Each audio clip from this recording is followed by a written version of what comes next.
popping off.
Good morning. On behalf of Chairwoman Vargas, I will read the following statement. Chairwoman Vargas has been diagnosed with a medical condition and has been advised by her medical professionals to continue to rest her voice. Please be advised that today's meeting will, as always, be conducted in accordance with board policies and the published agenda. As such, Chairwoman Vargas will, consistent with her authorities, duties, and responsibilities, chair and preside over today's meeting. So while Chairwoman Vargas is unable to speak aloud, she still has and will use her voice by communicating in alternative ways. To do so, the Chairwoman has worked with county staff to facilitate today's meeting, including public comment, staff presentations, and board discussion. If and when the Chairwoman makes comments on items, her comments will be projected onto screens for all to read, and the clerk of the board will read the comments aloud. On behalf of Chairwoman Vargas, we will now call the June 4th, 2024 San Diego County Board of Supervisors, Flood Control District, In-Home Supportive Services Public Authority, Sanitation District, San Diego County Fire Protection District, and County Successor Agency special meeting to order. We'd like to take a moment to acknowledge the land that we call home. There are communities in the San Diego region that face unjust conditions and circumstances related to the environments in which they live. The tribal nations of the San Diego region are an example of one community that has historically faced such injustices. We acknowledge the harmony that existed between the land, nature, and its original peoples, who have since endured displacement, persecution, and systemic oppression. We pay our respect to the unceded territory and homelands of the 18 tribal nations in our region, the most in any county in the United States, from 4 cultural groups: the Kumeyaay, Diegueño, the Luiseño, the Copeño, and the Cahuilla. We aspire to learn from indigenous traditional knowledge and experiences in undoing the injustices of the past. On behalf of Chairwoman Vargas, I will now call the roll. Supervisor Anderson. Here. Supervisor Montgomery Stepp. Here. Supervisor Desmond. Here. Vice Chair Lawson-Remer. And Chairwoman Vargas. The only item before the board this morning is discussion item 1, a notice public hearing, which are the budget hearings for the Chief Administrative Officer recommended operational plan for fiscal years 24 through 25 and 25 through 26. Chairwoman Vargas and members of the board, on May 2nd, 2024, the Chief Administrative Officer's recommended operational plan for the fiscal years 24 through 26 was released, and today marks the beginning of the budget hearings for the board to receive oral public testimony on all areas of the budget. I will note that we have 16 requests to speak, 10 in person, and 6 requesting to speak by phone. We'll begin with the Chairwoman's remarks on the budget, and I'll pull them up on the screen. Today's hearing is another opportunity for members of the public to learn about the county's recommended operational plan for the upcoming fiscal year 24 through 25, and we want to hear your feedback. As currently proposed, this $8.5 billion budget is the largest in our county's history. I want to thank all county staff for your hard work on this budget. This budget makes significant investments in community infrastructure, health and education, economic prosperity, and climate and environmental justice. It represents our values of what makes our county thrive and helping us continue to build strong. While this proposed budget represents a significant $318 million increase from last fiscal year, I do want to take a moment to acknowledge that this is a period of economic uncertainty and volatility. The truth is that there may be difficult years ahead of us, especially as we face possible cuts in funding from the state of California and federal budgets. Because of this, it is critical for this board to anticipate this uncertainty in the year ahead and focus on the long-term sustainability of the programs we have invested in. The proposed budget focuses on ensuring that the core critical services are provided to the region and that programs are aligned with our board's priorities on elevating the needs of underinvested communities as well as adequately compensating our workforce. As we balance these important priorities, I want to emphasize that we view this budget through the lens of equity. County departments have used the budget equity assessment tool in developing this budget, and you have my full support and commitment to continue using this tool and improve it with community input. It is crucial that every voice is heard to adopt a budget that truly reflects our communities' values and addresses our region's most pressing issues. I'm looking forward to hearing your thoughts about this proposed budget today and on Thursday evening. You will now hear a brief presentation from our Chief Financial Officer, Ebony Shelton, on the CIO's recommended operational plan. After the presentation, my colleagues may ask any questions. We will then go ahead and invite the public to provide their comments. We'll turn it over to Ebony. Thank you. Good morning, Chairwoman Vargas and members of the board, and welcome to everyone who joined us this morning to be a part of the county's budget process.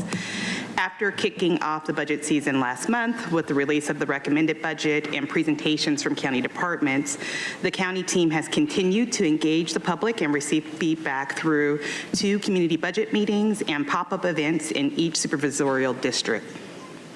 Today's official commencement of the board's public hearings provides continued opportunity for the public to weigh in. We're bringing forward an $8.5 billion budget for fiscal year 24-25. This represents a 4% or about a $318 million increase and adds 72 positions, bringing the county total staff to almost 20,500. All that we do in our county is tied to our overreaching strategic goals, and one overarching theme that stands out from this budget is simply building stronger and healthier communities. We see this theme delivered in our budget in 4 primary ways: through an equity lens. We're in community infrastructure, we're investing in the community through an equity lens. Health and education, we're prioritizing health equity. Economic prosperity, we're empowering innovation for future growth and opportunity. Climate and environmental justice, we're focusing on climate sustainability and resiliency. And we take pride in the budget reflecting these highest priorities of the board and what community voices have told us matter the most. In the next few slides, I'd like to briefly summarize and highlight some of the programs and efforts that are included in the recommended budget. The recommended budget reflects an increase across all business groups and decreases in one-time costs in the capital program and finance other, which account for certain countywide costs. A significant portion of the budgetary increase, about a third, is tied to salary and benefit increases from negotiated labor agreements and the slight increase in staffing, which I'll highlight in the next slide. The remaining increase includes investments in the following key areas: more than $100 million for mental health and substance use treatment programs, including supporting the behavioral health workforce, implementing involuntary behavioral health treatment, and for prevention activities targeting youth suicide. Close to $55 million for public safety, including support of new ambulance transport services in the unincorporated communities, support for youth in custody, for the Immigrant Rights Legal Defense Program, and funding for toxicology and pathology in the medical examiner's office. About $40 million for road safety improvements and ongoing road maintenance and resurfacing projects. And to address the complex issue of homelessness and housing, this budget includes an additional $18 million to increase regional inventory of affordable housing and to address the immediate needs of those experiencing homelessness within the San Diego Riverbed and Plaza Bonita areas. The majority of funding to support this budget growth comes from state and federal funding, as well as increased revenue from property tax sources. Next, I'll highlight recommended staffing changes in the budget. The recommended budget includes nearly 20,500 staff, which is an increase of 72, or less than 0.5% from the current year. And while the pace of workforce growth has slowed from the prior year, overall staffing has increased by about 2,500 staff, or roughly 500 per year, over the past 4 fiscal years. Highlights of the recommended staffing changes include 44 staff in the Land Use and Environment Group, mostly in public works, including roads, stormwater, waste planning, and recycling, and airports. Other increases support the Multiple Species Conservation Plan, new and expanded park facilities, building services, land development permitting, the Socially Equitable Cannabis Program, the Food, Housing, and Water Program, to meet new state standards for wells, and at the Julian Branch Library. 12 staff in public safety are mainly to support the Youth Development Program, which is offset by a permanent reduction in vacant positions with no impact to service delivery. Other increases support the Ambulance Services Program, the new mobile veterinary unit, consumer fraud protection, reducing gun violence, toxicology testing for suspected drug deaths, and law enforcement services for the Pala Band of Mission Indians, among other key public safety needs. 10 staff in the Health and Human Services support the Live Well on Wheels mobile clinic, housing choice voucher programs, San Diego Veteran Services, at any age program, and to modernize services for older adults. And 6 staff in the Finance and General Government Group will support the county's workforce, the new Chief Binational Affairs Officer, and the board's intern program. As we move on in the presentation, I want to walk us through a sensitivity analysis, which I shared last month. I'll start by defining what's on this chart from top to bottom. The solid black line represents expenditures. The green shaded area represents unassigned fund balance.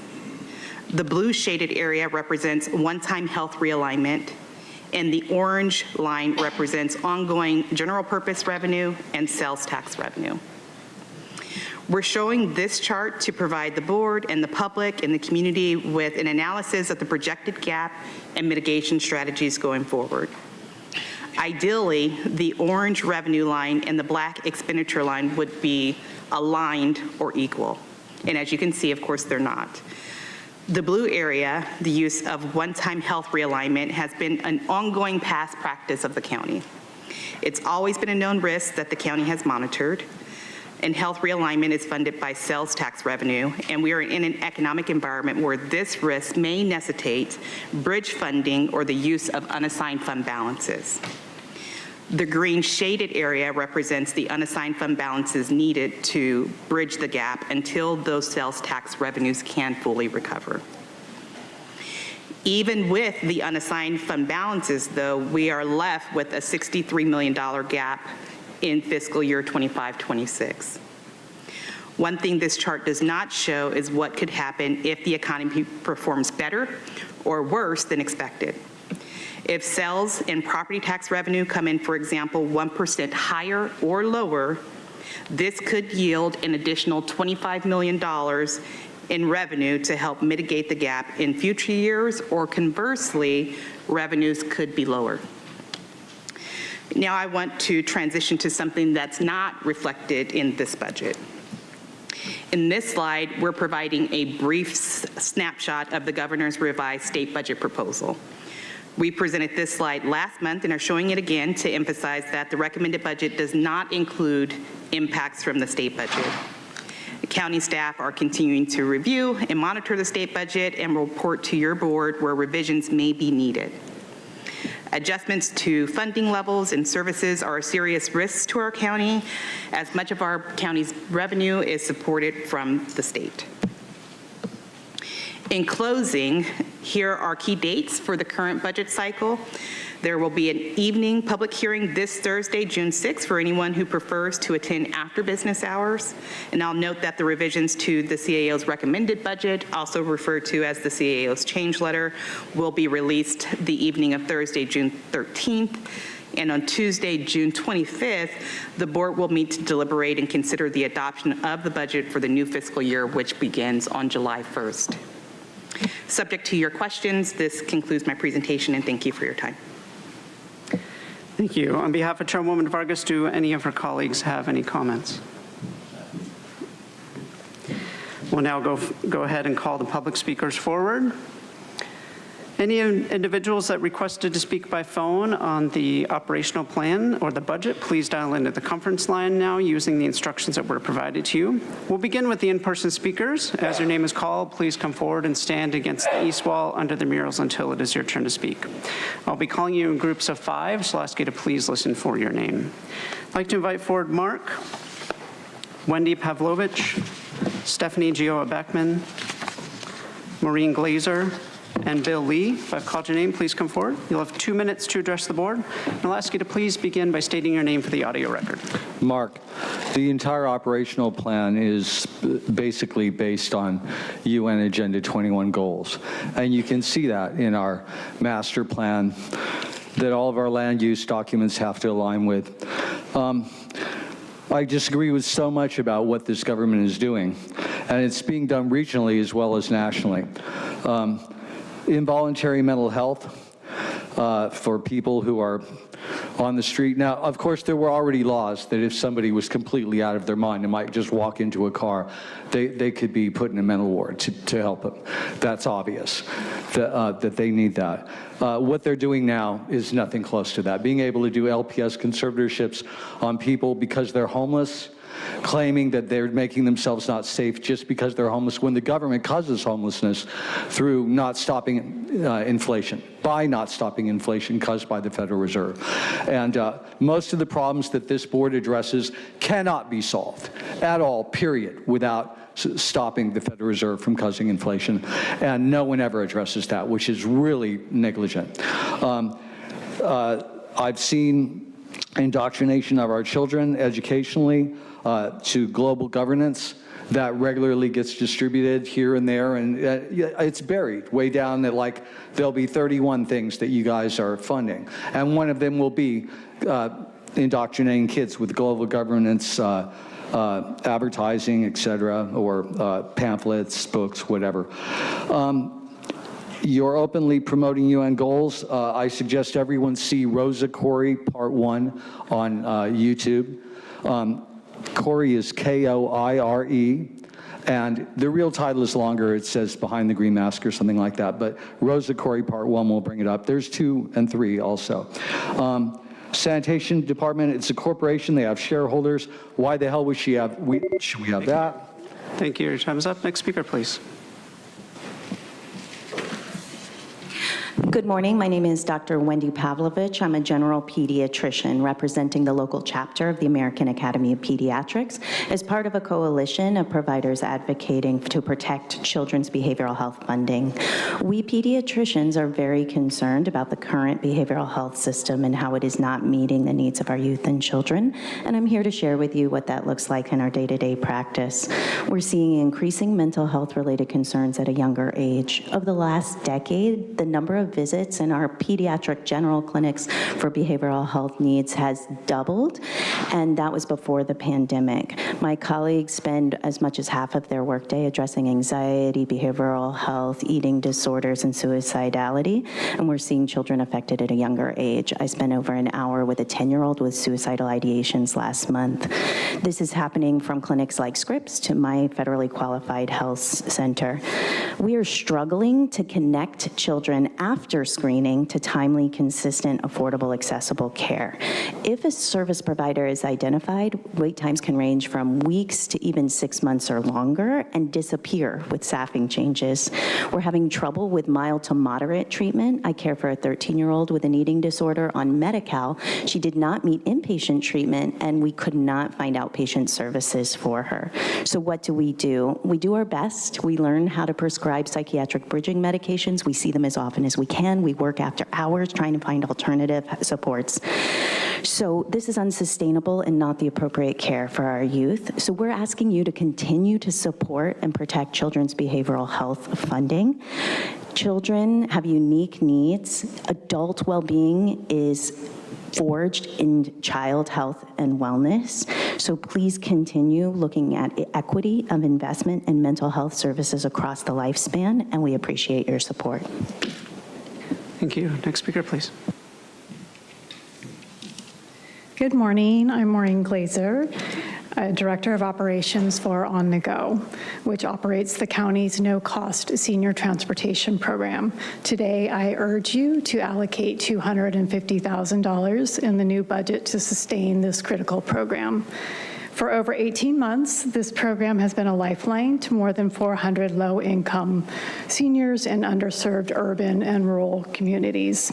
We've provided safe, reliable transportation, enhancing their lives by granting access to essential resources and combating social isolation 7 days a week. Our impact has been profound. We've exceeded expectations, delivering over 24,000 rides to seniors across 39 health equity zip codes. Originally funded as a pilot with ARPA dollars, program success is evident. This May alone, we facilitated over 2,100 rides for over 400 participants, averaging 75 rides daily, even on the weekends. Beyond numbers, our services have empowered seniors, with 95% reporting increased independence in daily or social activities and a satisfaction rate of 9.5 out of 10. However, the future of this essential program is uncertain. Currently, no funding has been identified to sustain this program after March of 2025. Without an allocation for this program in the next budget, over 400 older adults risk losing access to vital services, including medical appointments, social support, and basic necessities. In recognition of the indispensable role of the no-cost senior transportation program, I implore you to include $250,000 in the upcoming budget to maintain current service levels through June of 2025. Additionally, I urge consideration for multi-year funding Thank you. to ensure. Thank you. As the next speaker is coming forward, I'd like to invite 5 additional speakers: Lucia Garay, Angel Ibarra, Michael Angelo Camujo, and Joanne Franciscus. If I've called your name, please come forward. Hi, my turn.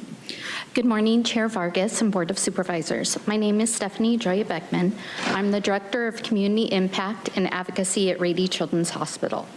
Currently, I serve as the co-chair of the Early Childhood Mental Health Committee, which is part of the county's Behavioral Health System of Care Council, and co-chair of the Children and Family Wellbeing Subcommittee, which is part of the Children and Family Strengthening Advisory Board.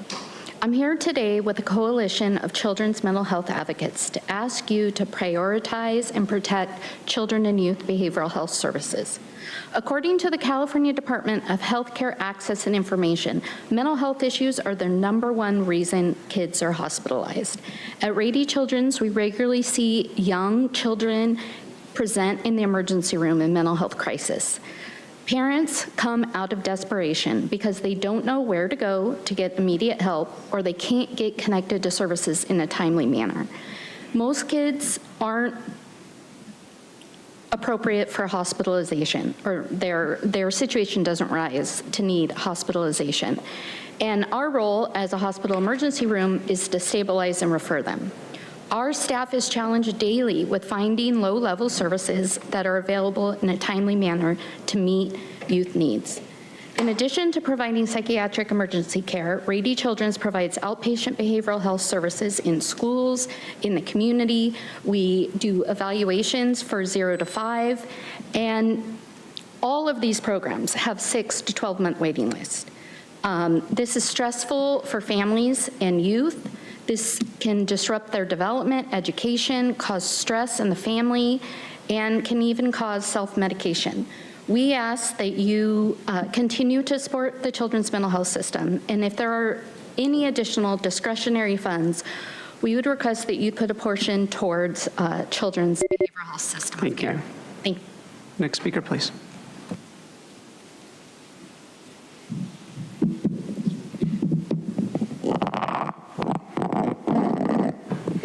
I hope you can lift the table when I'm here. My name is Bill. I'm here to oppose the Vista Detention Facility modernization project that is listed in the capital improvements section.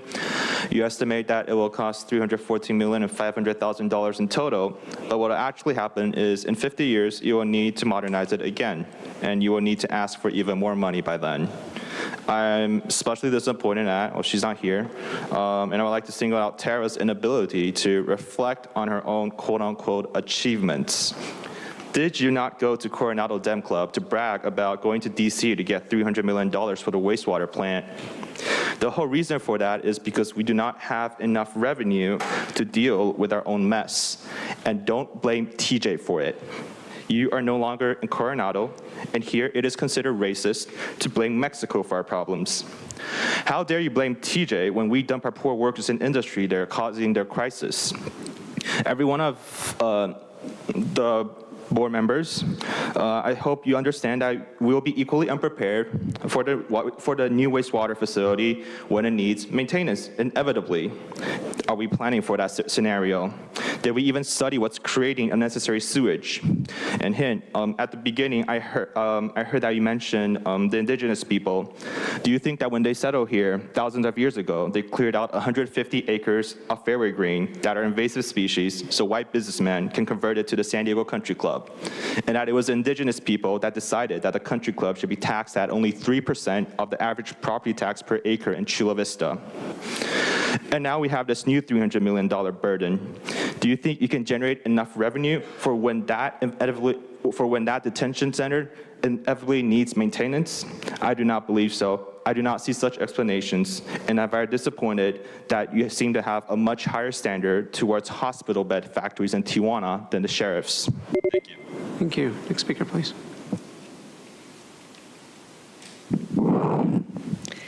Good morning, Chair Vargas, supervisors. My name is Lucia Garay. I'm the retired Executive Director of Early Education at the San Diego County Office of Education and an active member of the Children's First Collective San Diego. At this time, I would like to advocate for the needs of the youngest children in our county and their families. In my review of the 24-26 budget report, it identified the San Diego First 5 funded services within the Office in Child and Family Strengthening. In this report section, the proposed objectives under equity and community specifically list continuation of developmental screening and parent education at the same level as it has been provided in past years, funded by First 5, which receives its funds from tobacco taxes and not from HHSA coffers. Due to successful smoking cessation programs, the First 5 San Diego funding shortfall is estimated to be $13 million. The budget report does not acknowledge how it will address the shortfall this funding loss represents, nor the risk of losing access to healthy developmental services for thousands of children. Specific to early childhood mental health alone within the healthy developmental services, in 2022-23, over 11,000 children were screened for behavioral delays, and 1,400 received treatment. Additionally, almost 14,000 children received developmental screenings, and over 5,000 received developmental treatment. How will this funding gap be bridged since the Behavioral Health Services Budget Report objectives on sustainability also failed to address the issue, and its budget line items lack specificity on allocations for children birth to 5? In August, this Board of Supervisors adopted the San Diego Child Care Blueprint, which under Goal 3 specifically addresses the mental health needs of our young children. I highly urge this board to allocate a line item for a plan to address this. Thank you. Thank you. Time is up. Next speaker, please. Good morning, Chair Vargas and supervisors. My name is Angel Ibarra, and I am the Associate Director of Strategic Partnerships and Government Affairs at Episcopal Community Services, or ECS, and a partner with Children First Collective. As a Head Start provider in South Bay, we see the unique needs of children and their families, especially as it comes to early mental health support.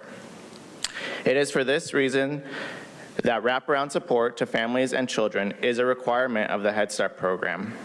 ECS goes a step further in offering community-responsive behavioral consultation and other mental health support to meet the community needs through our Para las Familias program, a fully bilingual and bicultural mental health clinic in San Ysidro. We know that this work is shared by many other incredible agencies, including First 5 San Diego. Together, we are doing so much, but more is needed. The positive impact to families, including stress reduction and economic stability, are considerable. The positive impact to kids is priceless in setting them up for success in school and life. In San Diego, we choose care. We have the opportunity to meet these needs by bringing the San Diego Child Care Blueprint to life. Quality child care should include access to mental and behavioral health services for children and youth. We must know the projected need, gaps in service, and how the support will be offered past the first 5 funding cliff. I am in support of the county including an expense item to create a plan for child and youth mental and behavioral health so that all children have access to timely and meaningful care. Thank you. Thank you. Next speaker, please. Hello, my name is Michelangelo Camacho. I am with San Diego Art Matters. I believe I've met most of the supervisors, but I will reintroduce myself and my organization at another time. Instead, I'd like to introduce an advocacy campaign that has been in response to the recommended operational plan. One of the things missing in the recommended operational plan is a budget allocation and dedicated staff for the arts and cultures. So what I will be doing is approaching all of your offices to see if I can get a change letter in place that I hope all of you vote yes to when it comes time to do so. But to give you an idea of how many people feel this is important, I will say that dozens of nonprofits from across the county have already signed on to this letter, including Poway on Stage and Sunita's Friends for the Arts, Imperial Beach Arts Bureau, Black Art Collective, and the Oceanside Cultural District. Please have your staff meet with me so I can discuss the details, and I am hopeful that you all say yes. Thank you. Next speaker, please. Good morning, Chairwoman Vargas and supervisors. My name is Joanne Franciscus, and I'm the CEO of the Legal Aid Society of San Diego. We run the tenant legal services program that this budget proposes to cut by more than half. The TLS provides a one-stop shop of free legal services to low-income tenants throughout the county, including education, outreach, legal representation, case management, emergency financial assistance, all designed to prevent evictions and homelessness. Between January of 2023 and April of 2024, we provided one-on-one services to more than 5,000 individuals, conducted 63 education events, and more than 10,000 individuals have benefited from the program. The TLS program is effective and efficient in preventing homelessness. In the last year, TLS services helped prevent homelessness in at least 84% of our cases. The cost of the TLS services averages out to about $385 per individual helped. By comparison, for each tenant that becomes homeless, it could cost the government upwards of $50,000 per year. But the TLS does more than make fiscal sense. It furthers equity. 70% of our clients are women, 38% of our clients are Hispanic, and 19% are African American. 63% earn less than 30% of the AMI. The TLS ensures that poor and underserved people have access to justice. I know that you all have very, very tough jobs to do, but when it comes to the TLS, every dollar is money well spent because this program works. We ask that you fully refund the program for the next fiscal year. Thank you. Thank you. We'll now hear from those that requested to speak by phone. When it is your turn to speak, you will be unmuted and you will hear a recording that will tell you to begin your comments after the beep. I'll remind the callers they should mute their TV or live video stream before they begin speaking. We'll start with our first caller.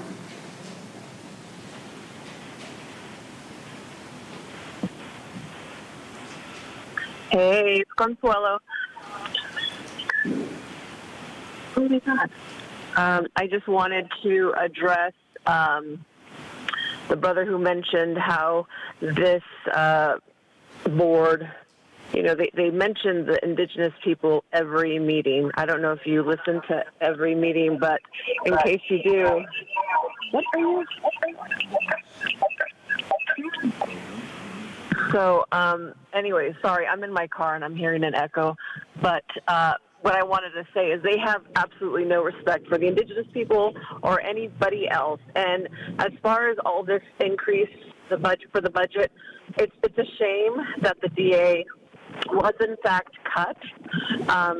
It's like, wow. The other night, well, over our home, and it's kind of like, San Diego, get used to that, because they did a big cut to our DA. Hey! And it's just unfortunate that, more of our county is not paying attention. So everybody there, I encourage you to keep coming and seeing what, in fact, these people are doing with our hard-earned tax dollars. They're reckless, and it's disgusting. It's disgusting, and it's sad. So, yeah, I don't know how much time I have left. I have a lot more to say, but I'll be in there. Yeah. Thank you. We'll now hear from the next caller.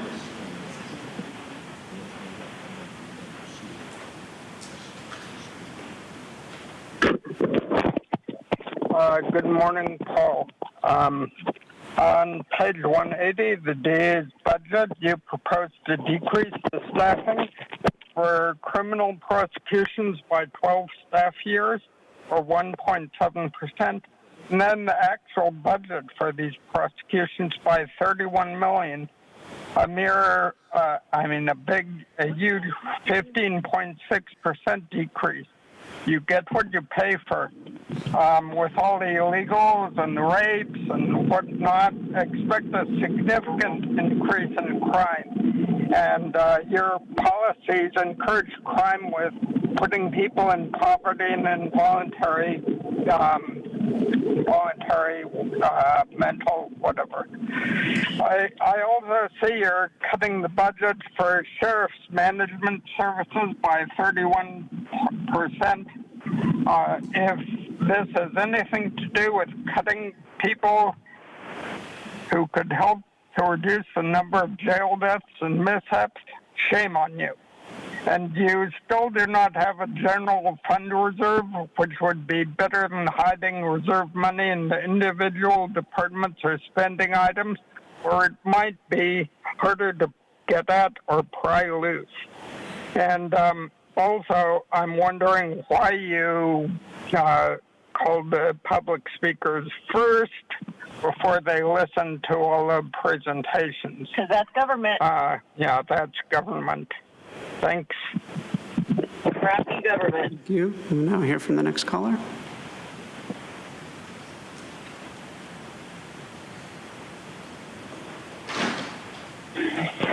Hello, my name is Leonardo Feliciano, a resident of San Diego.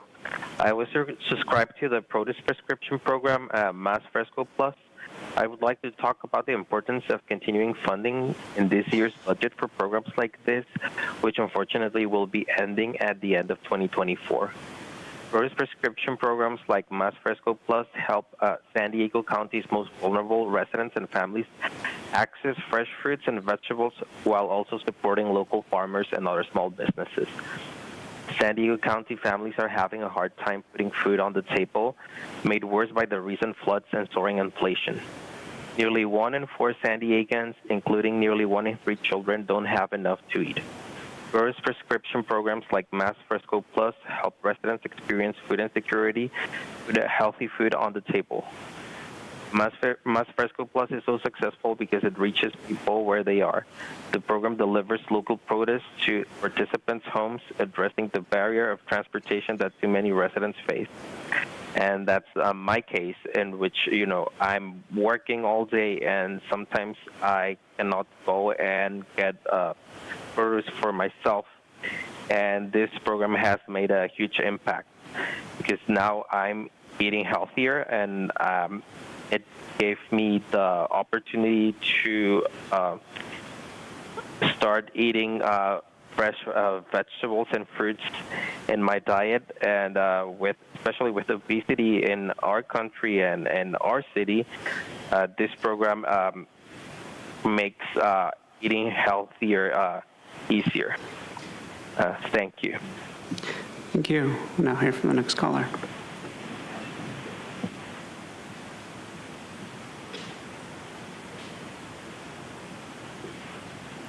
Hi, good morning. My name is Serena Pelka, policy advocate with Climate Action Campaign. We're calling in today to express our support for the funding allocated to climate action planning and implementation that creates positive ripple effects through communities with outcomes like clean air, healthy buildings, improved access to transit and green spaces, and so much more. The county is well into the process of developing an updated climate action plan with important emissions reduction goals that will improve quality of life for people across the region, and particularly in the unincorporated county when implemented. So in order for those goals and associated benefits to be achieved, funding for implementation must continue to be prioritized. Funding is also required to ensure that communities of concern who have been forced to bear the burdens of pollution and disinvestment are at the center of climate action planning and decision making. We support the board and thank you for continuing to include environmental justice and climate action in the budget to ensure the county is on track to reduce carbon emissions and improve the quality of life for all. Thank you. Thank you. Now hear from the next caller.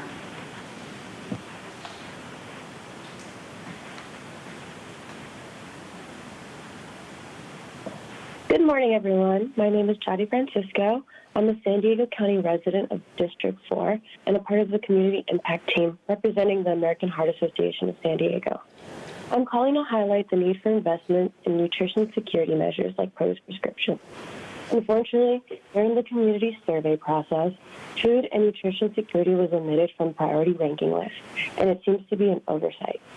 Today, nutrition insecurity in San Diego County remains more prevalent than it was pre-pandemic, with nearly 1 in 4 residents unable to access or afford the food they need to lead a healthy life. Produce prescription programs are critical to improving health equity, bolstering our economy, and with food prices out of reach for many, local families are struggling to purchase healthy food. This is no time to shy away from supporting healthy food access in our community. We encourage the county to commit more funding to produce prescription programs like Mas Fresco Plus, which is a person-centered program that helps the most under-resourced and vulnerable residents access fresh fruit and vegetables, while also supporting local farmers and other small businesses. Without continued investment, the program will cease to exist beyond December 2024. Mas Fresco Plus has been successfully improving nutrition security, keeping diet-related chronic diseases in check, and promoting local economic growth across the county with ARPA funding, but needs additional funding to continue to serve the community. Thank you for your consideration. Have a great day. Thank you. Now hear from the next caller.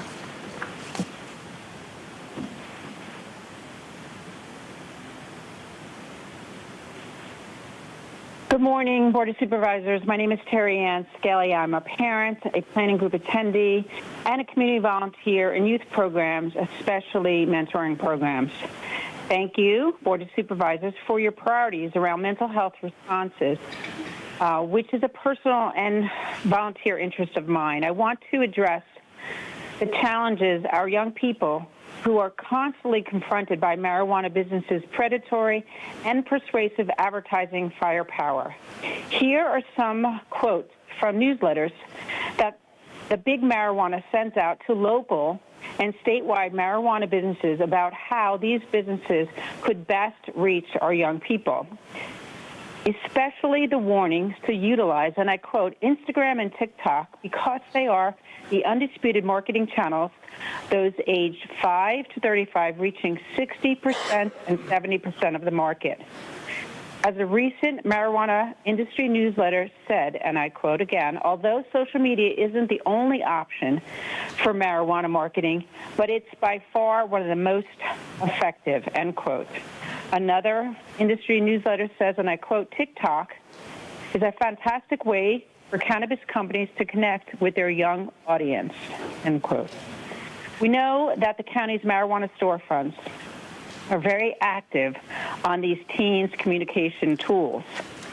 MedPage today on an online media quoted from a national longitudinal study, social media greatly increases young people's susceptibility to addictive behaviors like smoking and vaping of tobacco or marijuana, end quote. I think it's important to recognize that there are unknown number of deliveries zooming around the back county. Therefore, it is not wise to add to the 5 marijuana businesses already. Thank you. And Chairwoman Vargas, that concludes oral public testimony in the budget today. The board will reconvene on Thursday, June 6th at 5:30 p.m. to receive additional oral public testimony on the budget. Individuals may still provide written testimony on the budget. And to comment online, please visit the county's website at www.sandiegocounty.gov/budget. Testimony must be in writing and be received no later than the close of the budget hearings, which is Thursday, June 13th, 2024 at 5 p.m. All materials received will be distributed to the board, the chief administrative officer, the Office of Financial Planning, and placed in the public record. Change letters from board members and the chief administrative officer are also due to the clerk of the board by the close of the budget hearings on Thursday, June 13th, 2024 at 5 p.m. Law precludes my office from accepting change letters after that deadline. All change letters received will be distributed to the board, the chief administrative officer, and the Office of Financial Planning shortly after that 5 p.m. deadline. Budget deliberations and adoption are scheduled for Tuesday, June 25th, 2024. This meeting is adjourned until Thursday, June 6th at 5:30 p.m. for the continuation of the budget hearing. The board will take a brief recess before reconvening for the regular meeting at 10 a.m. this morning. Thank you.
behalf of Chairwoman Vargas, we will now call the June 4th, 2024 San Diego County Board of Supervisors regular meeting, Fire Protection District meeting, and In-Home Supportive Services Public Authority meeting to order.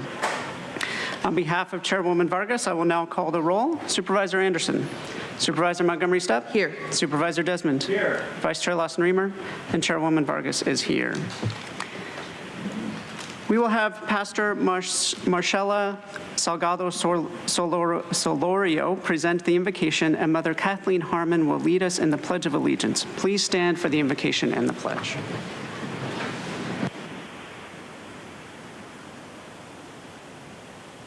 Good morning, buenos dias, Chairwoman Vargas, supervisors, and citizens. Thank you for inviting me to be here on behalf of University Christian Church in Hillcrest. Please join me in a moment of reflection and grounding. Loving Creator, great Spirit, source of energy, who is known by 1,000 names, we give you thanks for being with us, around us, and within us. Guide the work of those assembled here today. Grant them wisdom, courage, and a moral imagination that creates a capacity for civility and grace to disagree without disrespect as they work vigorously for the well-being of our county. We acknowledge our human tendencies toward fear, hatred, blame, and division. Help us to challenge those who incite fear and hatred. Transform us into people who are informed, respectful, and known for our principles and ideals.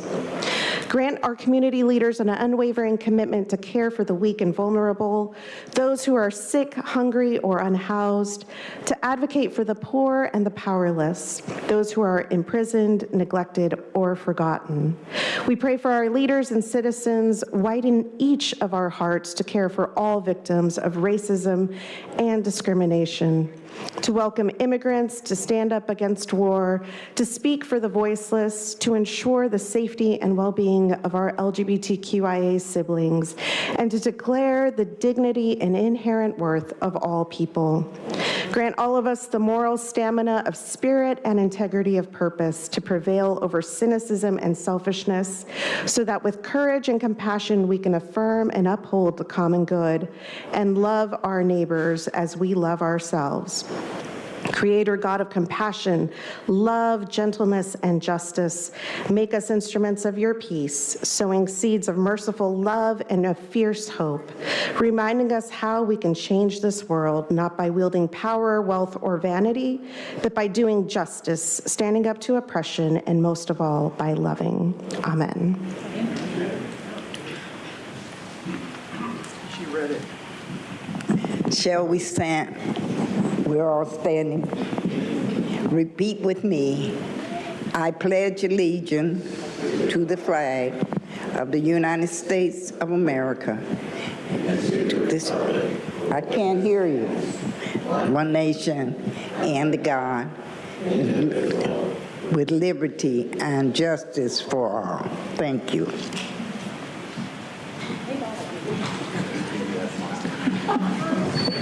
Thank you. We'll now proceed with our proclamations and awards. Chairwoman Vargas will be presenting the first proclamation honoring Jennifer Eckstein, the San Diego County Teacher of the Year. Accepting the proclamation will be Jennifer Eckstein.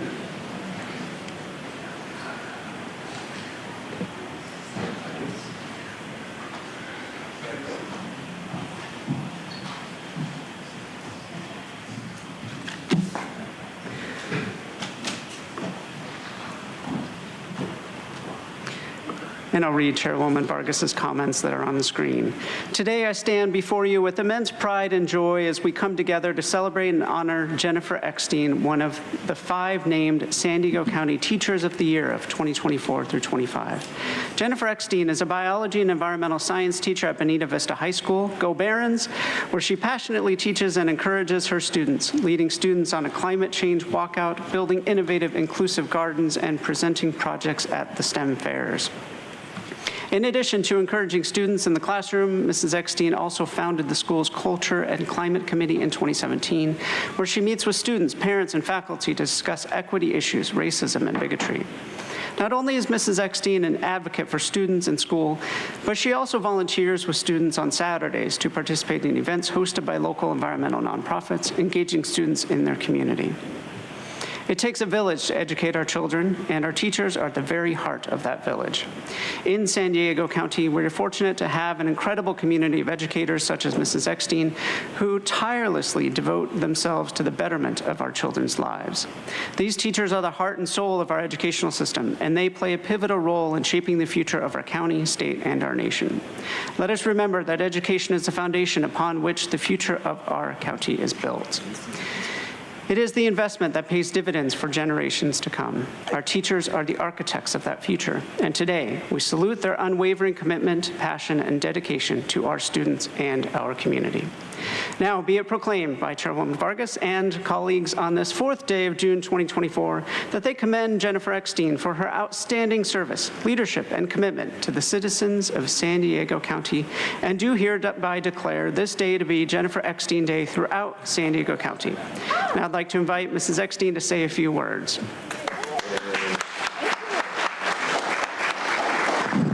So I just want to say I don't envy your job. I absolutely love teaching, and I'm going to go back to teaching right after this with all the things that I heard today. So every child deserves a champion and an adult who will never give up on them, who understands the power of connections and insists that they become the best they can possibly be. By Rita Pearson. Thank you to the board, and especially to the Supervisor Nora Vargas. I want to express my profound gratitude for this honor. This honor not only recognizes me, but the incredible and special community, faculty, staff, and students with whom I've had the privilege to work for over 25 years at Bonita Vista High School. As educators, we wield the profound power to shape not only the minds, but also their hearts. And within our classrooms lies the potential to cultivate an environment overflowing with positivity, where students thrive not just academically, but also emotionally and socially, and especially in a post-COVID-19 world. Creating positivity in the classroom begins with fostering a culture of respect, kindness, reciprocity, and empathy for all. When students feel valued and respected, they are more likely to actively engage in their learning journey and to support one another's growth, as well as develop agency and resiliency.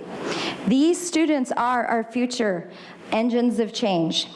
So Nora, I'm not sure you are aware or if you remember, but you've always been a tremendous supporter of our Sweetwater students, from attending and speaking at our collaborative climate change walkouts to when you solemnly stood by us in November 2021 when vandals desecrated our sacred Bonita Vista. So I implore all of us to sow the seeds of positivity by nurturing a healthy learning environment where laughter, curiosity, acceptance, and optimism flourish. And how? As an advocate for our community, I eagerly and passionately look forward to working with you on bills or measures that support all of our Sweetwater students, from climate change policies that create healthy green spaces to increasing in funding for social emotional learning programs that help our students navigate through mental health challenges, and of course, being the scientist I am, to increasing opportunities for our women, our LGBTQI+ populations, and our BIPOC in science, technology, and math. And again, I'm here for you because I'm here for them. So thank you once again.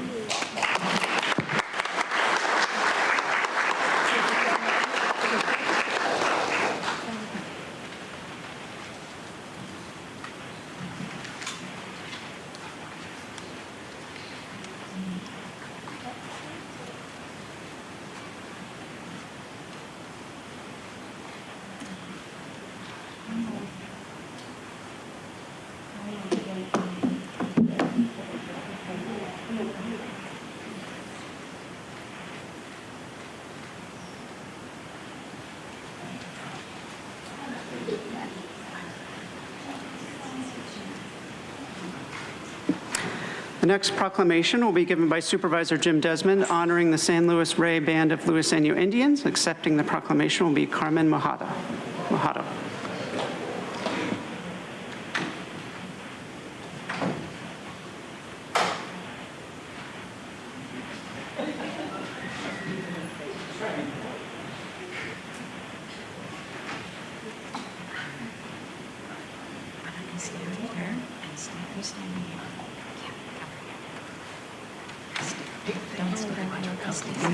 Appreciate it. So much. Thank you. Well, good morning. It is my honor to welcome the San Luis Rey Luiseño Indians from Oceanside. So thank you very much for coming down and making the drive downtown here.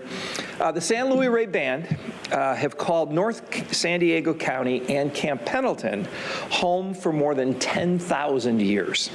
And they have a long history and a very rich culture in North County. The tribe considers it a sacred responsibility to preserve and protect their ancestral territory and recently established a Native Coastal Conservancy to fund to support their ecological endeavors. They have many partners, including the County of San Diego, in a unified commitment to honor and protect historical and cultural sites. For over 25 years, the tribe has hosted an annual San Luis Rey intertribal powwow to promote the vitality of the native culture and their peoples.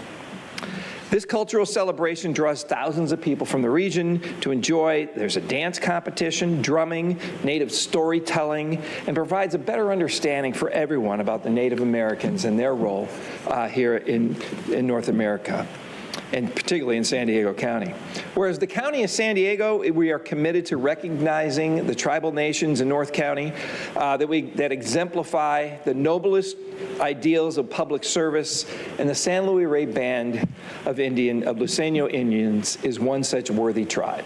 So be it proclaimed by Chairwoman Nora Vargas and all the members of the San Diego County Board of Supervisors that on this 4th day of June 2024, that we commend the San Luis Rey Band of Luiseño Indians for their dedication and commitment to the residents and visitors of San Diego County, and for sharing their rich Native heritage and culture, and to hereby declare today to be San Luis Rey Band of Luiseño Indians Day throughout San Diego County. So congratulations. Thank you very much. Would you like to say a few words? Thank you so much, Supervisor Desmond. This is truly an honor to be here, and we look forward to a long and strong relationship with you, your office. I commend you for hiring amazing women like Adrian, who's just made the partnership between our two entities that much more touching, if you will, and meaningful. And so we really appreciate that. That is actually the whole idea behind hosting our powwow annually. And we have not had it since 2019 when the rest of the world shut down. So this was a long time coming.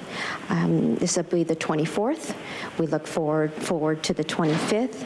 We're in a rebuild phase. It's truly a community exercise. It's all volunteer driven. This was our healing effort to rebuild a relationship with the old mission San Luis Rey, and taking into account our history with the mission as a tribe and the future of the tribe in its relationship with the mission. And it's been we've been very fortunate to do this. Our theme this year is honoring past, present, and future. And I brought along a woman who exemplifies this entire theme. She has been involved with the powwow since we were both very, very young. She has raised all of her children to dance and drum in the powwow.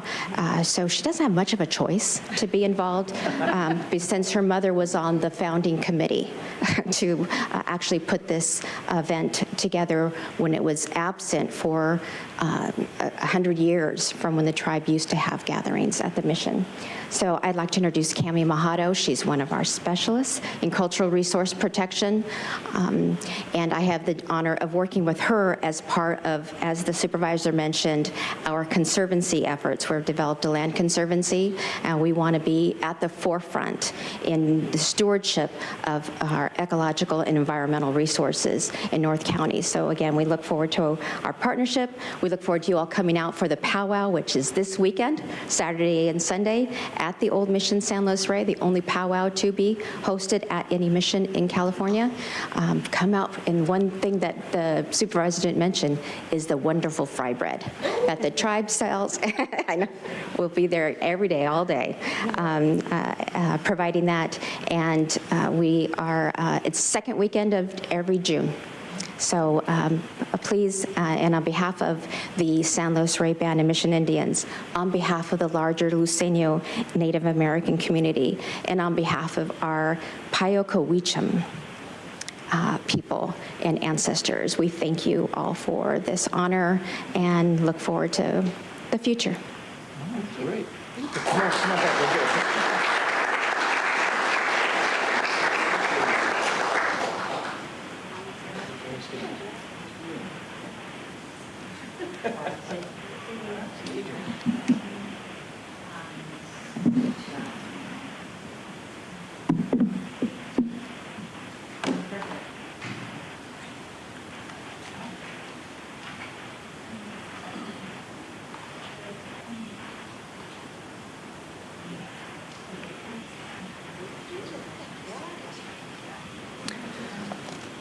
The next proclamation will be given by Supervisor Montgomery Stepp, honoring Juneteenth. Accepting the proclamation will be Mother Kathleen Harmon. The presentation will also include a shortened rendition of a libation performed by Mzee Kadumu to commemorate the Juneteenth proclamation.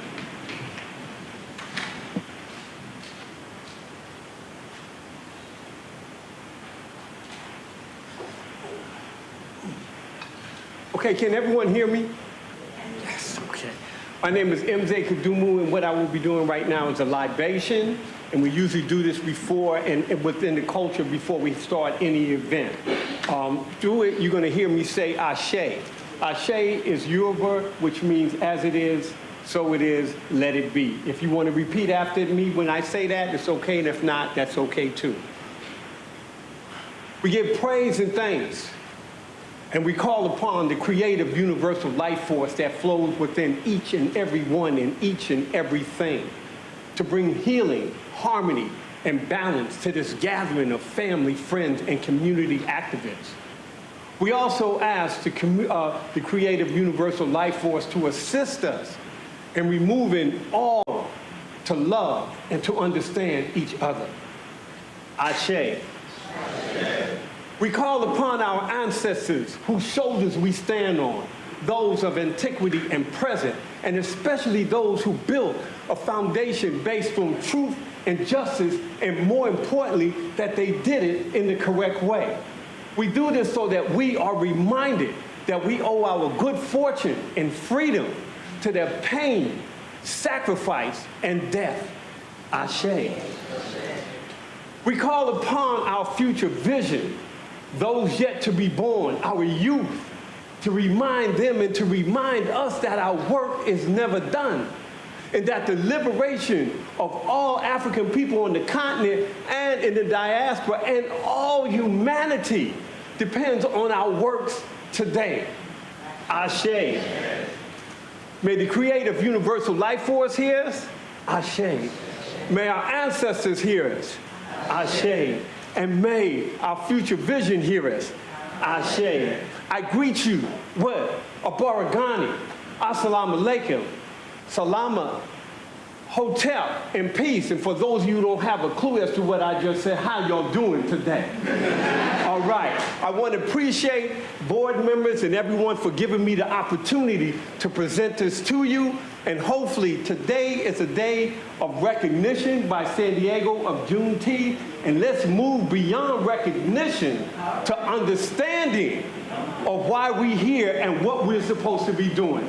Ashe. Ashe.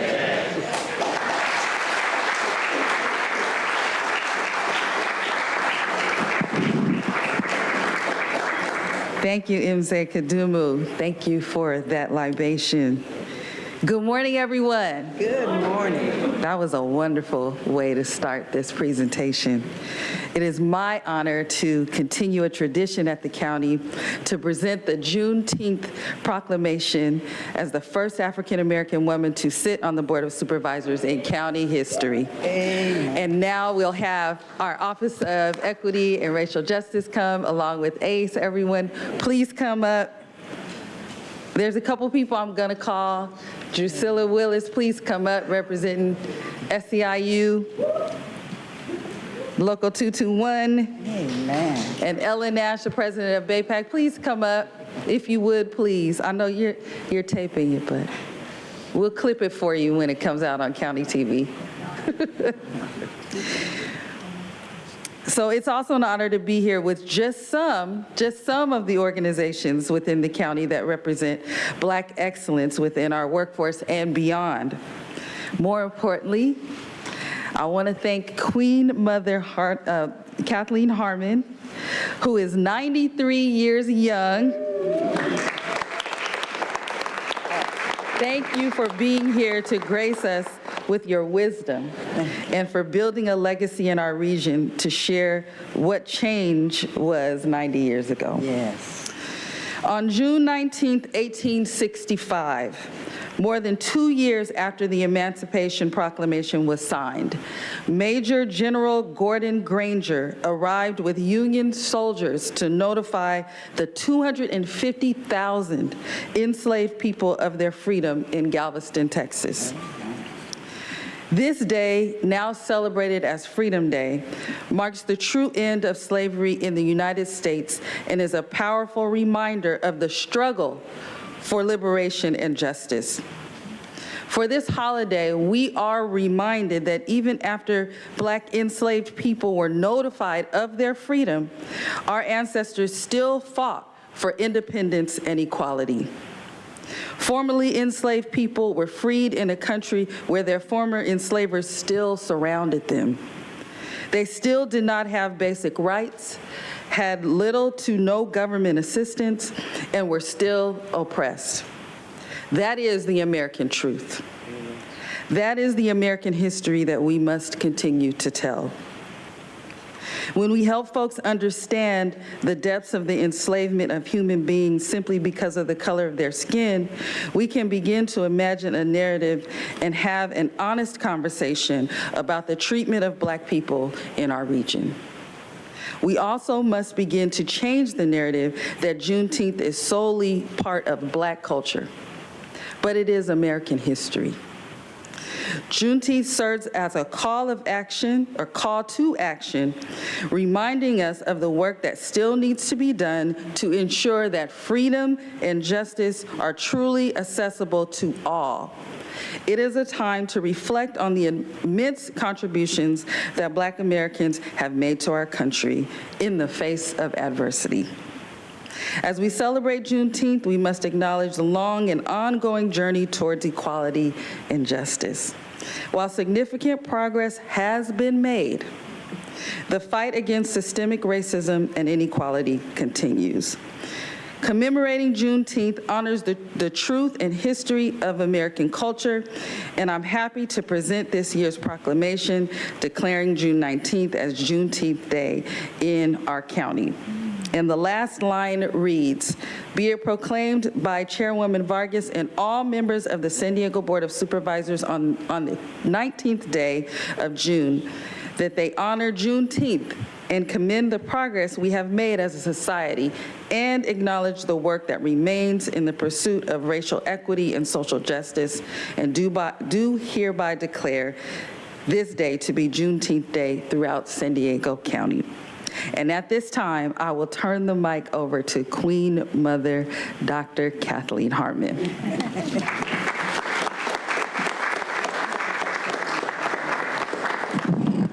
Thank you, Supervisor Monica Montgomery Stepp. It is an honor to be able to stand before you today, as I have lived 92 years and been a part of just what she told you about Juneteenth. And in sharing that, I would like to say our unique San Diego journey from slavery to freedom herein provides an example throughout California, all California. We have studied how almost 2,000 United States colored troops from California helped to preserve the Union and charted ending slavery. The USCT later officially became the Buffalo Soldiers, and our own San Diego daughter named Charlene Elizabeth, I'm not really sure on that last name, but I think it's Faudet, is our Secretary of the U.S. Army as we have preserved Camp Lockett. Planning our newest federal holiday, we must never forget 1 million Union Federation civilians lost their life during the Civil War on their way to June 19 and 1865. Together, we can bring more of a perfect union and a greater peace right here in San Diego and leave our legacy for our generations to come. Thank you.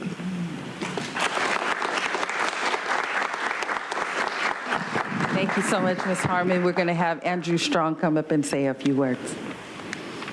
And thank you, Supervisor. And I don't even know how you follow that. First of all, you don't follow the Queen, and give it for the Queen Mother again, 93 years young.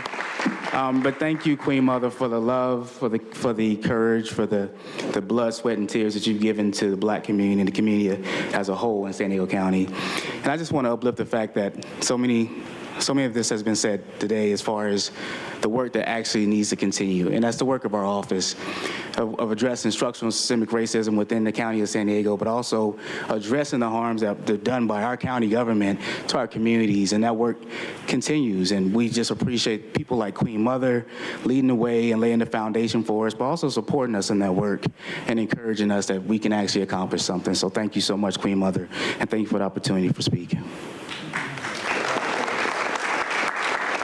Thank you, everyone. I just want to remind everyone that we, the county in the District 4 office is hosting and organizing our flag raising of the Juneteenth flag on June 13th at 8 a.m. the East Plaza of this building, the East Plaza of the County Administration Center.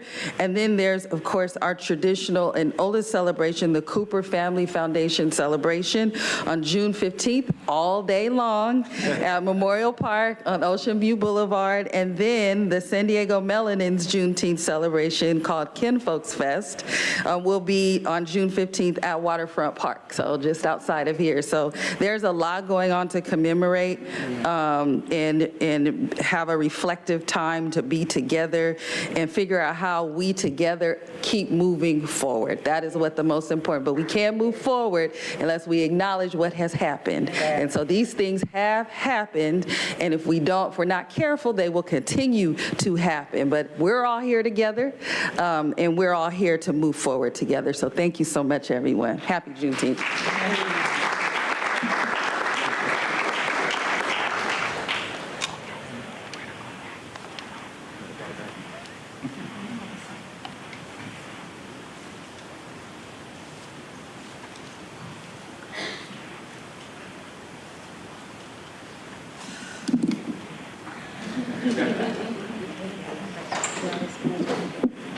Maybe tighten it up.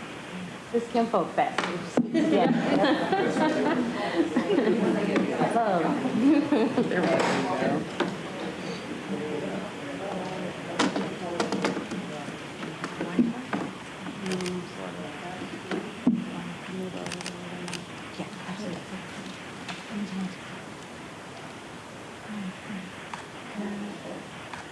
One more. Can you two gentlemen lean in a little in the middle so I can see you better? There we go. I can't see your face. Okay, perfect. Great. One more. Thank you.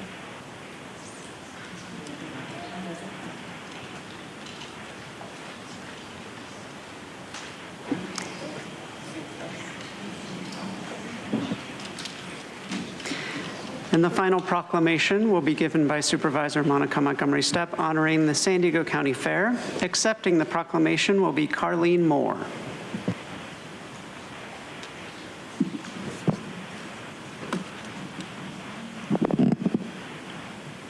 Hello again, everyone. It may be hard to tell from all of the cloudy weather that we're having, but summer is upon us. And that means it's time for one of our region's most beloved summer events, the San Diego County Fair, which I am proud to, I'm standing in for Vice Chair Tara Lawson-Remer. She is proud to represent for District 3, and I'm proud to go to the fair almost every year from District 4. The 2024 San Diego County Fair will kick off next week and will run through the 7th of July, providing 25 days of family-friendly fun, food, adventure, entertainment, and educational opportunities. When the first San Diego County Fair took place back in 1880, things looked quite a bit different than they do today. When the Del Mar Fairgrounds first opened in 1936, the fair finally found its forever home, an amazing space where local farmers, artisans, artists, and businesses can showcase their wares and talents, and where families can find fun and create lasting memories.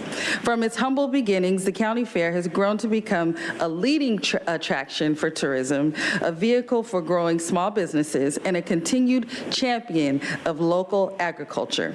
The San Diego County Fair also plays an important educational role, connecting us to the foods we buy and highlighting the importance of sustainable food production. In 2022, our board committed to sourcing local, sustainably grown food for the millions of meals our county programs distribute each year. Supporting local farmers and businesses helps reduce harmful carbon emissions, improves nutrition, and boosts our regional economy. By increasing awareness of these benefits and giving local food producers a space to connect with consumers, the county fair is helping us build upon this progress. The 2024 San Diego County Fair's theme is Let's Go Retro, focusing on the era of the 1950s through the 1990s, a period of time that saw the county of San Diego grow from a sparsely populated area to the vibrant region which it is today. Looking back at those decades at the fair might make you wish you kept those cool clothes from back then, but some of us have, actually. But it is with pleasure that I present this proclamation, be it proclaimed by all the members of the San Diego County Board of Supervisors that they commend the Del Mar Fairgrounds for their outstanding service, leadership, and commitment to the citizens of San Diego County, and do by declare this 4th day of June 2024 to be San Diego County Fair Day throughout San Diego County. Congratulations, and please say a few words. Thank you very much, supervisors, for this honor. We are excited to be back here yet again this year and excited to open the fair officially in just over a week and a day to be exact. San Diego County has been an amazing partner for us, and we really appreciate working with all of you. Like you, we are here to serve all of San Diego County as well, and the fair is the biggest community celebration in the county. We opened the season, as was mentioned, on June 12th, but some of our most important work has already begun. We just had thousands of students from across San Diego County visit the fairgrounds and learn about agriculture in our Plant, Grow, Eat program. We've also begun to distribute over 20,000 tickets to local nonprofits and community service groups across San Diego County to help ensure that the fair remain accessible to everyone. And looking forward, we're in the process of finalizing plans to actually start gathering input during the fair on the future of the fairgrounds and our master site plan. But before we do all of that, we are going to take a look back. As you heard, our theme is Let's Go Retro. And this really gives us that chance to take a look at the cultural zeitgeist of the 1950s through the 1990s. And we've got some really great opportunities to just share those memorable moments with all of you. We have a custom-built 20,000 square foot theme exhibit, and it's going to feature the classic DeLorean car. It's going to have an original cell phone, which was actually invented by a member of our own community here in San Diego County. You can get a special treat at the malt shop that we'll have. You have the opportunity to take a look at what a child's room looked like in the 1960s, the 1980s, and other vignettes of this period. We're going to have some various retro contests, including some fun things with cooking as well as photography. And of course, the thing that most people are always most interested about, and that's going to be some of the foods that we have to offer at the fair this year. And we've got some foods especially that play to our theme. We'll have a Monte Cristo sandwich, Spam fries. They're good, by the way. I already tried them. Chicken pot pies, dreamsicle pudding trifle, a disco pop shake, and a strawberry dream boba drink that actually has a Pop-Tart in it.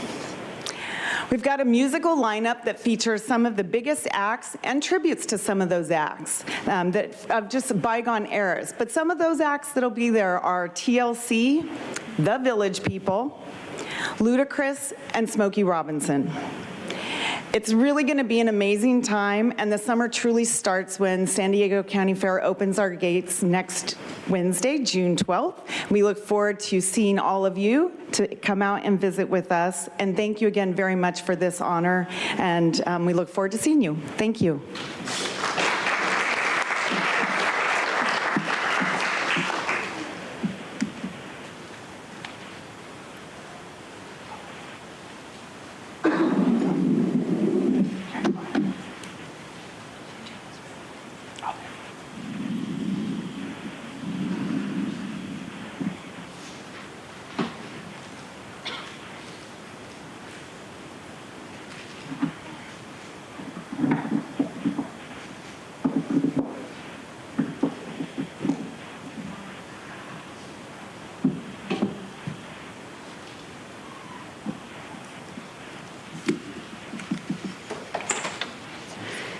We'll now proceed with non-agenda public communications.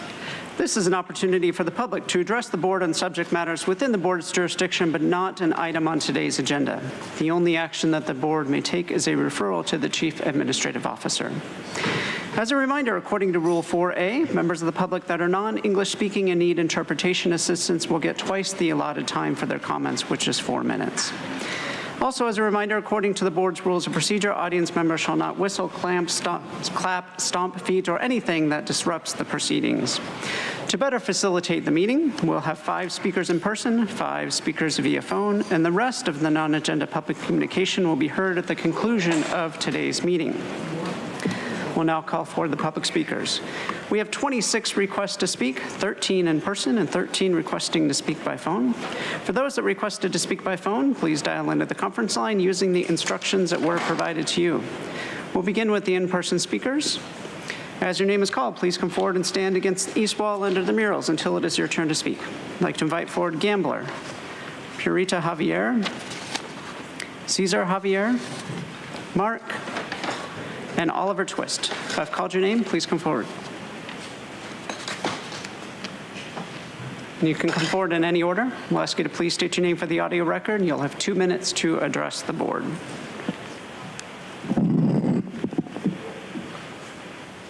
We are victims of poison gassing. I'm going to ask you to please state your name for the audio record. Good afternoon. With the residents of Streamview Drive, Limona Avenue, and Leia Street, and the General Cholas Creek neighborhood, Southeastern Board of City of San Diego, District 9 respectfully informed that there exists a home occupation business situated in our area dedicated as residential zone. The business is sole proprietorship in non-metallic mineral product known as pottery, ceramics, and kiln furnace. Operation situated at 5238 Streamview Drive, San Diego, California, 92105, and has been operating since 1984. Science and research studies explains that clay mixed with chemicals such as lead, silica, asbestos, when burned, heated and reheated, baked and rebaked, wood or gas fueled generate toxic gases, potentially impacting our air we all breathe. It is declared hazards to our health, safety, and public welfare. Inhaling or even ingesting fumes, other airborne chemical particulates or pollutants result to sneezing, coughing, irritant to the eyes, dizziness, unusual headaches, Thank you. unusual Your time is heart. up. Thank you. And for the record, that speaker was Purita Javier. I am Cesar Javier. Thank you. A substitute teacher, retired, but is still strong. We found out, Ma'am Monica Steve, that the culprit here is Municipal Rule, Code Rule 11, which exempts ceramics kiln, fueled wood, gas, or electric. It was revised and adopted 2021 at the peak of our reporting. And we believe that this is the issue, the problem. The city has the same ruling. The air pollution has the same ruling. The county has the same ruling. At the city level, why did they allow this? Why?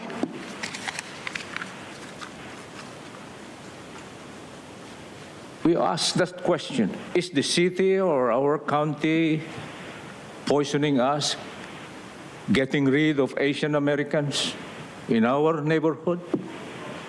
Please understand, that is our layman's analysis, understanding. Why we? The owner is a Caucasian American amongst 40 artists of the Pottery of San Diego Guild, countywide. And we have two at the District 9, within District 4 of the county, two artists. They are hiding, they are covered. And one covering is this Rule 11, accepting them. And so they have all the free will. Thank you. Your time is up. Next speaker, please. Thank you. And please, Thank you. Thank you. Your time is up. Next speaker, please.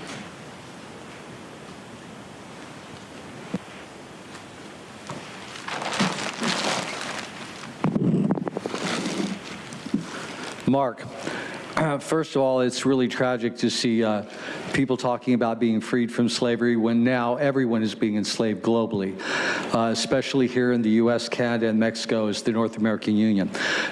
What I'm going to show right now is not right or left. They're things that both sides would be against if they knew about them. All these video titles are on one of these three. Most are on YouTube, or it might be the title of an article. People need to see Rosa Corey. This part one. She talks about Agenda 21 and how she knows as an expert California witness. If you see, and you can see Rosa Corey from 3 minutes, 30 seconds. If you see this from 6 minutes, 40 seconds to 24 minutes, your fifth grader could watch it and understand the Federal Reserve and the scam that's being done on you. The corporation nation, they're investing us, our grandparents, our parents' tax dollars, investing in corporations, and they're not going to share any of it with us. It's in a separate budget, the Comprehensive Annual Financial Report. And this, Trump signed it, Biden did not rescind it, and it handed control over our trade and immigration to a foreign unelected council. We only have one American member on, and he's not elected. Wealth inequality in America is worth 5 minutes of your time to see. Very important. It'll blow your mind. Klaus Schwab, this title here, right here, is Klaus Schwab literally saying that he's penetrated half the cabinet of Canada, as well as France and other governments, including ours. And he says it, himself. He's with the World Economic Forum. This is Sandag limiting your movement at 1 hour and 22 minutes and 50 seconds.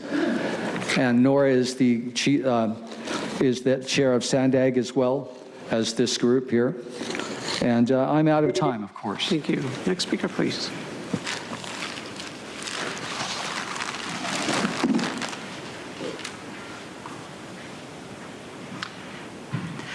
Hi, good evening, good morning. Oliver Twist here today to talk about immigration. And I'd like to reframe and redirect the conversation that up until now has proven quite polarizing. First and foremost, yes, indeed, we are a nation whose legacy is built on immigration.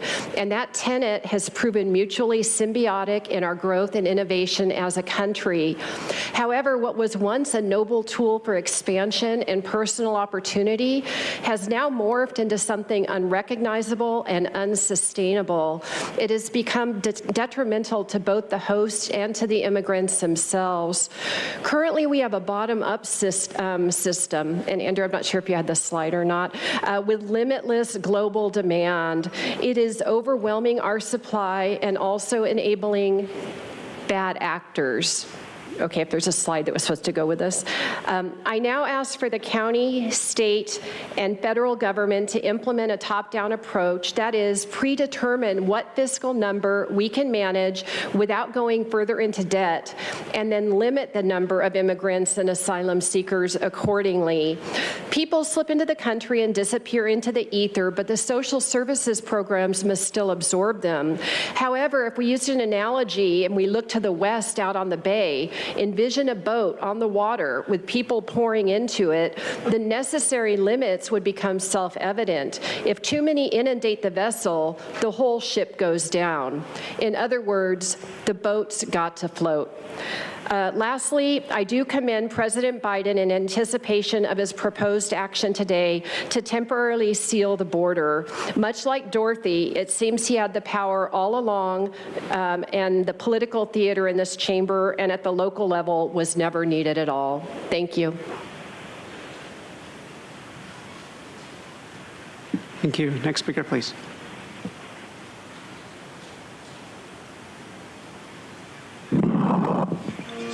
Don't mind my saying. Gambler here.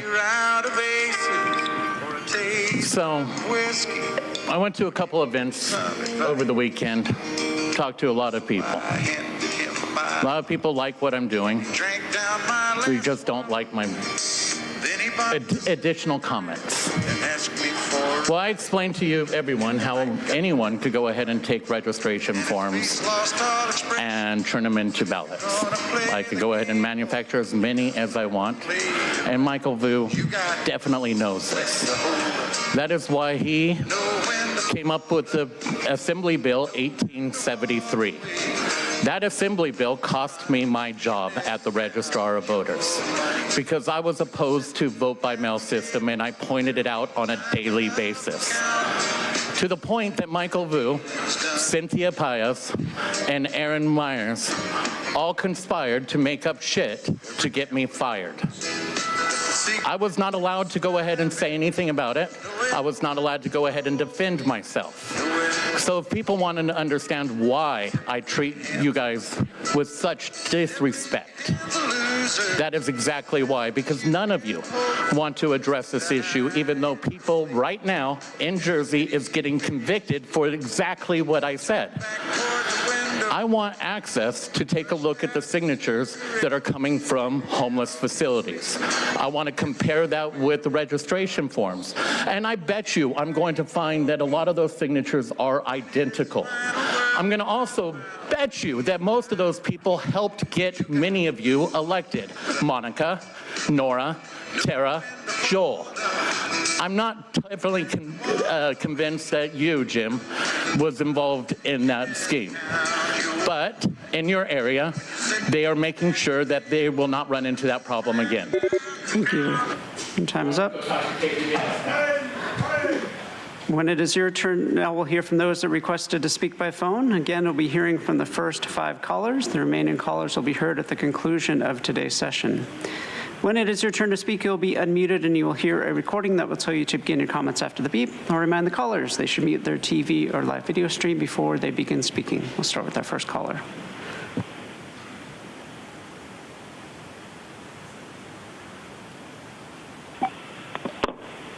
Good morning, Board of Supervisors. My name is Terry Ann Skelly. I'm a parent of 3 adult sons, and I've worked on behalf of young adults to safeguard their passage to productive adulthood. I also advocate for good public health policy in land use decisions at my planning group. I support all improvements to neighborhoods that gives young people hope and good health. I have also participated in the town halls and community questionnaires organized by the Office of Child and Youth Success. One of the questions that is asked is, and I quote, "Do ideas for making San Diego a better place for children and youth?" Routinely, parks come up and the need for safe and clean neighborhoods, which are definitely intertwined. I appreciate the county has tobacco, marijuana, smoke-free, and vape-free parks, beaches, and hiking trails. Now would be the time to begin the process that makes San Diego's air quality cleaner and healthier in all public places for everyone, especially youth and old and vulnerable populations. Secondhand marijuana and tobacco smoke and vapor can be very harmful with its more than 7,000 toxic chemicals. Secondhand marijuana and tobacco smoke and vape is known to cause cancer in non-smokers and to affect the heart and blood vessels, increasing the risk of heart attack and stroke. On behalf of my 3 adult sons, thank you for considering their future good health when you make important land use decisions. Thank you for hearing my concerns this morning. Thank you. Now hear from the next caller.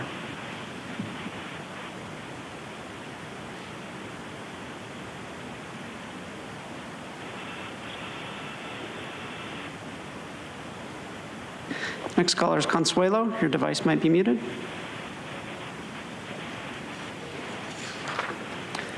We'll come back to that caller.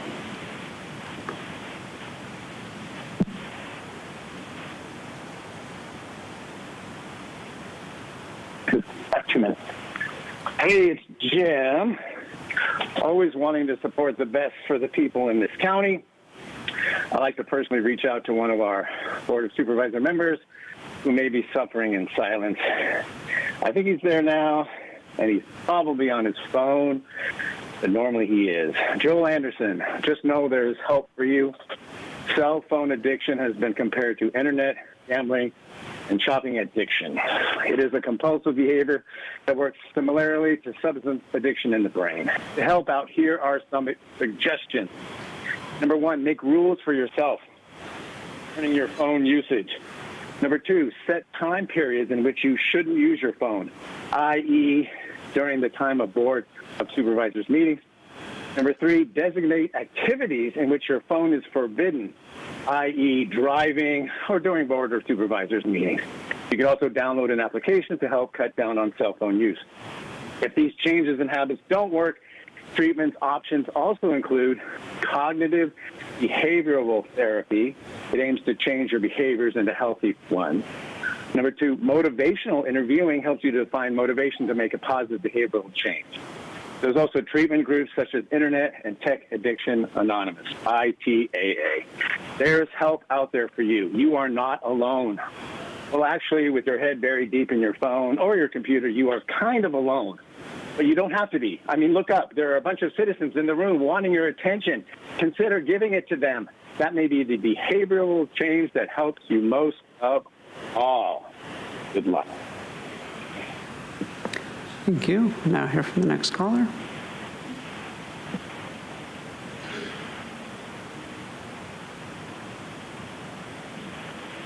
Barbara Gordon. I attended a conference in Sacramento this last week that reminded me of how costly tobacco and marijuana is to the state and our community. It's imperative to prioritize the health and well-being of San Diego instead of supporting and or promoting products that are addictive. The financial costs to the healthcare system, environmental cleanup, and loss of productivity are an enormous cost to the taxpayer. Tobacco and marijuana remains a significant public health concern. Tobacco smoke contributes to various preventable diseases and deaths, of nearly 40,000 Californians every year. That is 110 people every day. Predatory industries like tobacco and marijuana intentionally target and profit off of young people by selling their products in our communities. The industry spends billions of dollars marketing and advertising their products, especially marginalized communities, making addiction more affordable. These drugs are not harmless, regardless of what any company or state or local government would like you to believe. Families and taxpayers continue to bear the cost from the harms and health issues that follow. I urge you to not ignore the risk factors such as the perceived acceptability. Policymakers can influence the prevention landscape that can change the lives of their residents. Thank you. Thank you. Now hear from the next caller.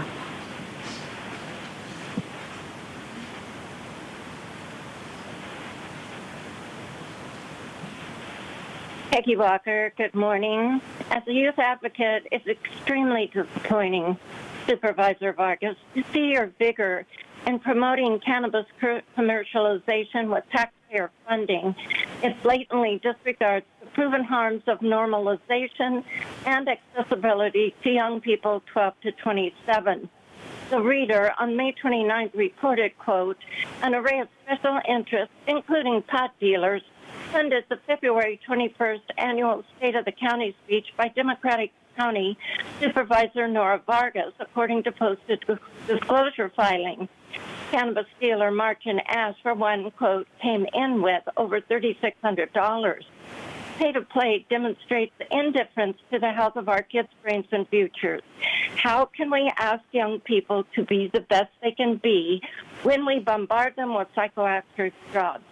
We want our county to be the best place to grow up, not one with false, misleading messages about drug use. The industry says kids don't buy from dispensaries.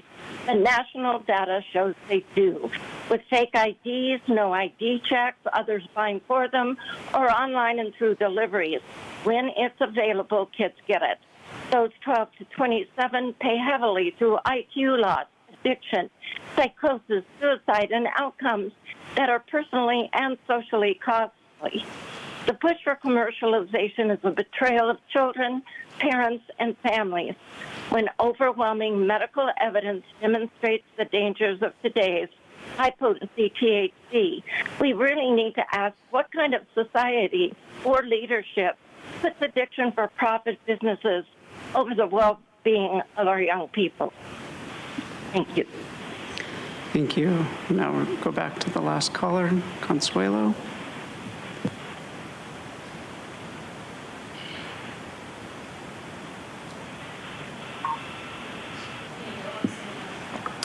Again, Consuelo, your device might be muted. We'll now go to the next caller.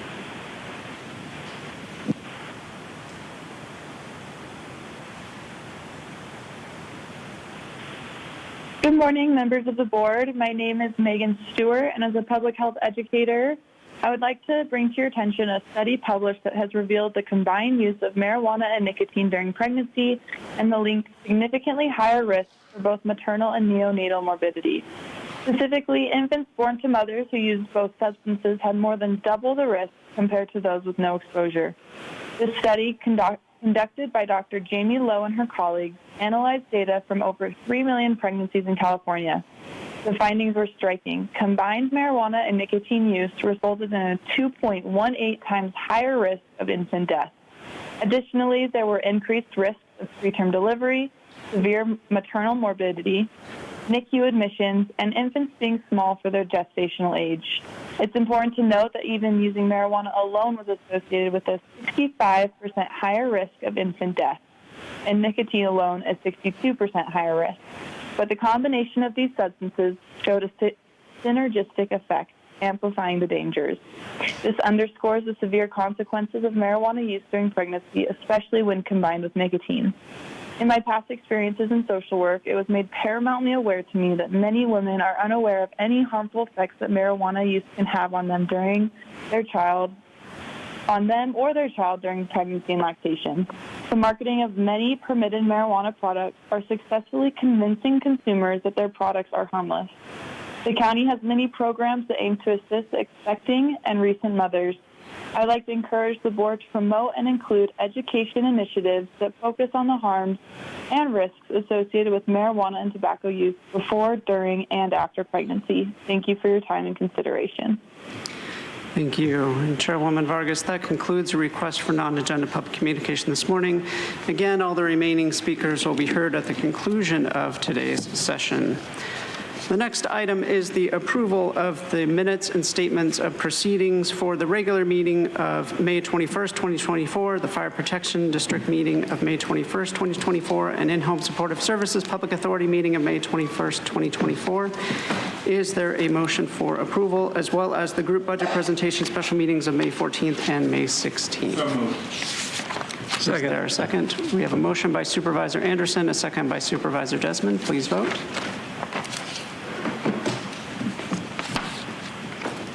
Chairwoman Vargas, that motion passes unanimously with all supervisors being present and voting aye.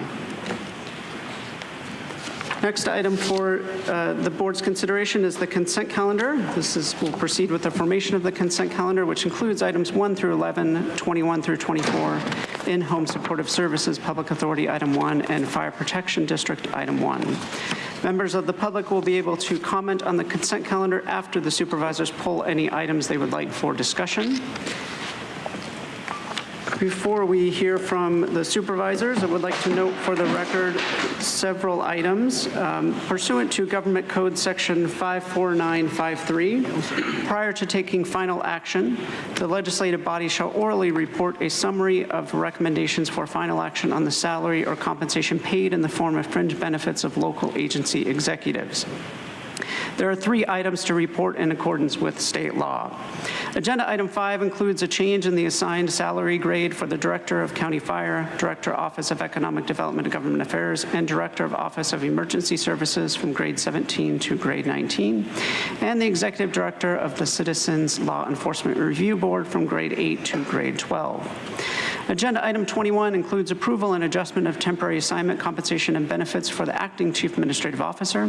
The terms of the appointment include an adjustment to her annual base salary to $383,240, contribution to the acting chief administrative officer's deferred compensation account equal to 10% of the noted salary payable on July 5th, 2024, including authorization of concomitant employee tax liability disbursement established by the compensation ordinance and catch-up deferral limits, monthly automobile allowance at the equivalent rate established by Administrative Code Section 496, 80 hours of executive time off per calendar year, and other fringe benefits and paid leaves applicable to the executive management during her time as acting chief administrative officer. Also note that there was an errata that was posted online and distributed to the board that corrected the start date for the acting chief administrative officer in recommendation 1. Item number 1 on the In-Home Supportive Services Public Authority agenda includes approval of the revised employment agreement with the In-Home Supportive Services Public Authority Executive Director. If item number 1 is approved, the Executive Director's biweekly salary will increase to $6,740.80. With those notes on the record, we'll now any of Chairwoman Vargas's comments have any comments or would like to pull any items for discussion, starting with Supervisor Montgomery Stepp. Thank you very much. I don't need to pull anything, just wanted to make a couple quick comments on item number 21. I want to thank Sarah for all that she has done as interim CAO. I was a newly elected supervisor, and she was just being appointed as the interim CAO when we faced a 1 in 100 year flood in many of our communities in the region. And so we had a lot of work to do in a very short amount of time. And she has always been available, and I want to thank her for that. I also just want to quickly address something that I did see in some inaccurate reporting. Sarah and anyone that was interested in being interim, the board had agreed that that person would not be able to be a permanent CAO. And so I just want to make sure that everyone knows that she did move forward with that, knowing that she would not be able to serve permanently. And I want to thank her for her sacrifice. And that is it. I will move the consent agenda. Thank you. My apologies. Chairwoman Vargas had indicated she was going to make the motion for the consent. If you'll second. I will. Thank you so much. Supervisor Desmond. Thank you, Andrew. Appreciate it. I don't have any items to pull. I will, but I do have a few comments. First of all, on item 3, this is a Tri-City Hospital. Exodus Company is a single source contract for the new 16 psychiatric beds at Tri-City Hospital. So I'm happy to see this before the board today. This effort started in 2019 when I first got elected as a Board of Supervisors, when North County had suddenly become a desert for mental health services. With the opening of the Tri-City Psychiatric Health Facility, along with the 3 crisis stabilization units that we have along the 78 corridor, North County is going to have a strong network for mental health services to offer. Item 4, this is supporting our foster care youth. This board letter is an effort we are continuing from last year, which supports legislation to reform foster care payments statewide. We have a responsibility to protect and support our foster care youth, and they're some of the most vulnerable people in our society. Our office was made aware of this legislation by Shane Harris of the People's Association of Justice Advocates. Historically, when a child enters foster care, because, unfortunately, maybe their parents passed away, counties in California collected the foster care youth's Social Security benefits on their behalf. Counties were essentially using these funds to pay for the care of the youth. However, this practice is a contributing factor to many of the foster youth, unfortunately, aging out of the program without very little resources and entering into homelessness. So I'm proud that the San Diego County reformed this practice as soon as we were able to. But now in San Diego County, the Social Security benefits are put into a reserve account for the youth until they turn 16. There's an Assembly Bill, AB 2906, it's authored by Assemblyman Bryan, would require all counties to put the funds in a reserve account for the children, for the youth. This bill would also require counties to financially provide for planning for the youth, taking care of them will help set them up in foster care and hopefully for a better future. This is a board letter to Supervisor Anderson and myself. We actually brought it to the board last year. Same thing in support, this different bill number now. But while it was passed here, unfortunately, Governor Newsom did not sign it into law. So he's got another opportunity to do that, and we hope this important reform effort will be implemented statewide.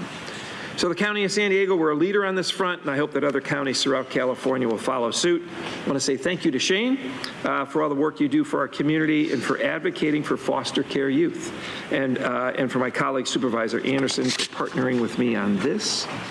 Item 21, I also want to thank Sarah, and I know she's not here because we're voting on something here for her, but she has done an excellent job as an interim CAO. She's, getting us through the budget process, having to tackle that effort, and also getting us, through the term and hiring of a new CAO. And so she's done exemplary, and she's kept the ship afloat, kept us going in the right direction. And I really, even though she's not here, I just thank her for her efforts, and I know she's going to be, continue to do well. So thank you, Sarah. Item 24, this is the law enforcement agreement with Rincon Band of Luiseño Indians. So along with the San Luis Rey Band of Luiseño Indians, we're working with them in North County. We also are working with the Rincon Band as well. So this is a great partnership with the Rincon Band and their law enforcement and our law enforcement to work together collaboratively and to continue these efforts. So I want to say thank you to Chairman Bo Mazzetti and the rest of the Tribal Council for being excellent partners with this law enforcement agreement. And you already had a motion and a second, so I'm done. Thank you. Thank you, Supervisor Desmond. Through the chair, Supervisor Anderson. I don't wish to pull anything, but I would like to quickly comment on item 7. We have an incredible team of firefighters in Station 43, and Station 43 will boost public safety for the Halcomba community. It's very important in my district, and I thank you everybody for voting for it in advance. I also would like, I'm sorry that Sarah's not here to hear all the kind words, but she did an incredible job, and I'm so pleased that she was at the helm, considering how rocky the road was there with the flooding and all the other issues that we had to face. And I'd also like to welcome Ebony in her new position. Thank you. Thank you. Vice Chair Lawson-Remer. Hi, yes, thank you. Nothing to pull and no comments, but I need to recuse myself on item 8. I received a contribution of more than $250 from one of the agents for this item, so I will be recusing myself from participating in a vote on this item. Thank you. Thank you. We'll now turn to public comment. As a reminder for members of the public, please keep your comments related to those items only on the consent calendar. We have 12 requests to speak on the items on the consent calendar. Again, those are items 1 through 11 and 21 through 24. We have 8 in person and 4 requesting to speak by phone. Any individuals that requested to speak on the consent calendar, please dial by phone. Please dial into the conference line using the instructions that were provided to you. We'll begin with the in-person speakers. As your name is called, please come forward and stand against the east wall under the murals until it is your turn to speak. We'll begin with the speakers in favor of the items on the consent calendar. I'd like to invite forward Shane Harris and Paul Kruger. They'll be followed by Mark, Oliver Twist, Paul, Consuelo, allegedly Audra, and Luke. If I've called your name, please come forward. And again, I'll ask you to please state which item on the consent calendar you are speaking on. You'll have 2 minutes to address the board, and please state your name for the audio record. Good morning, supervisors. My name is Shane Harris, and I am the president and founder of the People's Association of Justice Advocates, and the sponsor and proposer of today's board action item number 4. I want to thank Supervisor Jim Desmond, Supervisor Joel Anderson for listening to those who grew up under this county's care, and for taking action every single time you can for our foster youth. For decades, counties across California have continued the unjust practice of taking foster children's survivor and disability benefits. This practice is not only unjust, but it is also borderline deranged. I mean, how could a county that took children in claiming to keep them safer than their biological families apply and take money that was left for them from their parents or biological family and then not even inform them that they applied for them? Black and brown children are disproportionately represented in the foster care system if we want to talk about Juneteenth. And they go homeless upon exiting care in this county versus more of them go homeless versus actually graduating college, despite the stories that organizations like Promises for Kids will tell you. Unfortunately, the successes do not outweigh the challenges. And so this population is more marginalized than most other child populations. This kind of action these counties have been participating in is called stealing. I spent 13 years in the foster care system here in San Diego County after losing both of my parents. My mother received Social Security and disability benefits, and my father did too. To think that the county may have applied for and taken the benefits that I would have had access to is maddening. To think that other kids are experiencing this across our state and region is egregious. This legislation brought forth by a friend, Isaac Bryan, assembly member from LA, is a game changer, but it does not go far enough. AB 2906 will at least stop this practice in all counties across the state, and it will at least stop the bleeding. I call on you to support our agenda item today to ensure this legislation. Thank you. Thank you. Your time is up. Thank you. Thank you. Next speaker, please.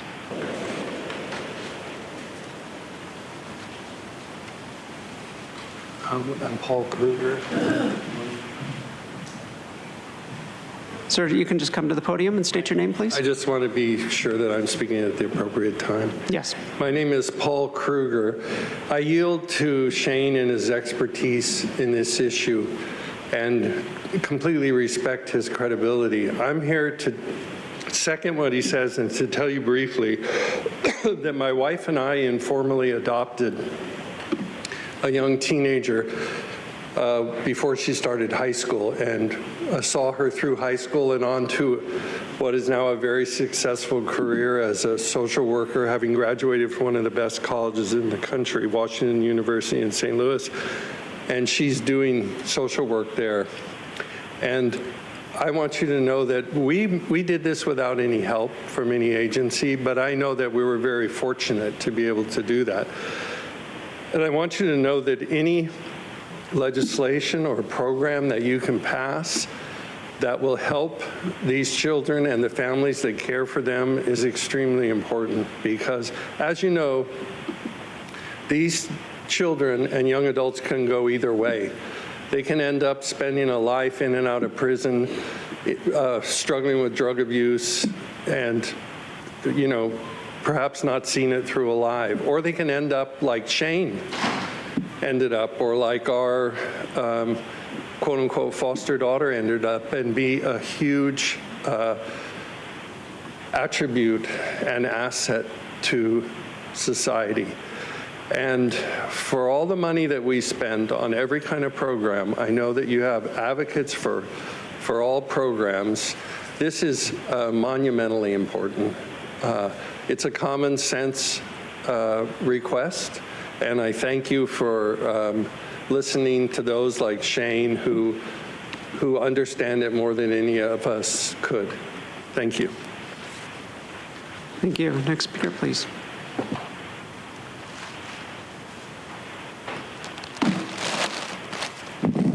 Mark. 54.7 million hours of in-home assistance are estimated to grow to 60.9 million hours. That says a lot about our government's failure. That was one. Fire mitigation fee. Even if the United States stopped using all fossil fuels right now, it would only make a difference of 0.2 degrees centigrade by the year 2100, government models show. There's no way that these changes can be attributed to climate change. The climate is changing all the time, but there's no reason that these changes can be attributed to the use of greenhouse gases. 3, relying on a single source contract for all your goods and services means you're vulnerable if they experience issues with their supply chain, quality control, or financial affairs, etc. I am not familiar with these allegations. However, the author of Exodus Recovery, Inc. Abuse on Facebook wrote, "It's a terrible thing when a counselor who is placed in a position of trust abuses so many people in the name of the dollar." Thankfully, the company Exodus Recovery Incorporated is being sued, and Alvin Bud Fowler has been terminated for corruption. He faces many victims who have been harmed by his horrifically illegal actions in a short time, end quote. Because homeless people will not be missed and have little power or recourse if abused, and Newsom's Senate Bill 43, I find this very concerning. SB 43 expands the legal definition by which someone can be deemed gravely disabled and treated against their will. So our government refuses to stop inflation, causing people to become homeless, and then wants to experiment with them against their will. This might also include a 19-year-old living at the beach in OB who gets caught during his first experience with LSD or mushrooms. He would recover from an acid trip. What permanent effects will their brain-altering psych meds have on his brain chemistry? If our government is so great, why aren't the poorest of our citizens happy with it? See the YouTube title, Wealth Inequality in America, this one. Then see Rosa Corey, this one. SB 43 is an abomination, and this is where and how it can be implemented. Your kids could be the next to be experimented on. 4, it is Thank you. Next speaker, please.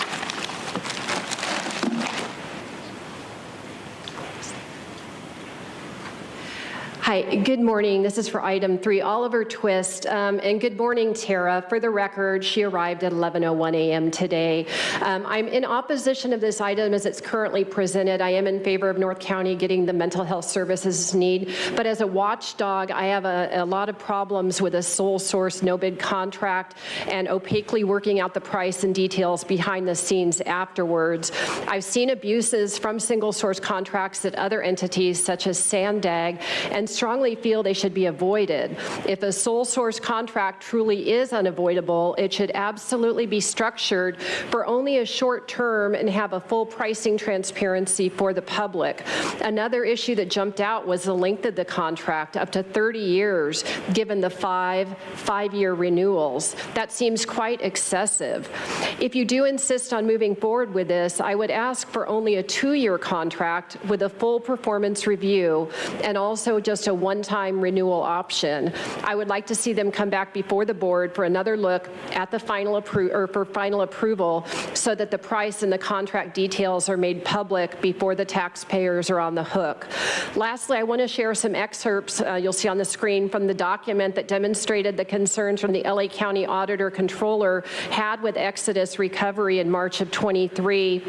Quote, our review noted significant areas of noncompliance which impact Exodus's ability to ensure county funds are appropriately used to provide MH program services and resulted in a significant amount of question cost. So if those were not immediately resolved, they were to be placed on the county contractor alert reporting database. Please think twice about any sole contract. I appreciate the taxpayer consideration. Thank you. Thank you. Next speaker, please.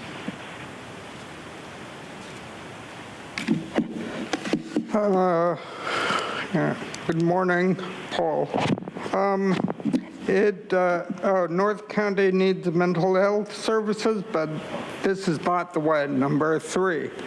It really tells a lot about HHSA's regard for the people that no documentation is provided beyond the board letter to support granting a single source contract and lock us in for 30 years with a shady contractor.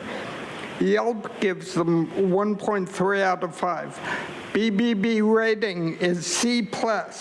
Bird Eye gives Exodus Recovery in LA a 2.6 out of 5.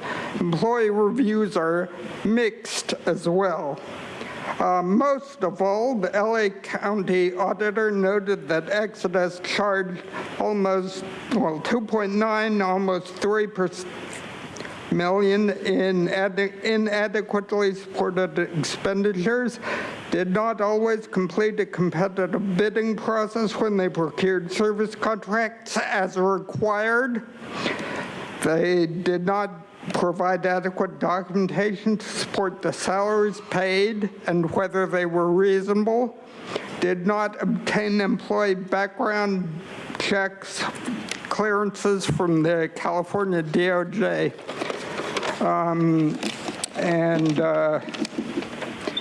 I sent you a letter for all this, and you need to tell HHSA to get real and find a better provider and do not approve this stupid contract. Number 2, the program needs a better moniker than RAT. 3 officers only assigned to the task force, 12,000 vehicle thefts in 2023. Thank you. Next speaker, please.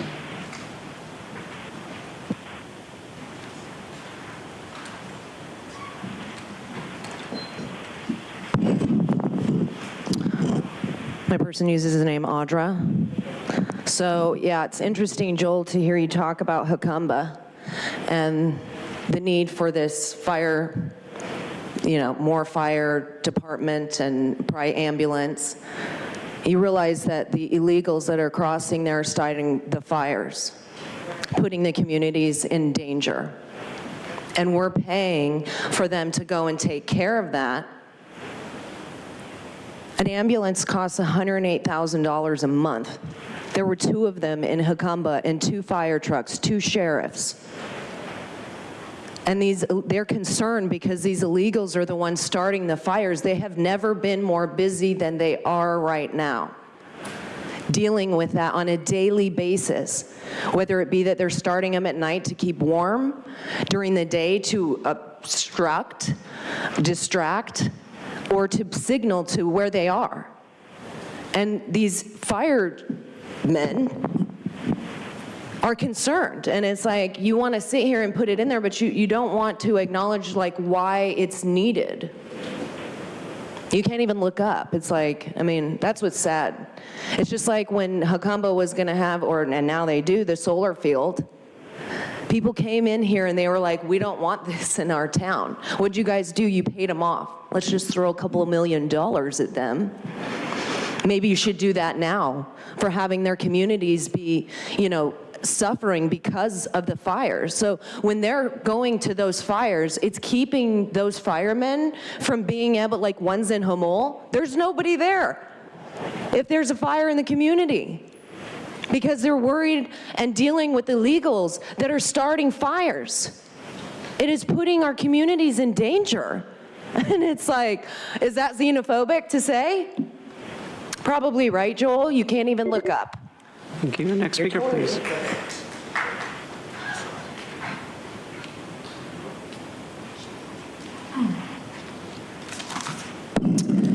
Consuelo, kind of speaking on all of them.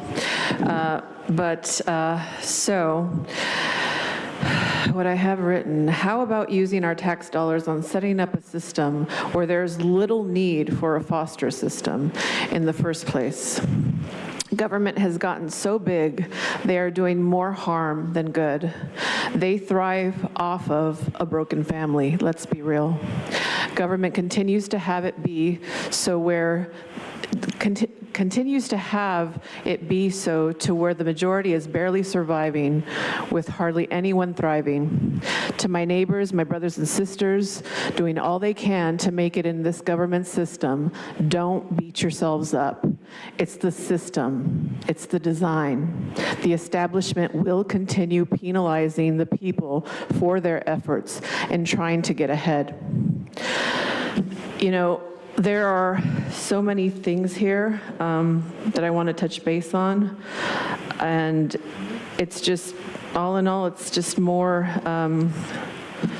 more government, more money of ours, and the majority of the people are still not paying attention.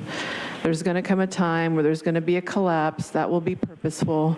And, it's this government who is making it all happen. They're just not listening to the people. They're just doing as they're told. And it's really sad. It's really sad where our world is going and what our government, what our county is looking like, what our county, our state, and quite frankly, the entire planet. It's going to crap, but like I said, it's all purposeful. And it's really sad that you have leaders that don't listen and don't care. Next speaker, please.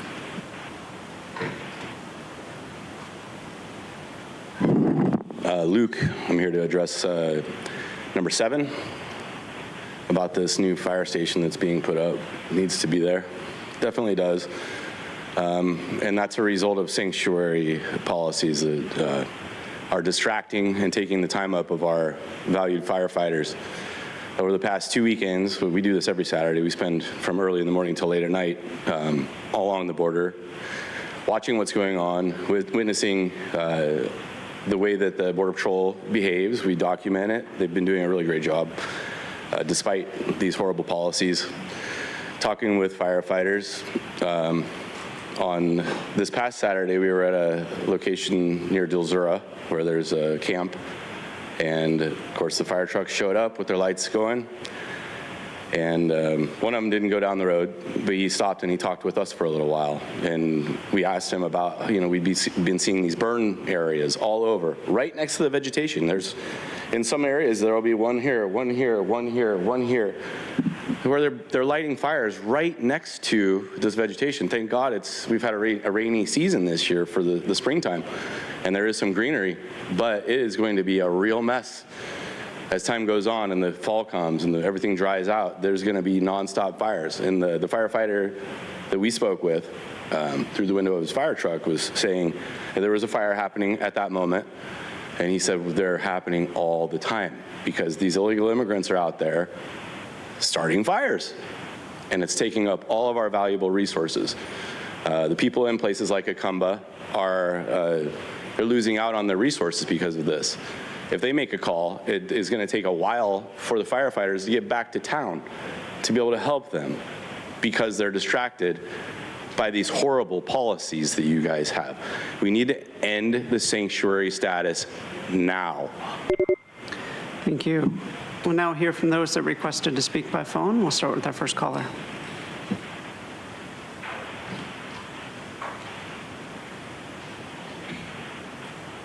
It's truth. Item 3, no to an $18.6 million monopoly contract with Exodus Recovery Inc.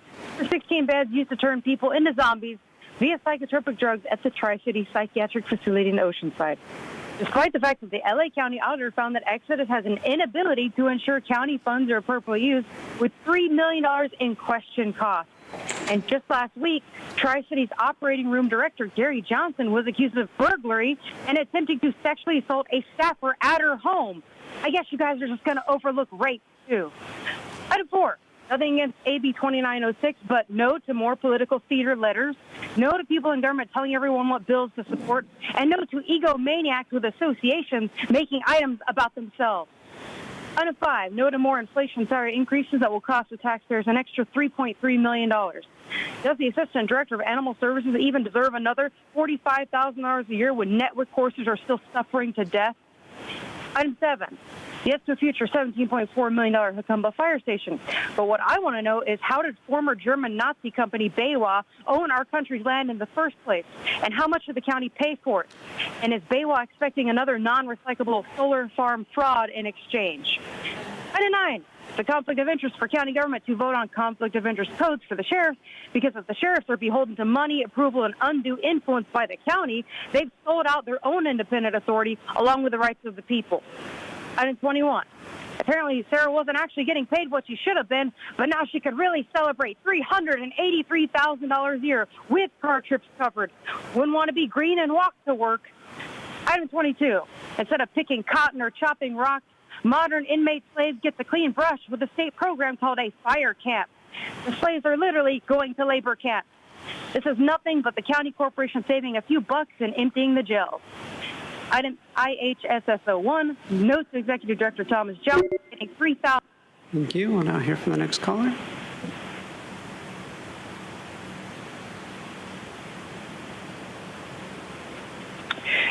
Good morning, Board of Supervisors. This is Ann Riddle. I called in to speak to item 4. I'm appreciative of this opportunity to shine a spotlight on foster care and a much overdue remuneration for our young people who find themselves in foster care and whose money was supposed to come to them would mostly now revert back to them as it should have always been. My experience as a social worker began in foster care, and I have a high regard for those who do that sort of work. But I learned a couple of things in those early years of being a foster care worker about some of the issues facing our youth. One was the role that parenting played in creating an atmosphere that meant the children had to be removed from their home. Without exception, it seemed to be drug-oriented. And in that day, it was alcohol and marijuana, and I understand that that's still the case. Our young parents have not yet appreciated the role of marijuana in their lives in creating the problems and their inability to take care of children.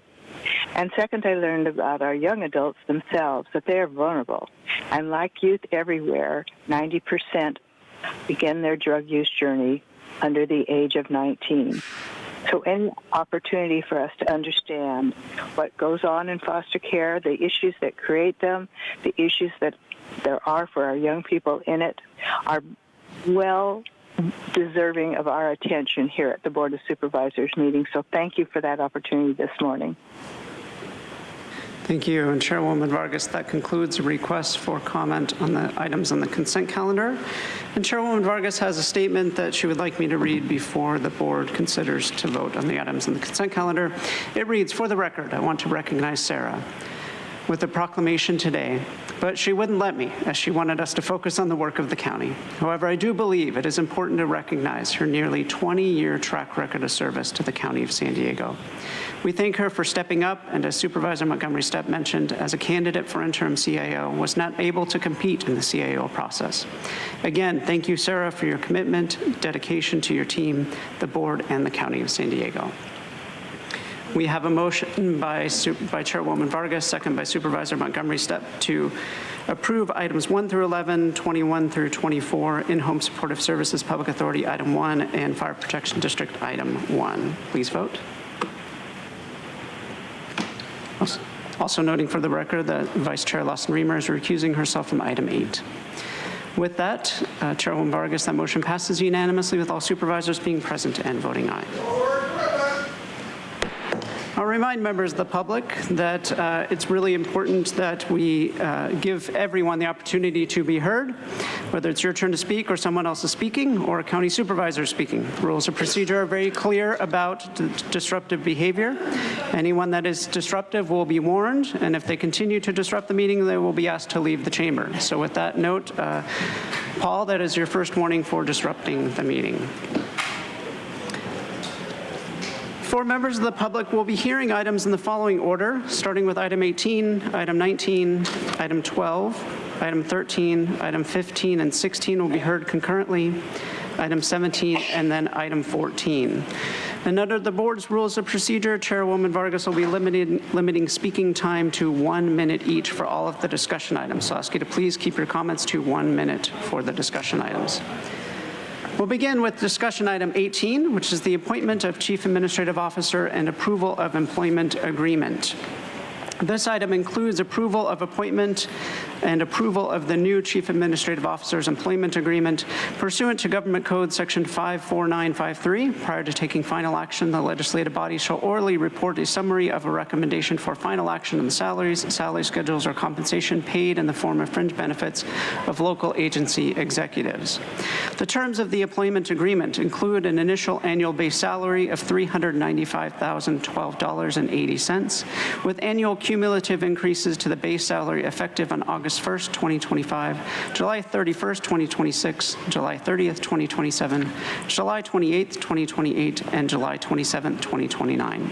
Contribution to the Chief Administrative Officer's deferred compensation account equal to the IRS annual maximum elective deferral limit, including catch-up deferral limits, monthly automobile allowance at the equivalent rate established by Administrative Code Section 496 of $1,000 per month, 80 hours of executive time off per calendar year, and all other fringe benefits and paid leaves applicable to the executive management.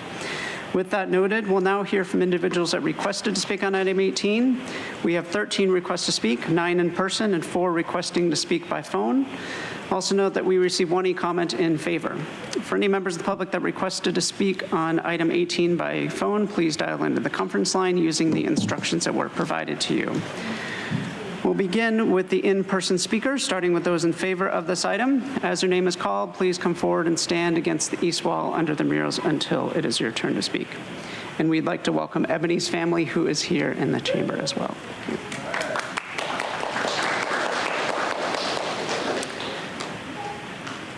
We'll begin with the in favor speakers. I'd like to invite forward Robert Gurman, Drusilla Willis, Paul Cadena, Paul, Marcel Sanchez, and Crystal Irving. If I've called your name, please come forward. You'll have 1 minute to address the board. I'll ask you to please state your name for the audio record.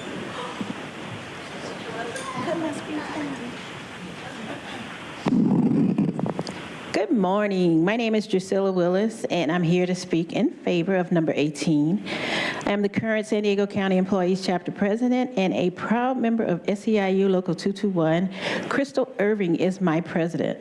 I've been with the county for 22 years, and I work for self-sufficiency. The process of the selection of the new CAO was stressful and rather disturbing for the lack of transparency. But congratulations. Okay, I lost my place. Oh, okay, here we go. Congratulations, Ebony, on your appointment. You are more than deserving, and I can't wait to get to work with you. In my 22 years, it's been rough.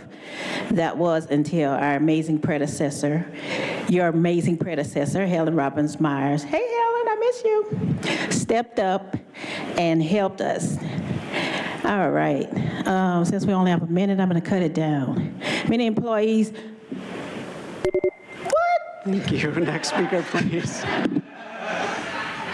1 minute goes fast. Next speaker, please.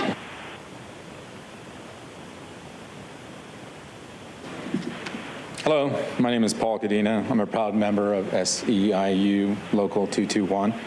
For the last 2 decades, I have served the county, working in the Department of Agriculture, Weights and Measures, in the Integrated Pest Management Program.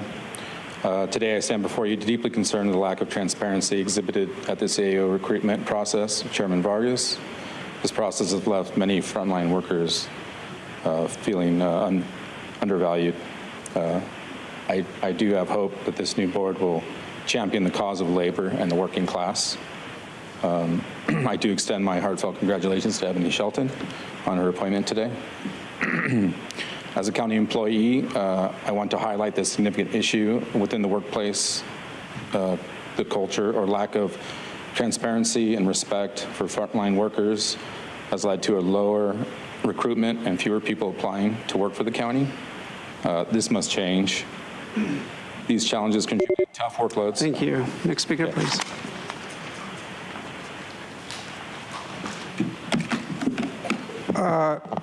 Paul, welcome aboard, Ebony. Since the finances of the U.S. and of California, in which you depend for many of your grants and programs, are not to be relied on, and the city's finances are in disarray, probably, so they may come knocking on your door. The choice of Ebony Shelton as the new CAO is probably a good one. And I see that she began her service with the San Diego Superior Court in 1997, and she's also had human resource and financial positions. But I think she may find her legal experience most valuable, since I've seen a number of errors and omissions at the board. Thank you. Thank you. As the next speaker is coming forward, I'd like to invite the speakers in opposition, Mark, Consuelo, and allegedly Audra. Hi, Robert Gurman. I had a 2-minute presentation with a slideshow. I'll save it for later because I think I'll be back. So I'll take my 1 minute and wishing the new CAO good luck. But more importantly, to thank Sarah, because she has always helped me.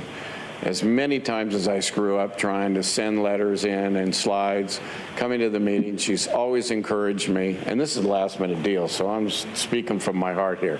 You are just simply a good person. So I want to thank you and good luck with your career. I did not know you were in the running. So if some of my other presentations inferred that I knew that you were in the running, I wasn't in the running. Yeah, no, you weren't. They explained it to me. So I want to, good luck, and good luck to the new CAO. Next speaker, please.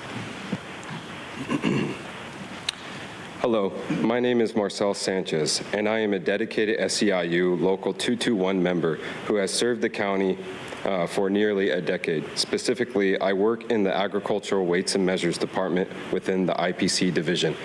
I speak before you today to express our disappointment with the lack of transparency during the recent CAO recruitment process. As frontline employees, we feel undervalued, and the absence of openness in this critical hiring decision has only increased our concerns. I hope that this board will prioritize labor and advocate for the working class. I would also like to extend my congratulations to Ebony Shelton on her recent appointment.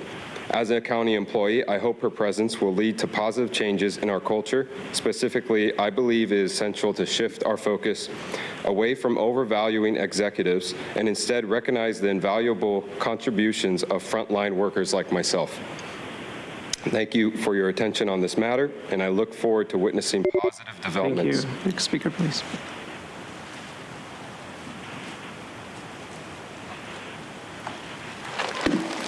Mark, first of all, I feel really sorry for the CEO having to implement these totalitarian measures she has no say in. Of course, anyone they appoint will be willing to do this. And it's literally criminal that people like this woman on her day off waited for the last couple of hours to speak. It's 1 minute to speak. And you guys put non-agenda, by the way, at the very end of the meeting, except for 5 speakers. That's an insult. It's disrespectful. Jim, you should write something up to change that, along with the paper slips that waste paper, because the same amount of time to you guys, period. So there could be no other reason whatsoever other than just to disrespect and waste the time on poor people's day off. They're not making $200,000 a year. They come here to speak to you guys and tell you what they think and have to wait all day to speak at the end of the meeting. It's a crime. Jim, do something about it. Your next speaker, please.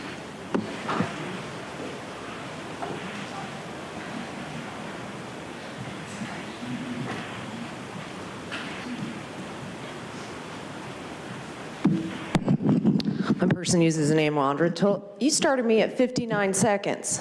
Yes, you did. It said 59. Wow. Something else. It's like anything to silence the people, all while you're like, we care about what the people think.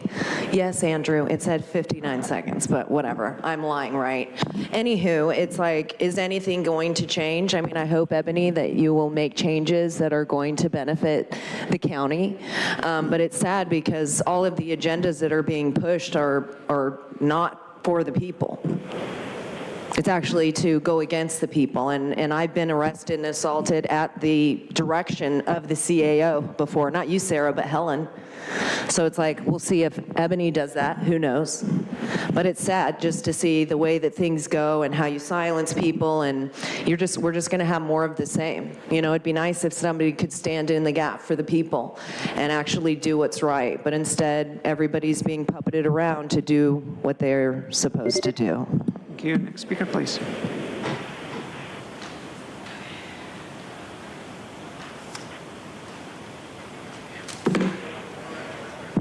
Consuelo. Talk about inequity. This item, Ebony gets only 60 seconds. Wow. Congratulations, Ebony. May you be a part of birthing a better system of how things will be done in our county and for the betterment of not only this county, but that it ripples out to the planet. Oh, sorry. Although you know my stance on this government, we do need more authentic, pure hearts like you, Ebony, in local office, and not people who say vile, disrespectful things in her texts, as this chair has. Oh, and I clapped for Ebony. Does that warrant my first warning, Nora? Does it? I got 11 seconds. Yeah, congratulations, and I hope that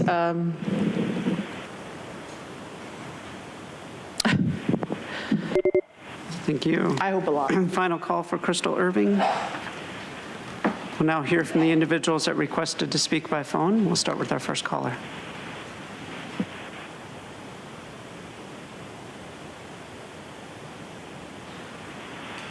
Good morning. My name is Maddie Kilkenny, and I'm calling today in support of Ebony Shelton's appointment as CAO. I was lucky to work with Ebony during my career at the county and had the privilege to witness her character, integrity, and work ethic firsthand. Perhaps what's most impressive about Ebony is her ability to work with others, build consensus, and keep the best interests of the County of San Diego and our 3 million residents in mind at all times. Throughout Ebony's career, she has built bridges with colleagues and instilled confidence in the county's budget, while also doing her best to implement the direction and policies of the Board of Supervisors. Ebony is the best choice, a fantastic choice. I'm thrilled for her and for the County of San Diego. Thank you. Thank you. Now hear from the next caller.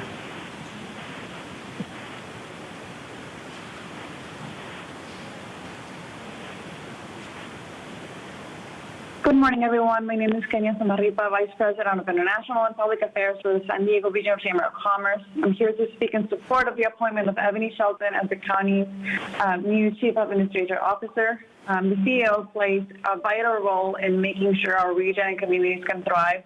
Ms. Shelton comes in with decades of experience and leadership, most recently serving as Deputy Chief Administrative Officer, overseeing fiscal and financial operations, managing the annual budget, with a vision to lead the organization to help shape the best possible future for our community. We look forward to continued collaboration with the board and Ms. Shelton in this new role to continue to make the San Diego region the best place to live and work. Thank you. Thank you. Now hear from the next caller.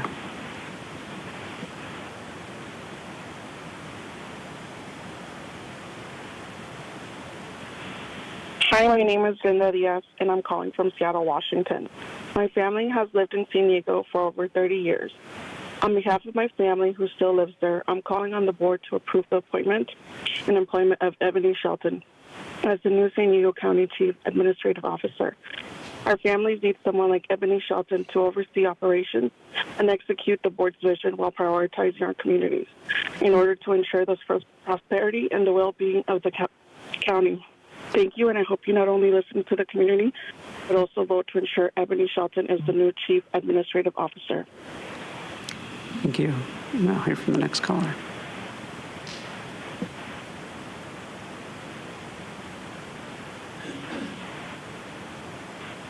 Truth to 60 seconds because Nora fears opposition, including the purple and red shirts who turned their back on Nora because she actually did the right thing, unlike today with censoring people via 60 seconds to speak. But remember what I said? Just because someone knows a good character doesn't mean they're able to have one of their own or befriend those with good character. Nora's chosen horrible people to befriend, including her political consultant, that felon scumbag Jesus who leaked her text. What a time to become voiceless Vargas. But I would have paid to watch Lorena versus Nora showdown. Too bad Lorena's a coward who gets her union minions to fight her battles. Shame on those unions who operate like mafias. And shame on the news for pushing the union's anti-Bridget charade while ignoring the fact that the unions disrupted and shut down these meetings. But I want to congratulate Ebony since she's qualified. I'm sure she'll rake in a crazy amount of taxpayer money via this promotion. But what I don't want to hear is her hard work overran by politics and childish color games. I would hope she was chosen for her skills, not her skin color. Now Crystal has to shut up. Thank you. Now hear from the next caller.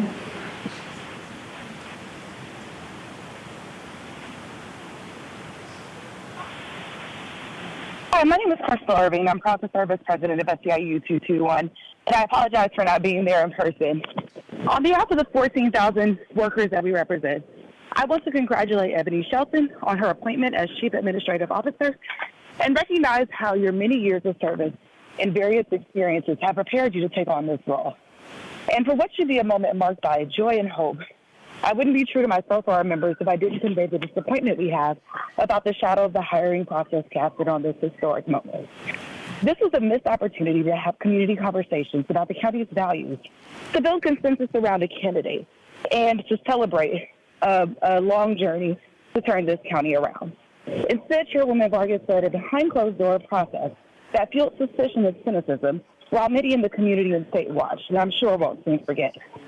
As we move forward, I do so thinking about what is possible. As you know, there is a huge gap from policies passed at the board to the day-to-day operations of our county.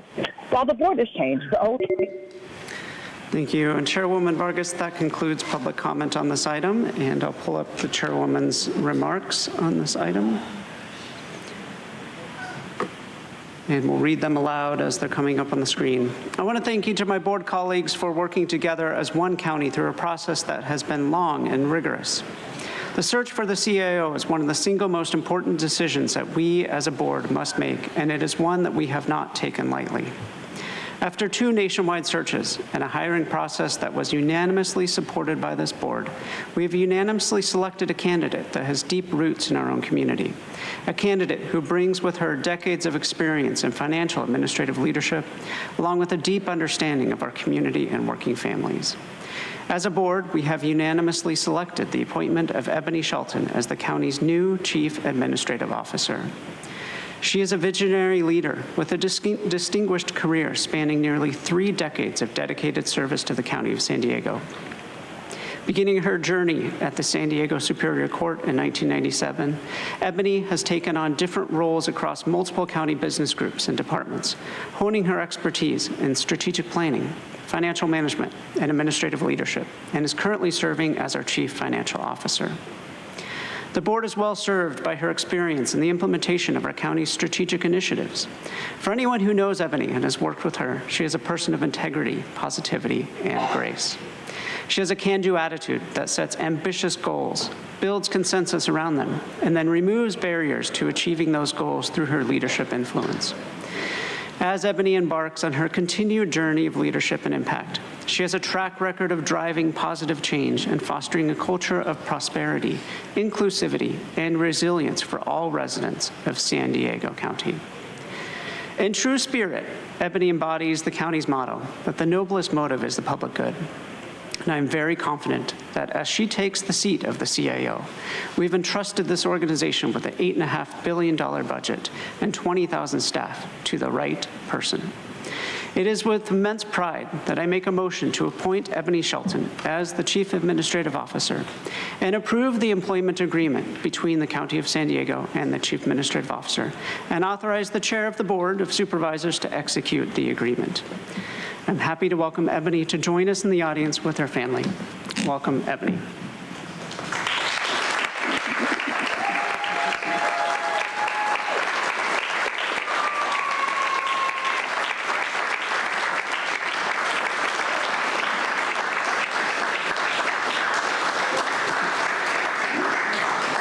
Through the chair, Supervisor Montgomery Seth.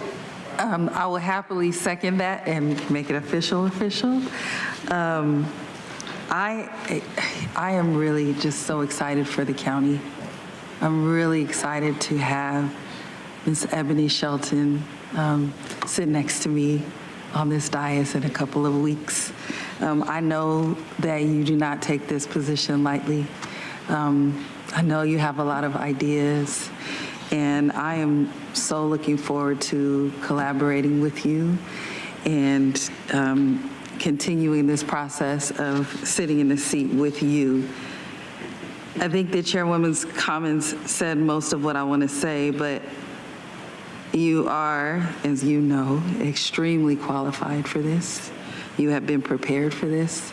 You have the dignity and grace to lead for such a time as this.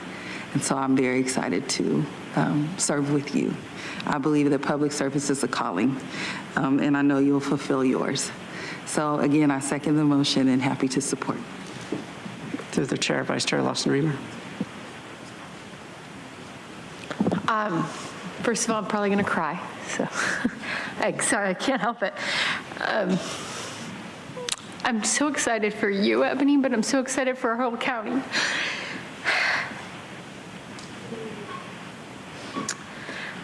I just cannot tell you how much I appreciate the leadership that I've seen you bring to this county since I joined the board. Your patience, your perseverance, your willingness to collaborate and listen and help us all grow and grow yourself together. You know, I think we've been working really hard as a board over the last 4 years to steer this county in a new direction. And I think you are so prepared and so ready to continue and advance and deepen and accelerate that work. You have done so much to get us through the last 4 years. Some of those times have been incredibly difficult. And I have just such great confidence that you're going to continue supporting our entire enterprise to innovate, to center the voices of communities, to advance our shared values of equity and sustainability that have really been at the heart of the work that we've been moving forward over the last 4 years. And doing it in ways that are creative with looking for new financial and revenue solutions that we spend so much time talking about. So I'm really excited to continue deepening that work. And I want to say to those two little ones sitting right next to you, you all should be super proud of your mama. She's going to be a big boss sitting up here. So, yeah, she will. She already is, but she's going to continue to be. So, you should be super proud. And I'm just proud to get to the opportunity to keep working with you over the next many, many years. So, thank you, Ebony. And just so excited. Okay, through the chair, Supervisor Desmond. Thank you. And Ebony, I'm very supportive of your appointment here today. You're the right choice for the CAO position, and you've earned it. You have well deserved. You've led your department, and everything you've done here at the county has been done with through your experience, your knowledge, and your passion. I think, or compassion, to lead a 20,000 plus workforce. So you've been a great administrator, and I really think you understand the county. You know where all the money is, which is wonderful. I'm excited to looking forward to working with you. And again, it's great to see your whole family here, and they're being supportive as well. They come first, but I know you're going to give your all to the county as well. And so thank you very much to this well-deserved new role here at the county. Thank you. Through the chair, Supervisor Anderson. Thank you, Madam Chair. Ebony, I welcome to the new position. I just want to personally thank you for working so hard over the years to make our decision so easy. You were the clear choice, and I was proud to vote in favor of you, and I look forward to working with you at a whole new level. Thank you. Thank you. And now the chairwoman would like to invite Ebony to come to the podium if she'd like to say a few words. Okay. The chairwoman would like to vote before you make your comments. So with that, we have a motion by Chairwoman Vargas, seconded by Supervisor Montgomery Stepp. Please vote. Chairwoman Vargas, that motion passes unanimously with all supervisors being present and voting aye.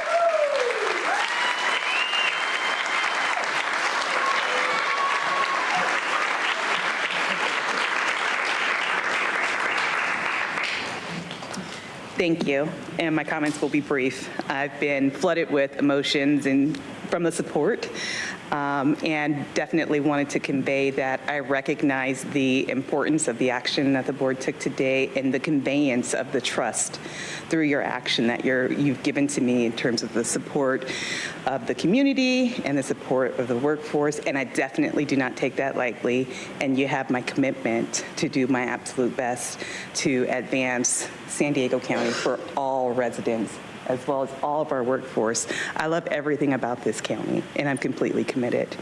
I also wanted to thank all of my colleagues, all of the members of the community, your board, all of my friends and family who supported me through this process, through smiles, words of encouragement as we move through the process.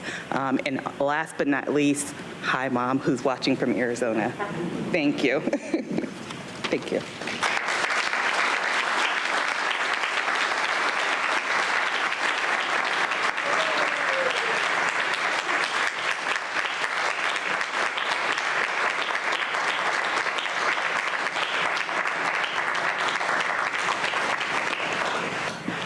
On behalf of Chairwoman Vargas, we'll now move on to discussion item 19, emergency air quality and improvement relief, procurement of air purifiers related to the Tijuana River pollution crisis.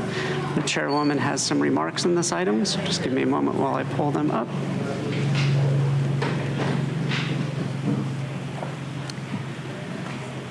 Colleagues, I'd like to announce that today I'm introducing an emergency board letter called Emergency Air Quality and Improvement Relief Procurement of Air Purifiers Related to the Tijuana River Pollution Crisis.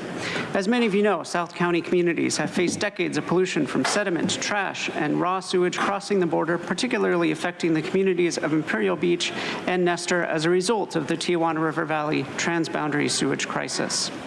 Since taking office, I've made the sewage pollution crisis a top priority. In 2021, I spearheaded the effort to declare the Tijuana River pollution a public health crisis and, most recently, a local emergency due to the persistent challenges stemming from aging infrastructure and transboundary flows. Last year, I led the installation of the first air monitor sensors near the Tijuana River Valley after hearing community concerns regarding odor impacts from sewage spills in South County. Last week, I wrote a letter to the CDC urging them to investigate and identify any public health risks in connection to the sewage crisis. And I also sent a letter to Congress asking for an additional $279 million in appropriations to address the transborder pollution. However, we cannot stand by and wait for others to act. The Tijuana River Valley sewage crisis is the environmental crisis of our lifetime, and we need to fight for our communities. Enough is enough. Ambient odors coming from the river have had a negative impact in the quality of life of South County residents, including our small businesses. This is very concerning. But as a board member for the APCD, I know that obtaining air purifiers for the communities affected by the pollution will help them immediately mitigate odors and improve living conditions, especially during the summer. Before I finish, I'd like to thank our county's public health team for all of their work to address these concerns, particularly for their request to the California Department of Public Health for a CDC liaison to support public health efforts. Thank you, Dr. Wooten and team, for your commitment and continuous support in building stronger and healthier communities. I also want to thank our partners at APCD, Environmental Health Coalition, and Casa Familiar for leading all of this air quality work. And while I continue working with federal, state, and local agencies, as well as stakeholders, to develop long-term solutions, air purifiers are an immediate, short-term measure to provide relief while broader, innovative solutions are being pursued. That is why today, I'm asking the board to approve this emergency request to obtain air purifiers for the people affected by the pungent odors coming from the Tijuana River Valley. I'd also like to add to the recommended motion a cap in the amount of $100,000. I hope my colleagues will support this initiative with the added amendment to clarify the funding. Therefore, I'd like to make a motion to approve item 19 with the amendment. Thank you and I appreciate your support. With that, we have a motion by Chairwoman Vargas. Is there a second? Sure, happy. Second by Supervisor Anderson. Thank you. We'll now hear from the individuals that requested to speak on this item. We have 8 requests to speak on this item, 4 in person and 4 requesting to speak by phone. Also note that we did not receive any e-comments on this item. For any members of the public that requested to speak on item 19 by phone, please dial into the conference line using the instructions that were provided to you.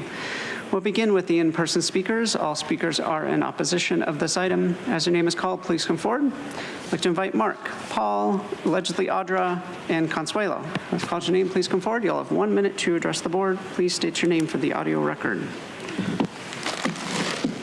Mark, was it Monty Python that said this is a tragedy of a mockery of a sham? People have been asking you for years to clean this up, perhaps more than a decade. Now, I'm not actually opposed to this. I mean, these people need air, and getting them some purifiers is probably a good idea. But the fact that you haven't dealt with this yet is unacceptable. Literally, it's negligent beyond belief. And it's such a huge problem. I know that you're trying to get the federal government to do more about it. It really is a reflection of our government, which is a corporation. That's all it is a profitable corporation. They don't give a damn about the people and the health down there, which has been affected drastically for a decade now at least. And it really shows what our government's about, that they haven't already dealt with this. So I have like 4 seconds left to say how much our government totally sucks. Next speaker, please. Yeah, I'd say I'm glad, Paul, I'm glad you want to put a $100,000 cap on this, but that won't do much. Hopefully it'll help the people who are confined to their homes, because here goes the board asking for action against rampant pollution while wanting to create a park in the middle of this mess. You need to look at the big picture.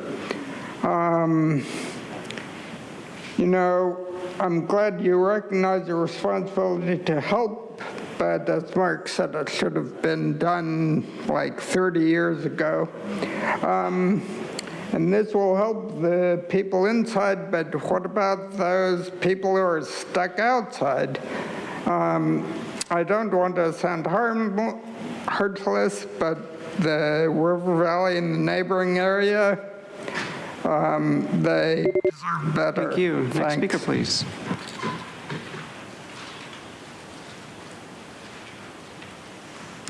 Consuelo. So this is just it. More government Band-Aids, Band-Aids, Band-Aids. All they do is work with the symptoms, and they don't cure what, in fact, they don't get to the source of anything. It's been decades, and it's so sad because just this past weekend I was there down off of Bayer, dropping my kid off at a birthday party. And I got off and I'm like, what the hell is that smell? This is what they're talking about. This is what these people have to live with every day. And it's really sad. Wow, you're agreeing with me, Nora, yeah?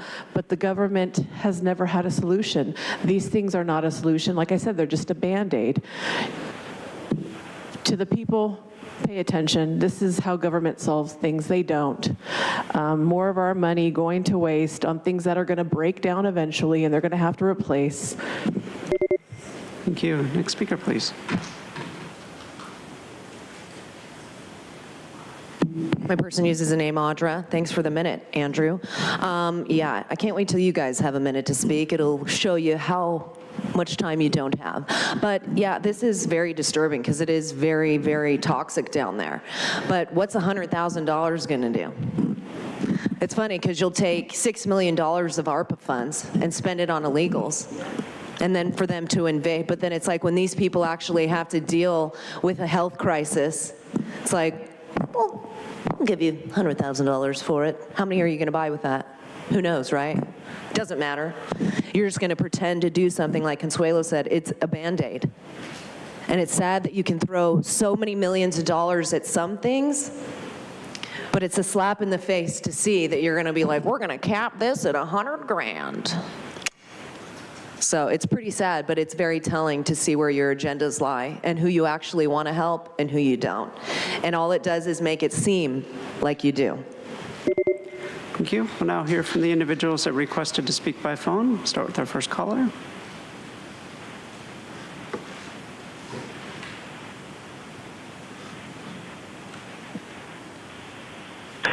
Good morning, Chair Vargas and members of the board. My name is Domingo Vigil, Deputy Director with the San Diego County Air Pollution Control District, or SDAPCD, and I would like to express our support for this item. Since October of 2023, the SDAPCD has deployed sensor-based monitors to track odor-causing compounds, such as hydrogen sulfide, that result from sewage contamination in the Tijuana River.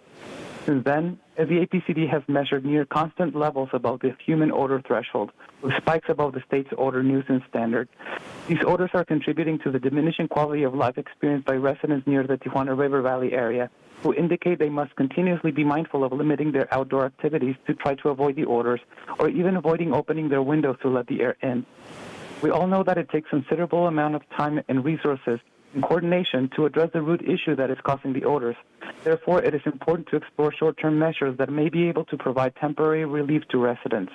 The item before you seeks to identify funding and establish a program that will make air purifiers available to impacted residents in an effort to help mitigate impacts. Now hear from the next caller.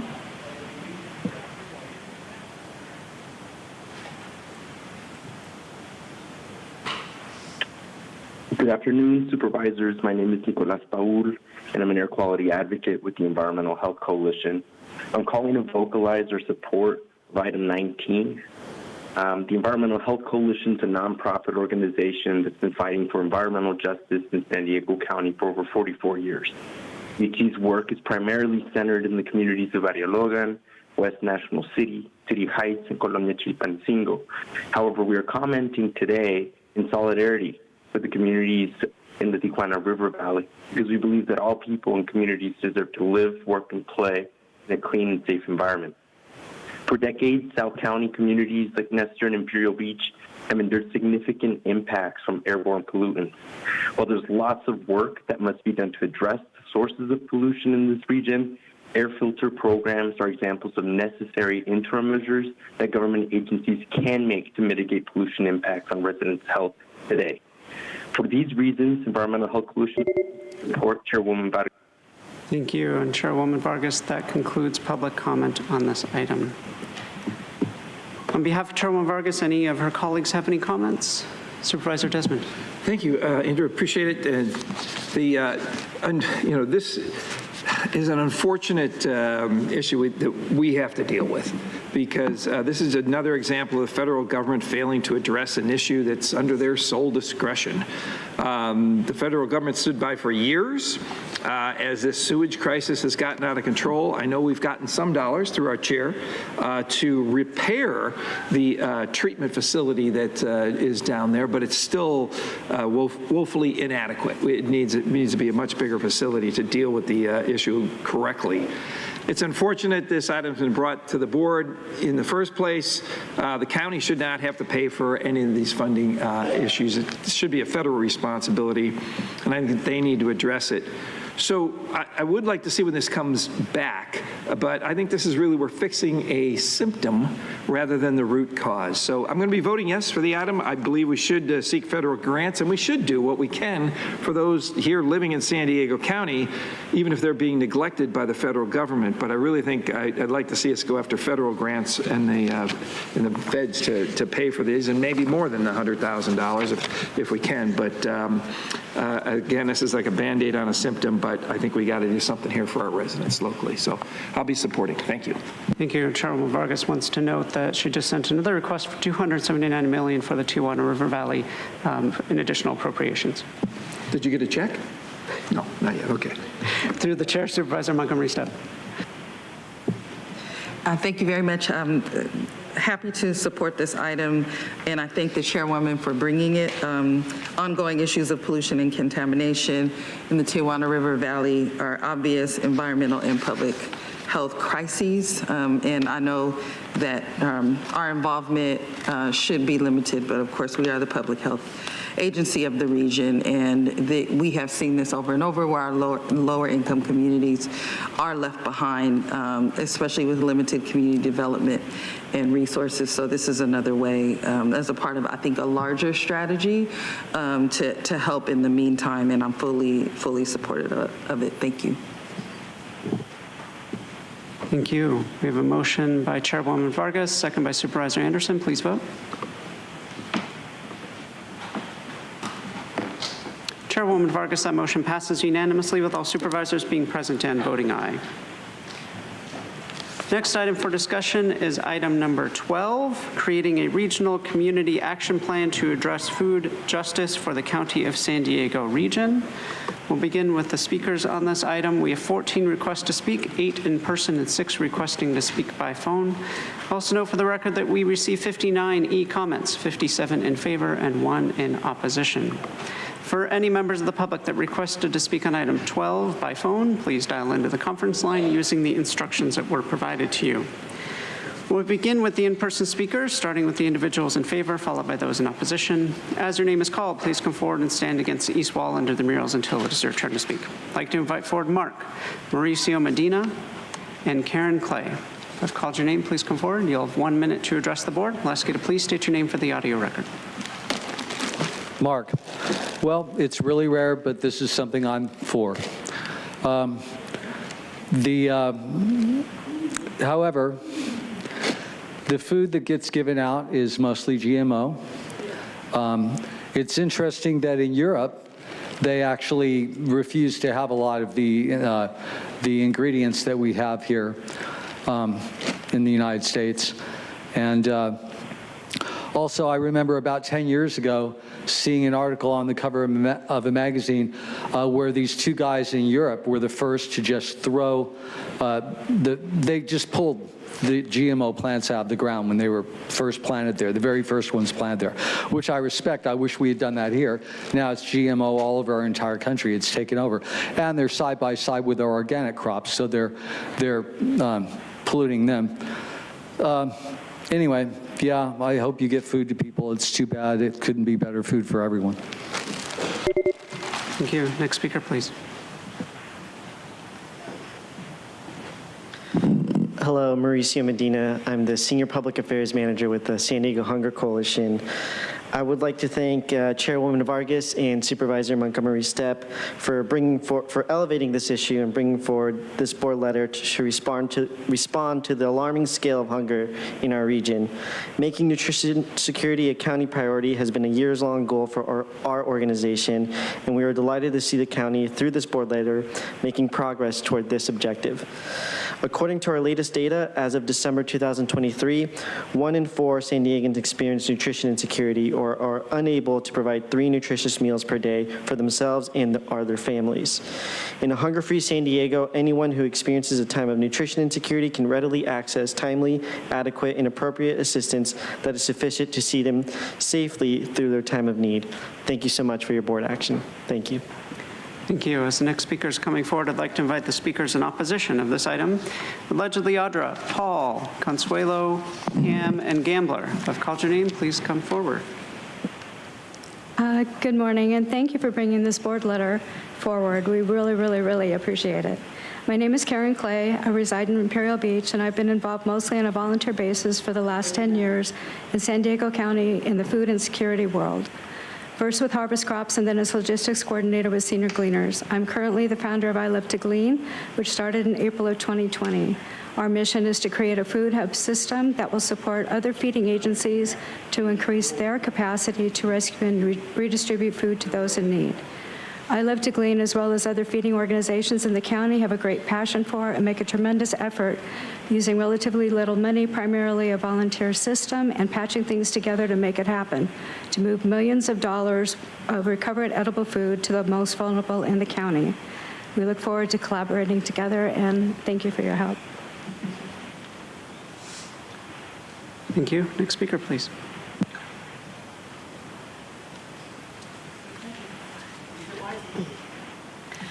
First, just help me understand, does anyone enjoy being forced into a box named BIPOC and to be referenced as BIPOC?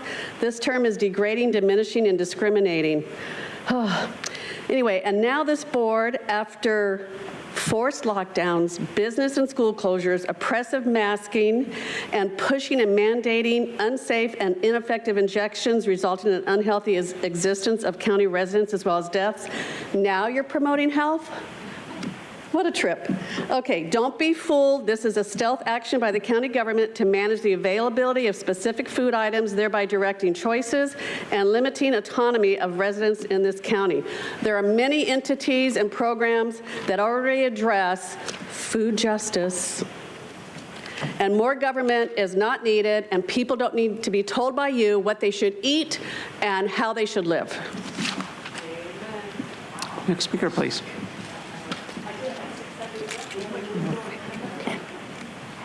Hi, Paul.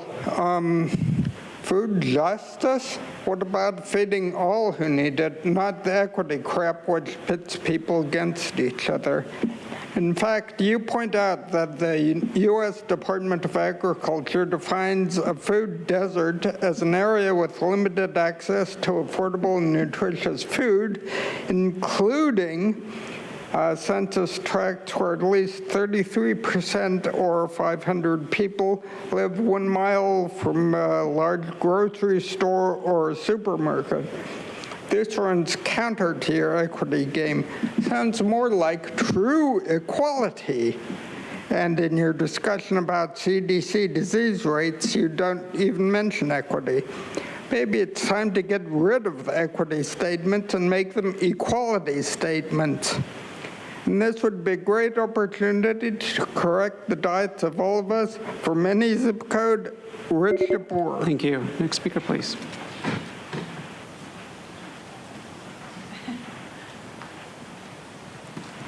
Consuelo. Food justice for the county. There's nothing just about what they call food these days. It's loaded with pesticides and has been genetically modified, essentially poisoning and fattening humanity. Government wants to be a part of everything, then to be useful for once and ensure that our county's people get safe food that is actually nourishment and not going to eventually have them seeking help by doctors. Let's see, what else do I got? That's all I got. Should I say anything else? Anybody? What else? Anything? Anything? Yeah, so that's pretty much it. Yeah, just, you know, it's sad that people aren't aware of where their money's going, but two, it'll probably just be towards food that's been tainted and poisoned and toxic. Next speaker, please. Person uses name, address. So, gosh, food justice. Thank God we have this, right? I mean, are we looking at rations soon? I'm just wondering if that comes along with that. But for you guys to pretend, this is good. You guys like to do things that it seems like you're caring and like we're going to provide something to the people. But this is just a plan to address food justice. What? Like, we make up all these words and we're like, we're gonna give, does the food need justice or is it the people? I'm a little confused, but it's like, when you sit here and tell people to inject themselves with a bioweapon to be healthy, how on earth can we trust that any kind of food that you're gonna wanna offer up to the people is going to be anything good and anything but poison? We don't even address that kind of stuff, but you sit here and you say that you want to help people, but you literally tell them to inject themselves with a bioweapon. And Jim, you're injured from it.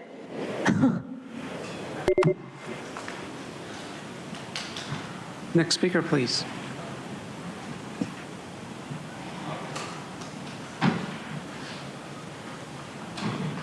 How you guys doing? Gambler here. I love the fake crocodile tears that Tara had when she was saying how proud she was of the decision that was made. Because I ended up calling Cindy Chavez and asking her and telling her what my mission is every single time I go to the board Justin, I'm going to meetings. ask you to please stay on topic. That's your first warning. Food. Why are we having a problem with food and housing when, on record, we are the 14th most populated city moving away. Like the citizens of San Diego were number 14 moving out of San Diego. Yet we have a housing problem. I'm trying to figure that one out. We have a food problem. Trying to figure that one out. You guys need to build so many damn houses to go ahead and charge people rent. I heard we are now landlords, which is, I don't know if that's true or not. I know that we are basically helping people be landlords. And I don't really... Your time is up. We'll now hear from the Justin, your time is up. I ask you to please leave the podium. Now hear from the individuals that requested to speak by phone. We'll start with our first caller.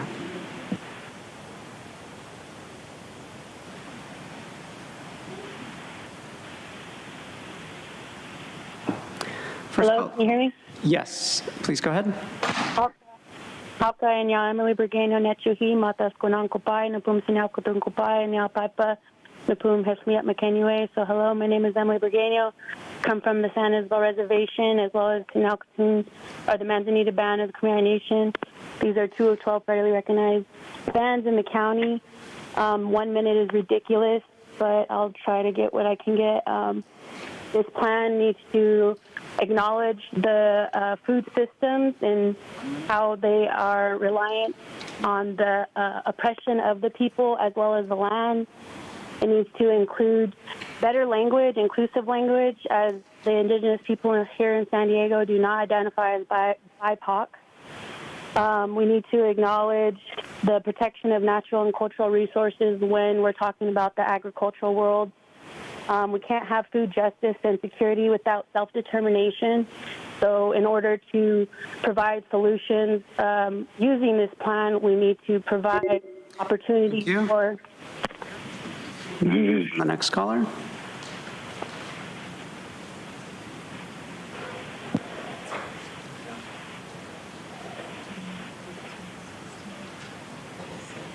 Truth, can we get a side of freedom fries with alleged food justice? If you guys really want people to have easy access to healthy food, why not waive all fees for grocery stores and then increase fees for fast, fake food businesses? But then Joel would have nowhere to eat. And if you really want to save people from heart issues, then why'd y'all push the deadly clot shot that gave so many people myocarditis? Is anyone, even the CBOs, are they advocating for grocery stores in affected neighborhoods? And what about the fact that you guys have bought over 45,000 acres of land that could have been used as farmland? And how are any of you going to define best practices when you can't even get a board letter typed up without mistake? An ironic cleanup on aisle equity statement. Note to any and all regional summits would do nothing but erode lawful jurisdictions, make big corporations and developers rich, and result in a lack of representation of the people. And what's this board doing about 10X pushing public transit, biking, and walking on everyone? You can't carry enough healthy groceries for a family without a car. Such inequitable fraud, all of it. So forget food deserts. I'm more worried about common sense deserts. That's all you guys are. Thanks. Now hear from the next caller.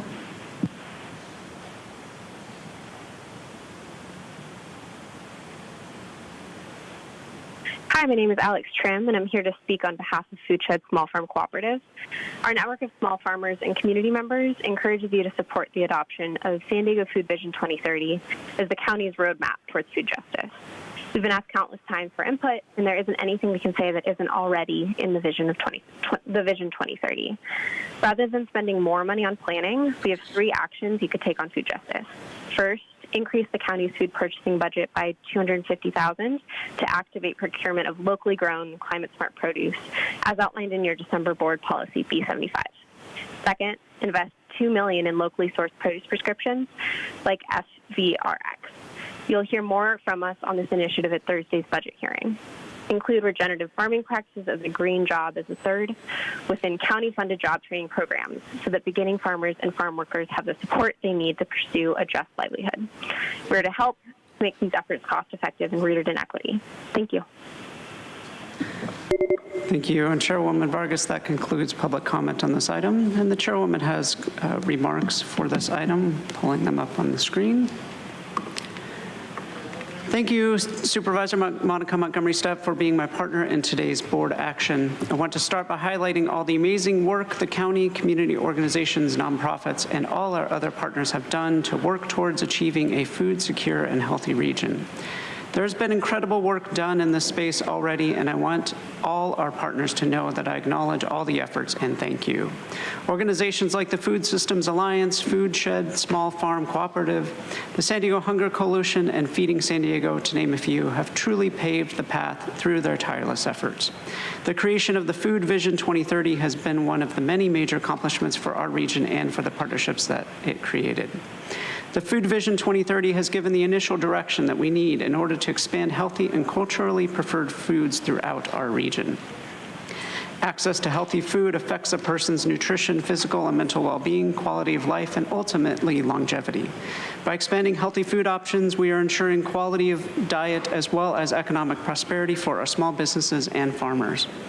Food is a basic human right, and an individual's zip code, race, or income level should not determine their access and options to healthy and culturally preferred food.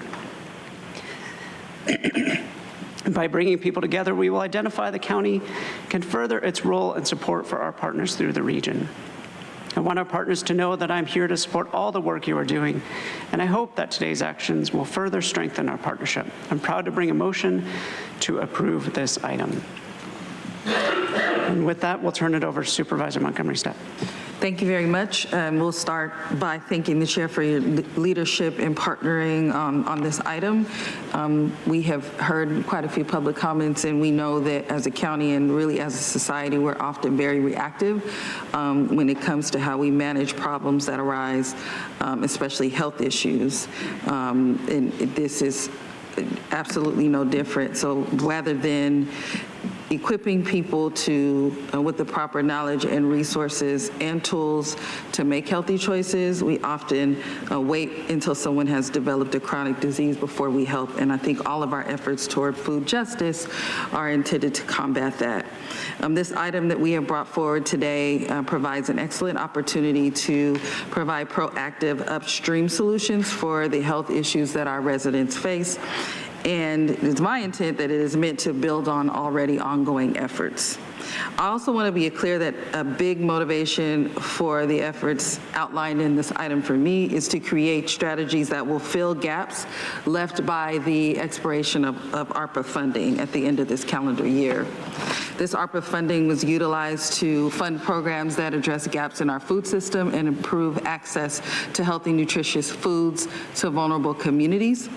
We want to ensure that the individuals and families that were served by such programming can continue to have their needs met and potentially expand the program to serve even more residents who fall through the cracks of our food system. It is my hope with the hard work of the county staff in collaboration with community-based organizations, healthcare providers, farmers, grocers, and advocates, we can continue to establish effective upstream solutions that provide all San Diegans with the tools they need to live long, healthy lives. lives. And again, I second the motion and support this item. Thank you. Thank you. Through the chair, Supervisor Desmond. Thank you. And I'm happy to see that local farmers have been included in the recommendation.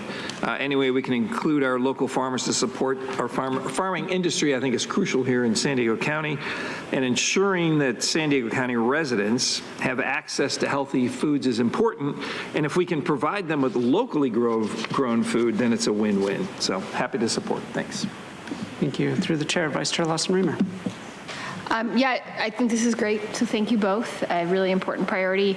I just want to uplift that it would be, I would love to see when this comes back, ways that this work could connect to the sustainable, equitable food policy that so many stakeholders put together for us as an enterprise. So I would imagine that there should be some important synergies and lessons learned from that exercise, as well as hopefully additional insights that this process could lend to improving and strengthening our sustainable, equitable food sourcing program here at the county, so that all these hands are moving in the same direction. So I just wanted to uplift that I think this can help accelerate some work that had been going on and add some depth and strength to it. So thank you. Thank you. We have a motion by Chairwoman Vargas, a second by Supervisor Montgomery Stepp. Please vote. Motion passes unanimously with all supervisors being present and voting aye. Next item for discussion is item 13, establishing an ad hoc subcommittee on transformative technologies and artificial intelligence. We'll begin with the individuals that requested to speak on this item. We have 10 individuals, 7 in person, 3 requesting to speak by phone. Also note for the record that we received 1 e-comment in opposition. For any members of the public that requested to speak on item 13 by phone, please dial into the conference line using the instructions that were provided to you. We'll begin with the in-person speakers, starting with the individuals in favor. I'd like to invite forward Gerald Howard and Nate Woolman. We'll have 1 minute to address the board. Can we get 2 minutes, Laura? Said a no? Again, the chairwoman has indicated all speakers will have 1 minute for the discussion items today.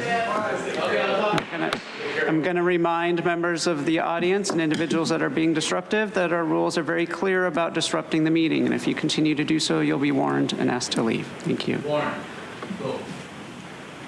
I'll ask you to please state your name for the audio record. Good afternoon, supervisors. My name is Nate Woolman. I'm proud to be Vice President of SEIU Local 221. I'm also a former county employee of 15 years. I'm speaking in support of this item, but I'm doing so with deep concern. This support is based on a good faith assumption that county workers will be given a true seat at the table in the implementation of this sort of technology, making sure that the county is purposeful and responsible in its use of artificial intelligence could become one of the most difficult problems that we face. This board letter is an important step in addressing those challenges, but there's an important missing piece. SEIU 221 members on the front lines will be the first to know when this technology adversely impacts our services and clients. We were disappointed that there was nothing in this board letter concerning or mentioning the impact of AI on working families, and there's not yet a process outlined to ensure voices of county employees included in the shaping and the introduction of AI. There's been very little testing of this technology in real-world clientele interactions, especially in terms of government services where people's rights are involved. So before moving forward, we urge the board to modify this proposal and explicitly account for the impacts to county clients and workers. Thank you. Thank you. As the next speaker is coming forward, I'd like to invite the speakers in opposition: Mark, Consuelo, allegedly Audra, Paul, and Gambler. I've called your name. Please come forward. Good morning. My name is Ms. Jarrell Howard. I am a county worker, will be 11 years at the end of this month, self-sufficiency services eligibility. I am also a proud member of SEIU 221 for the same length of time. I'm here speaking on the artificial intelligence and asking you to make sure that we, the county workers who are fully impacted on the plans for this, be involved at the table for the future plans. We can tell you from the new programs that's already been put in place, the impact it has on us on our daily work as far as systems going down, problems with it. We have a new system we're dealing with. It will be a year old in July, and we are still going through the glitches. If we're going to do this, please have the county workers present and at the table for these plans in order for it to work for our community, for our community-based organizations. Thank you. Thank you. Next speaker, please.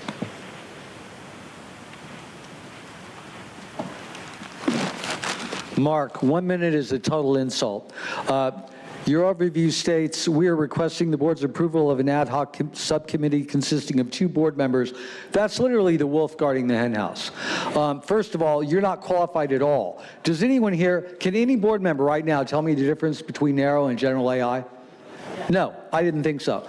You guys should have, no board member here is qualified at all. You should have computer programmers or people who are highly specialized who could catch mistakes made in the system, and they should be the most conservative people you could ever get.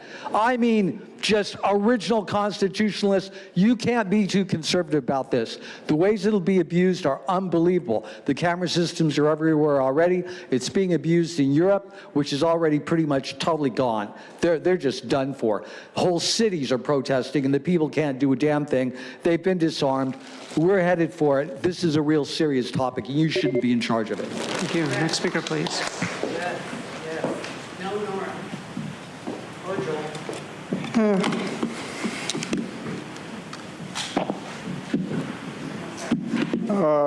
Paul, hope you are going to listen to this subcommittee and don't just buy improperly vetted artificial intelligence and license plate readers and other tech like the San Diego mayor and 5 council members. It is a mistake, by the way, to appoint the 2 authors of this proposal, the power-hungry Nora and Joel, who doesn't strike me as a techie. They should also recuse themselves. You want this subcommittee to have tech-savvy members who can judge what the county has or should have impartially. I don't think Nora could, and I don't know if Joel could. Also, their mere presence might serve to direct the discussion politically. It all comes down to the same thing, discrimination on the basis of zip code or appearance. Thank you. Next speaker, please.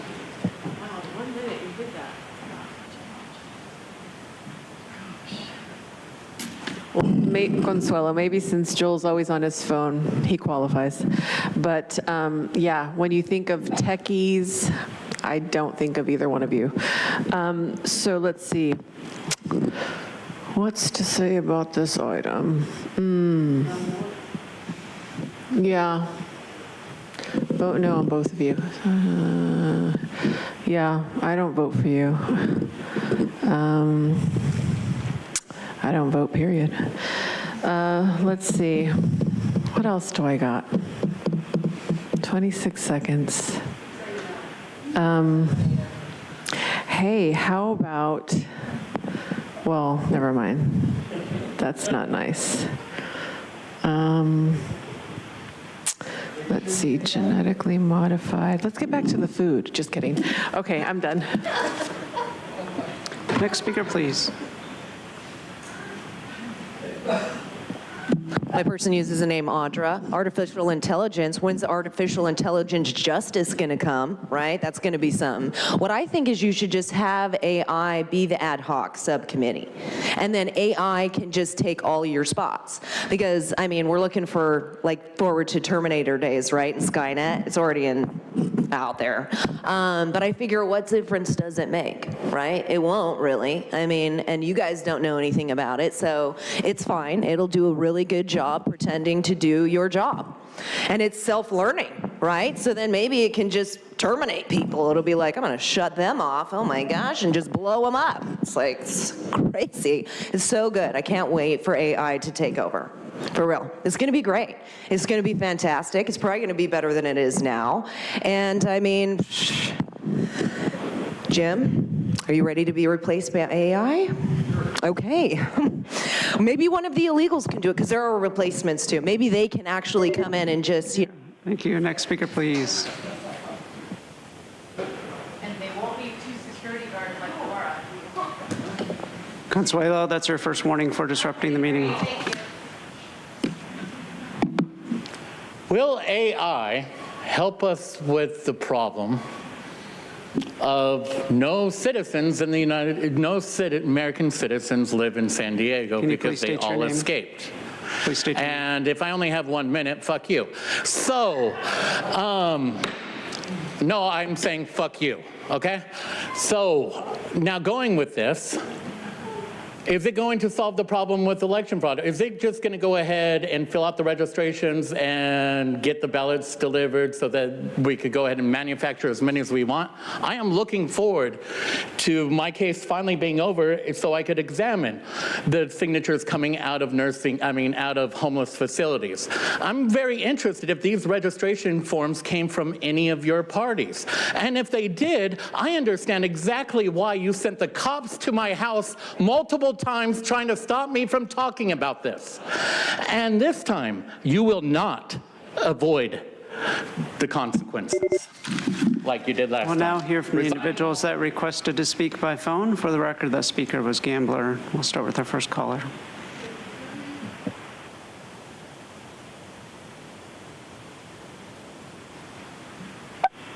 Truth. If county government currently struggles to make any real progress on bettering lives for county residents, then how would a sped-up computer-based process make things any better? More than it would just eliminate faster the voices of opposition. We're going to have AI robot supervisors soon. Would they be more ethical and interrupt speakers less? Would they actually answer emails? Technology is not the real problem. People are. There's no tech to ensure ethics, morality, or even equity, equality, or justice. Example. As item mentions ChatGPT, which had the companies OpenAI and Sama use Kenyans as cheap $2 labor to mark a bunch of topics as harmful content.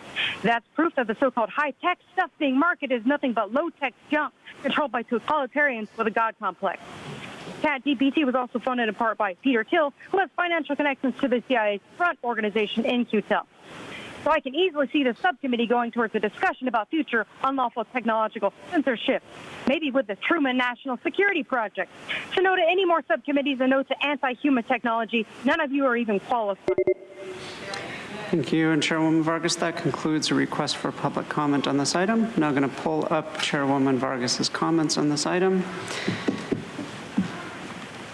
They read, my colleague Joel Anderson and I are proposing to establish an ad hoc subcommittee on artificial intelligence and transformative technologies. This action aims to harness the power of innovation and cutting-edge technologies to enhance county services. As you know, our region is a global leader in the technology and telecommunications sector, with some of the brightest minds and companies that call San Diego home. At the same time, there are also concerns about job losses and increased risk of fraud with software and robots that are learning to think and act like humans. We must leverage innovative solutions to make county operations more efficient, responsive, and inclusive, while also safeguarding the public from potential abuses of AI and other emerging technologies. This subcommittee will address both the opportunities and challenges posed by these technologies while ensuring ethical AI governance and exploring opportunities with technological advances. You have my commitment that we will absolutely make sure to include workers in the subcommittee. And Chairwoman Vargas is making a motion for this item. And with that, through the chair, Supervisor Anderson. Thank you. We have a motion and a second. Through the chair, Supervisor Montgomery Stepp. Thank you very much. Thank you, Supervisor Anderson and Chairwoman Vargas, for bringing this forward. I heard, I think, in the comments that that you will include worker involvement in the committee. We heard the impacts on daily work and services to our community, and also, the importance of having that discussion for how the decisions that we make impact our workforce. So thank you for that, including that in your comments. And just another aspect of it is just the workforce training aspect of it, of course, can be another part of that conversation. But just wanted to add that, fully supportive of the item. Thank you. Thank you. Through the chair, Vice Chair Lawson-Remer. Yeah, thank you so much to my colleagues. This is a really important issue. I think it's important our county be engaging on it. I think, as most of you know, I spent a year at the Center for Advanced Studies on Behavioral Economics at Stanford, working on the technologies of production and reproduction in 2018, really looking at kind of this question around the future of work and AI. Just wanted to kind of, as you guys go off to do the work, which I'm very excited to support, I wanted to just take an opportunity to share a couple of my thoughts. One of the things that I think that is very clear is that the kind of the positions that continue to, be under threat tend to be in the areas of work that are more vulnerable to automation. And I think we certainly saw the vast disruption of our economy that happened in the 1970s and 80s as automation transformed the way that assembly lines worked and industry and manufacturing, and the significant job displacement that resulted from the automation of manufacturing and industry in the 70s and 80s. And I think what I should hope that we're really centered on as we look at sort of the disruptions and the promise as well as the perils of AI, but the promise, really centered on the promise, but also acknowledging that every kind of technological disruption can bring dislocations and challenges, that we're really centered on how do we really think about the impact on people and workers. And one of the things that I do think is really promising is the role of the caring economy, and that the areas of our economy and society that are the least vulnerable to disruption by AI is the caring economy, is the work caring for people. It's healthcare, it's childcare, it's the work where you really need to show up as a human, to be a human in relating to other people and in the role of empathy.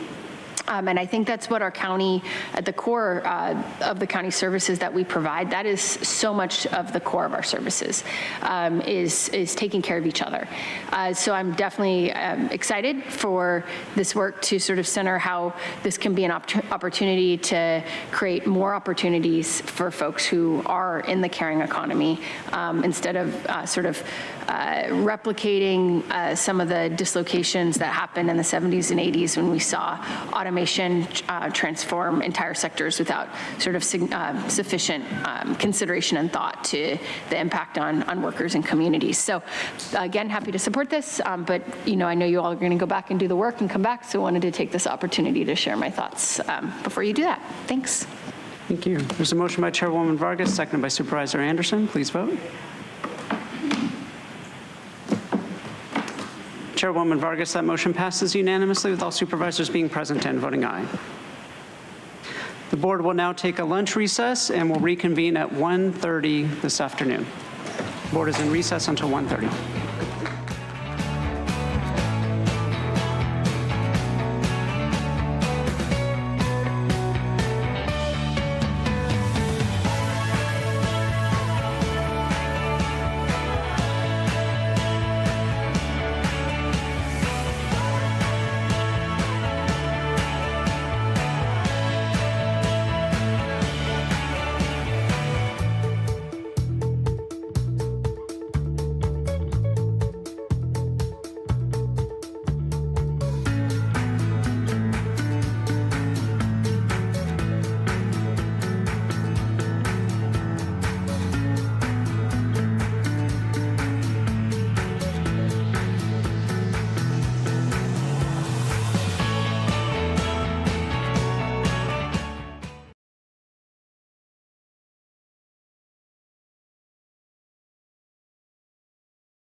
Thank you. On behalf of Chairwoman Vargas, we'll now hear items 15 and 16 concurrently.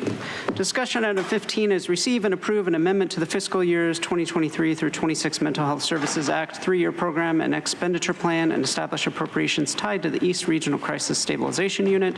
And discussion item 16 is receive and approve the Mental Health Services Act annual update for fiscal years 24 through 25. On behalf of Chairwoman Vargas, we'll hand the floor to our county team for a presentation. Good afternoon, Chairwoman Vargas and members of the board. The Mental Health Services Act, known as MHSA, supports access to timely and culturally responsive behavioral health care to individuals of all ages who are experiencing a serious mental illness, serious emotional disturbance, or have co-occurring substance use disorders. MHSA plays a significant role in the county. In fiscal year 22-23, MHSA-funded programs provided services to nearly 60,000 people in San Diego County. Today, we are requesting action on two distinct MHSA-related items. Counties are required to complete a 3-year plan and submit annual updates for MHSA-funded programs. The first item is an amendment to the current MHSA 3-year plan, which will support the development and construction of a new crisis stabilization unit in East County. The second is adoption of the annual MHSA update for fiscal year 24-25. Today, Dr. Luke Bergman, Director of Behavioral Health Services, along with Nadia Rivera and Cecily Thornton Stearns, Assistant Directors of Behavioral Health Services, are here with me to present the details. I'll turn things now over to Nadia to start us off on the background of MHSA's role in the county. Thank you, Dr. McDonald. MHSA was passed by California voters in 2004 and is funded by a 1% state tax on personal income exceeding $1 million per year. MHSA-funded programs serve people of all ages with mental health conditions and their families to address a broad continuum of prevention, early intervention, and treatment needs, with a focus on groups that have been historically underserved and unserved. Services also address the social determinants of health by being accessible, meeting the diverse needs of the population, and intended to be equitably distributed. To use MHSA funds, counties must develop an MHSA 3-year plan and subsequent annual updates that outline how we plan to spend our MHSA funds. To ensure that we're meeting the needs of our communities, MHSA is heavily informed by community input, which is incorporated into the plan. The MHSA annual updates are presented to the Board of Supervisors for approval and then submitted to the California Mental Health Services Oversight and Accountability Commission and the Department of Health Care Services. The MHSA is the largest source of county behavioral health services revenue, accounting for $294 million for fiscal year 24-25, a quarter of all revenue from our funding sources. MHSA, along with realignment, is also used as a match for federal funding. Next year, we anticipate utilizing MHSA funds to leverage around $140 million in Medi-Cal revenue. San Diego County's MHSA budget has steadily increased over the last few years, with fiscal year 24-25 proposed spending plan recommended at $300 million. This represents about a 9% increase over last fiscal year and includes funding increases across treatment, crisis and diversionary, prevention services, and the workforce. MHSA has 5 service components to support the broad continuum of behavioral health programs, which include community services and supports, prevention and early intervention, workforce education and training, innovation, and lastly, capital facilities and technological needs. The breakdown of the nearly $300 million in MHSA across the 5 components is as follows. Community services and supports is the largest component, with funding of $214.5 million, or about 72% of the MHSA budget. Prevention and early intervention programs account for about $51 million, or 17% of the budget. Innovation, capital facilities and technological needs, and workforce education and training total about $34 million, making up the remaining 11%. While most of MHSA funding in the proposed budget is to preserve continuity of existing services, today we will highlight a few enhancements.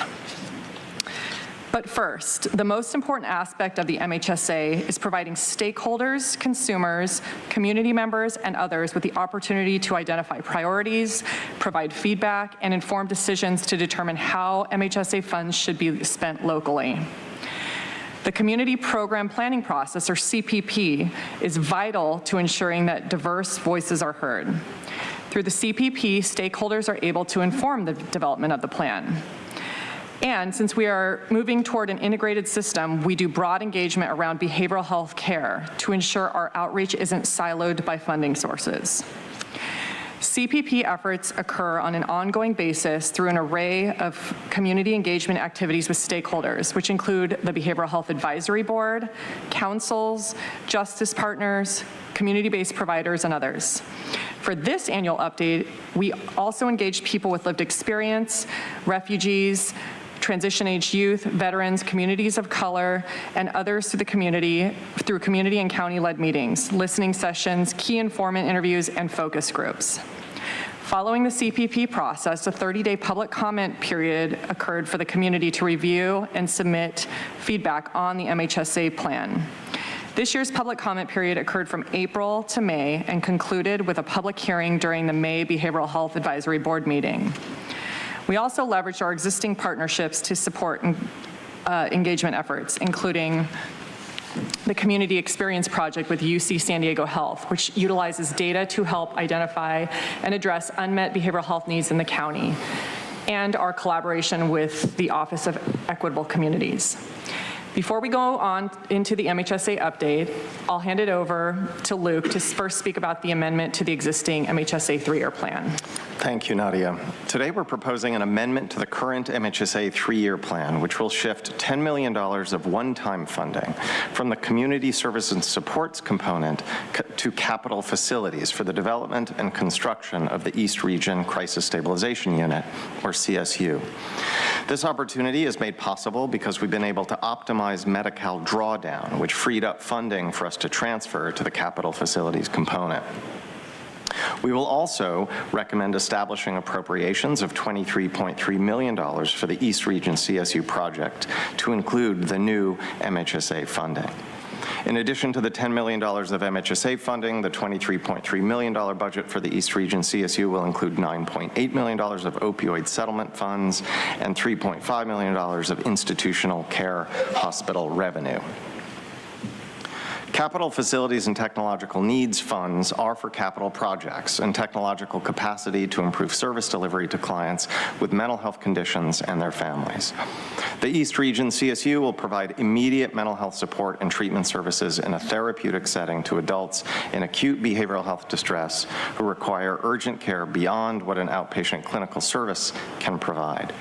The CSU will bring much needed short-term crisis capacity in the East Region and is anticipated to open next year.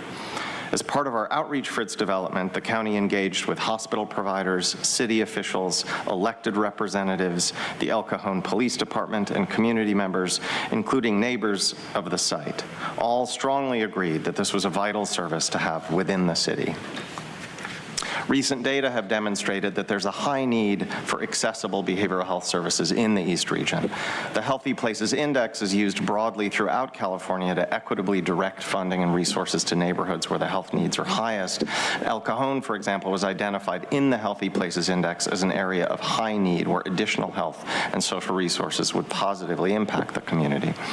In addition, the map on this slide shows the density of behavioral health services customers for fiscal year 22-23 and where the East Crisis Stabilization Unit will be located, indicated by the red dot.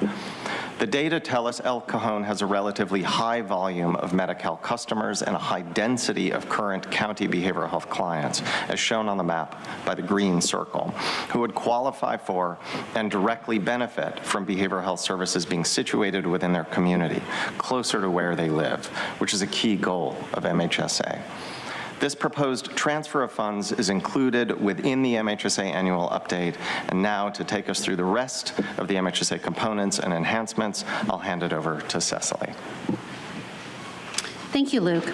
Community services and supports provide comprehensive and community-based mental health services to people with serious mental illness using a client-centered wellness and recovery-focused approach, which may include housing.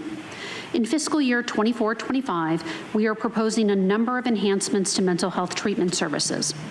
First, we are enhancing housing within full-service partnership assertive community treatment, or ACT programs. ACT is an evidence-based treatment model providing high-intensity, community-based treatment services, which may include housing supports to people with serious mental illness who are homeless or at risk of homelessness. Within county-operated strength-based case management, we are enhancing via housing rental assistance. These programs provide biopsychosocial rehabilitation services to resource management to help people achieve independence. We'll also be investing an additional $500,000 in adult mental health outpatient services to enhance care coordination, mobile outreach, and urgent walk-in services across several programs. We've allocated approximately 32% of fiscal year 24-25's community services and supports funding to serve youth under 25 years old. This allocation aligns with the demographics of San Diego County, where about 32% of our population are people under 25. Prevention and early intervention, or PEI services, are intended to prevent negative mental health outcomes by supporting people at risk of or indicating early signs of mental illness and connecting them to treatment and other resources. To support transition-age youth, we are investing an additional $1.4 million in short-term recuperative services and support program, which was formerly an innovations program. We'll add $2 million for SchoolLink, a partnership between the county and local school districts to provide behavioral health services at schools. The funding will support an online referral system to streamline student referrals and reports between schools and behavioral health providers. The Screening to Care program, which provides universal behavioral health screenings to middle school youth across the county, regardless of insurance status, was initially funded by ARPA funds. This program will now shift to PEI funding. As required by MHSA, a majority of the PEI funding must be allocated to serve people under 25 years old. As outlined in our plan, nearly 60% of our PEI budget will support people under the age of 25, therefore meeting this requirement. The workforce education and training component supports the development of a diverse public mental health care workforce through training and financial incentives. It also aims to improve the competency and diversity of the behavioral health workforce to better meet the needs of the people receiving care. Within this component, we will add nearly $500,000 for the community psychiatry program for workforce training and psychiatric residency programs. This program addresses the shortage of people working in public behavioral health by providing support to psychiatry residents to be able to continue their fellowship within public behavioral health. We will also enhance funding for the Cultural Competence Academy, which provides training and public behavioral health staff focused on multicultural populations through trauma-informed trainings. Although we have continued to support workforce education and training programs, we have vast needs for additional investments to support recruiting and retaining the public behavioral health workforce. That is where innovations funding can help. Innovation programs are short-term, innovative approaches designed to improve the quality of services, promote collaboration, and increase access to services. To use innovation funds, counties must propose programs to the Mental Health Oversight and Accountability Commission for approval. Last June, our Public Behavioral Health Workforce Development and Retention Program proposal was presented to and approved by the Commission and subsequently approved by the Board. This innovation program will implement strategies and incentives to expand our public behavioral health workforce by establishing $15 million annually for 2 new components.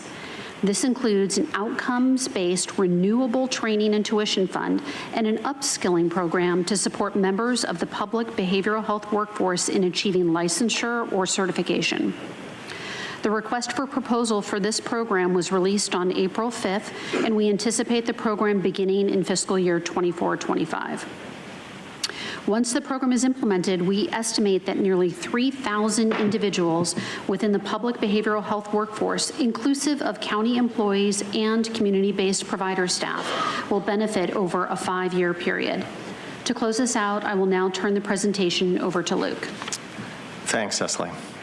This chart, which we have shared before in previous annual update presentations, demonstrates the volatility of MHSA revenue and outlines how we have utilized MHSA funds to support our continuum of care. We've taken a strategic approach with our MHSA funding that includes optimizing our federal drawdown and incorporating unspent MHSA funds to support service continuity when revenues are lower than expected.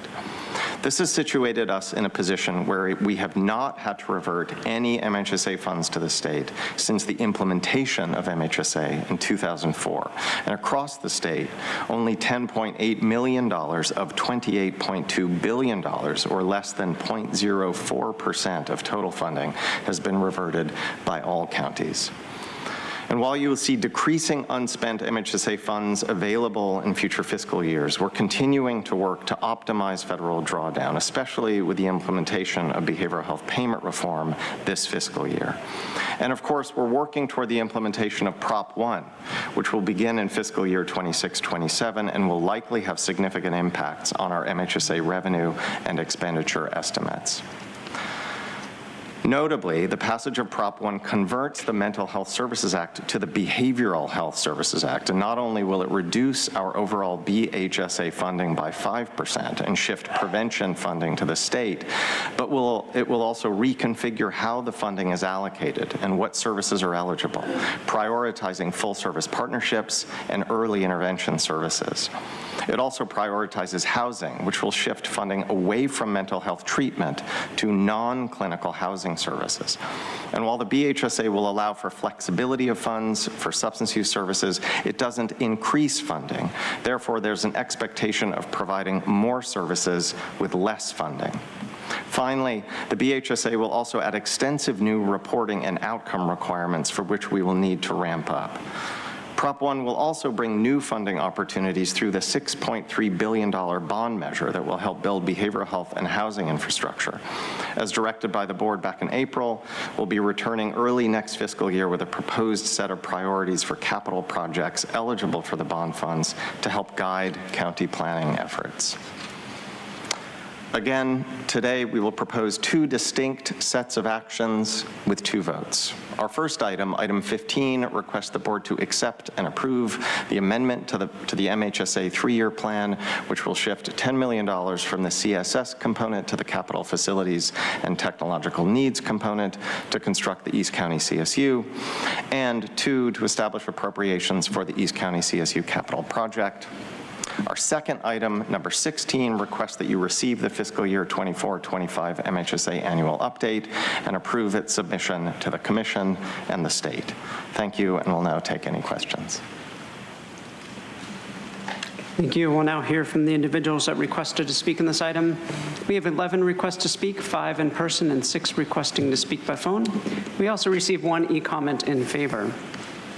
Any members of the public that requested to speak on items 15 and 16 by phone, please dial into the conference line using the instructions that were provided to you.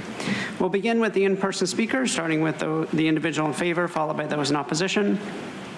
As your name is called, please come forward and stand against the east wall. I'd like to invite forward Paul, be followed by Mark, allegedly Audra, Consuelo, and Gambler. And again, these are items 15 and 16 that will be heard concurrently. You'll have 1 minute to address both of the items. We'll ask you to please state your name for the audio record. Okay, Paul, I think it's a good idea. Perhaps the money can even be leveraged to provide a relatively permanent bed or 2 for East County residents who need something more permanent. And I favor option 2, by the way, since the funding seems to be flexible. Now, involuntary treatment, anything beyond the current law is really a waste, I think. I mean, I think, you know, medical treatment should be voluntary. The more you restrict a person, the more you do involuntary stuff, the more he or she will resist. I guess my time's up. Thanks. Thank you. Next speaker, please.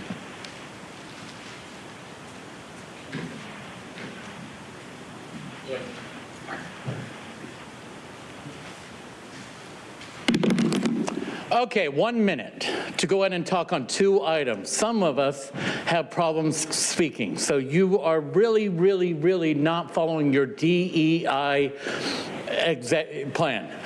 People that have a speech impediment, you want to go ahead and shorten their time, not allowing them to convey their entire message. That is completely and utterly fucked up. For the fact that you guys cut our time down to 1 minute and claim you want to fucking hear from us, that is bullshit. This shit needs to stop immediately, because once I find out that your organization committed fraud, I'm going to be looking for the maximum punishment on that.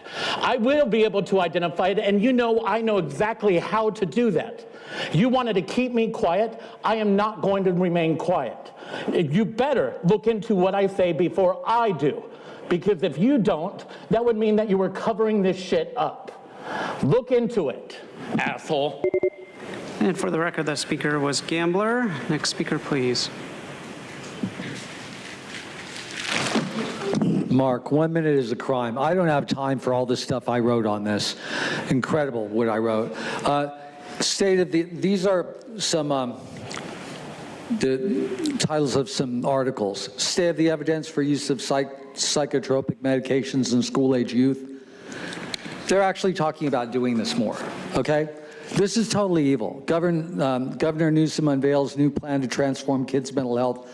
This is total hell, because I mean, they're not talking about kids who are really severely mentally ill. Of course, they'll give them meds too. There are kids who just tap on their desk too much. They're getting Ritalin. These people are crazy. They shouldn't be in charge. I don't have any time left. You need to see The Minds of Men on YouTube to show you how corrupt the Psychiatric Association can be. Here's some times with some topics listed. And it's totally evil, and it's got to be stopped. Next speaker, please.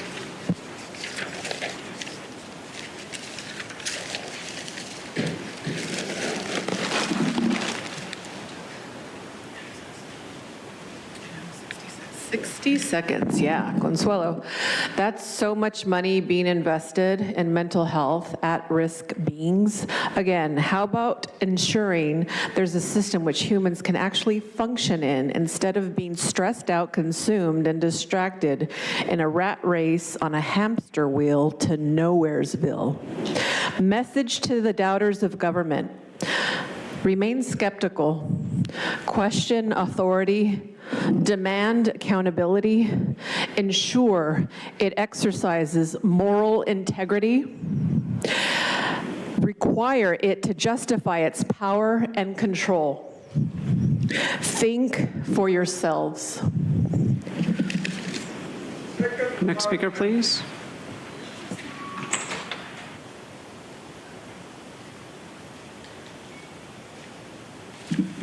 My person uses the name Audra. This is so sad to see the way that you guys talk about this kind of stuff, and you intermingle mental health and behavioral health and people at risk or having early signs of, because that could be you guys and all the things that you're doing. And it's sad because asylums used to be for people who were dissenting, and they would lock them up and drug them because they didn't agree with what was going on. How funny is that, Tara, right? And it's sad because children in foster care who are being sexually abused are given psychotropic drugs just because they were abused and they're having issues staying with their abuser.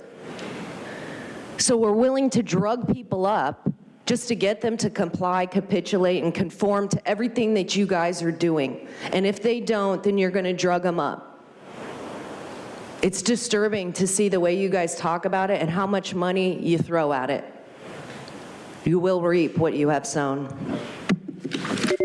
Thank you. Now, Justin, that's your third warning. Justin, that's your third warning. We're going to ask you. That's my first, but fuck you. I'm going to ask you to please leave the chamber. Thank you. We'll now hear from the individuals. It's your third warning. Thank you. We'll now hear from the individual that requested to speak by phone.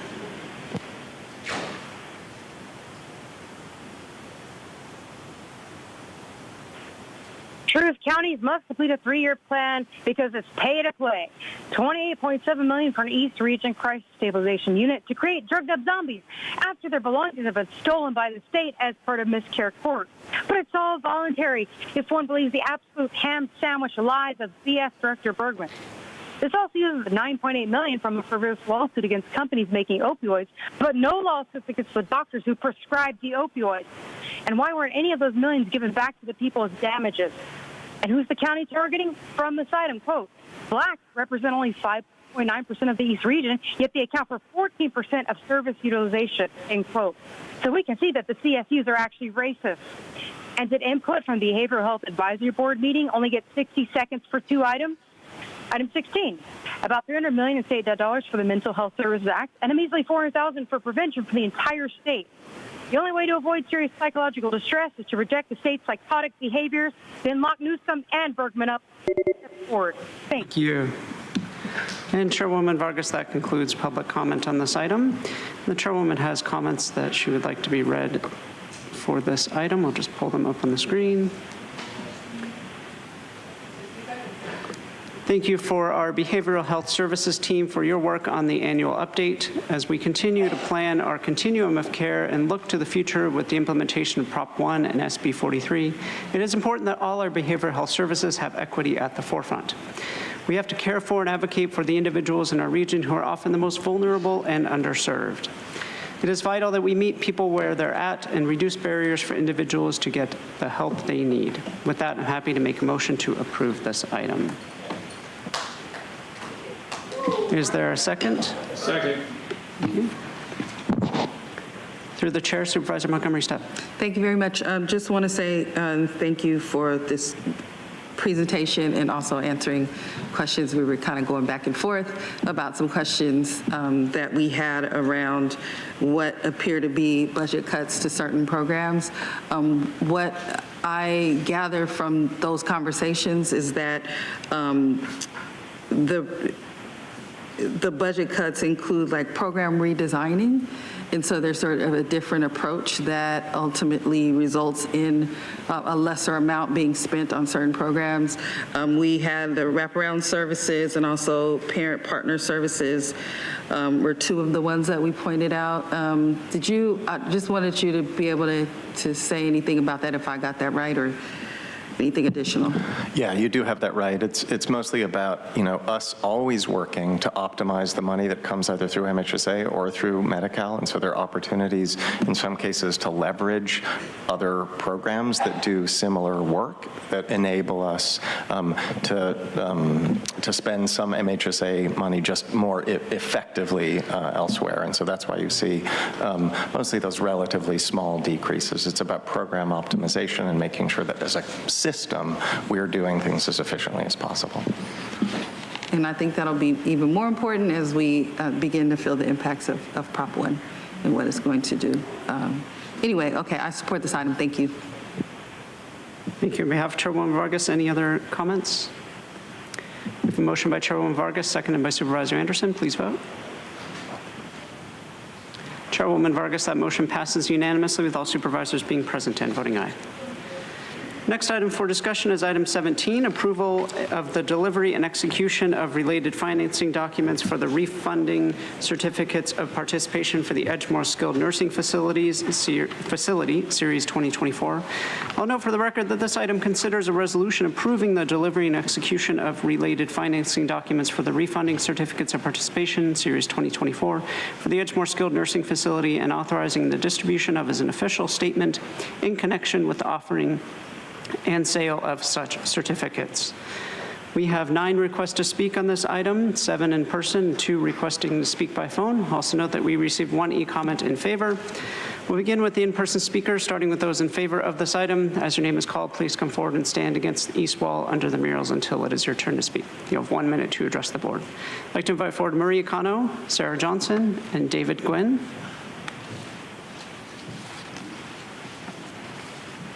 I'll ask you to please state your name for the audio record.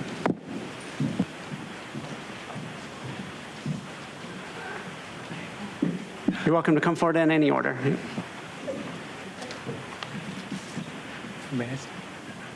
Hello, good morning, good afternoon, members of the board. My name is David, and I'm speaking on behalf of all my colleagues at Edgemoor Hospital. I am a SEIU Local 221 member who has served for the county for 4 years. We are pleased, and we heard that there's a cost-saving plan for Edgemoor, and we want you to use the funds to support us, the workers, and also to make sure that our Edgemoor employees have we support our Edgemoor employees, support our mental health, better retention to keep our employees, and work-life balance. Supporting our employees will benefit our residents because that's who we serve, and we can make sure we have more one-on-one with our residents so they can ensure a better quality living. And I like to say, happy residents is a happy workplace. Thank you for your consideration. Thank you for letting me come and speak on behalf of this. Please vote yes, and that's it. Thank you. Thank you. Next speaker, please.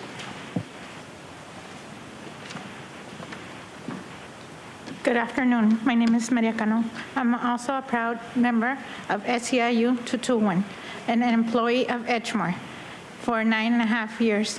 As an employee of Edgemoor, I have noticed variable differences on my patients. Sometimes a change of characters, going through different staff members does play a great impact on their behaviors. It also plays a great impact of having short staff.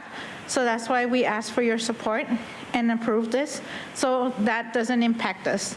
It will maintain our staff, and it won't decrease any more of our staff.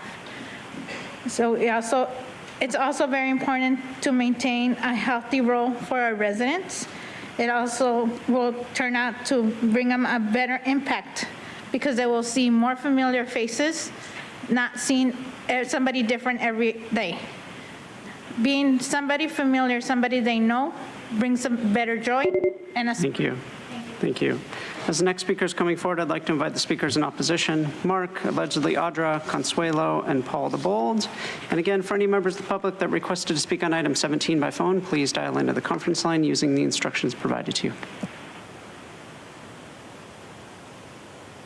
Johnson, I've been at Edgemoor for 20 years, and I'm a proud SEIU member. I would like you to try to imagine the following things. Imagine if you're not able to dress or bathe yourself, you're not able to wear clean clothes or live in a clean environment.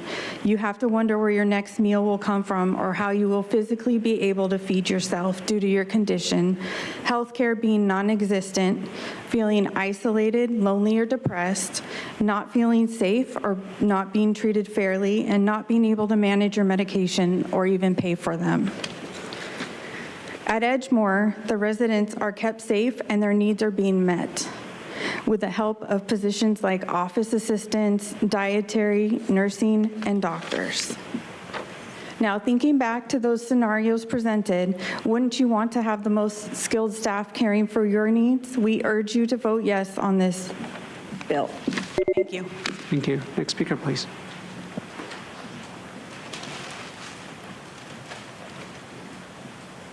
I've called your name. Please come forward. It's Mark, Audra, Consuelo, Paul the Bold.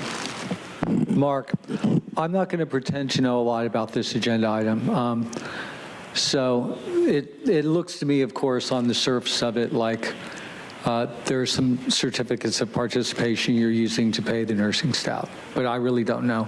The one thing I can say that I'm relatively certain of is that the CEOs are getting most of the money. There are middlemen. It's everything with government is a giant scam, everything. The amount of money they spend of ours and the amount that actually goes toward the purpose it was designated for is always atrocious. And I'm sure this is no exception. Next speaker, please.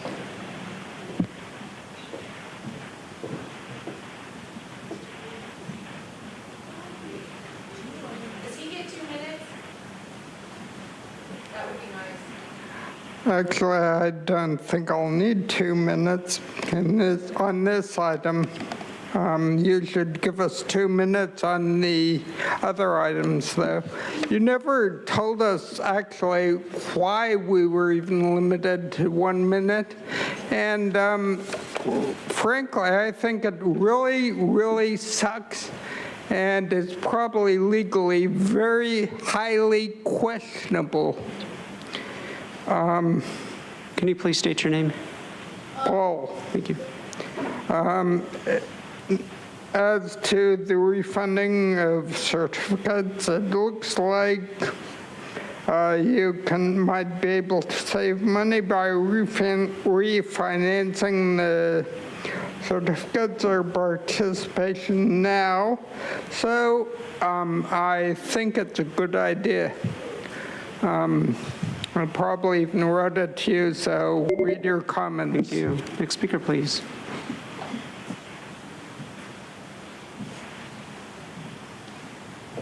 Yeah, for equity, you should give Paul 2 minutes. It's pretty sad. My person uses the name Audra. So, sadly, everything that we deal with here is a business. These skilled nursing facilities are a business. People have taken and given their families to the government to take care of them, which is really sad because it used to be that the families used to take care of their own family. And how many people at this facility have died from the bioweapon that they've been injected with that they couldn't stay unless they took? Because Jana, whose mother passed away from being in one of these facilities, was jabbed 5 times within 6 months and wound up dying. How many more has that happened to because you're saying this is better for your health? These places don't have good conditions in them, no matter what you say. I mean, look at the food they get. Nobody wants to eat that. But these people get shoved away, pushed back in the corner so they can be forgotten about. And it's just sad because this is a business and you shouldn't be making revenue off of people like that, but that's all that happens. Thank you. Next speaker, please. Final call for Consuelo.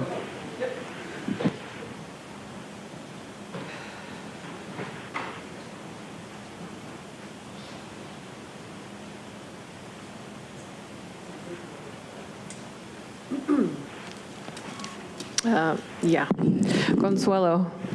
So yes, it's very sad that we live in a society where government has made it to where our elders can no longer be taken care of by their families. They're shipped off to homes after they've given their all to society and to their families. It must be a hard decision for these people to make, but all in all, I just want to point out how, in fact, government makes it to where many of these people don't have a choice but to do this. And shoot, man. I know a lot of these people probably feel like they'd be a burden to their families, and we got to switch that up, man. We got to start caring for our own elders because we will all eventually be there. And you don't want somebody outside of your family wiping your behind. And it's just so sad. Thank you. Now hear from the individual that requested to speak by phone.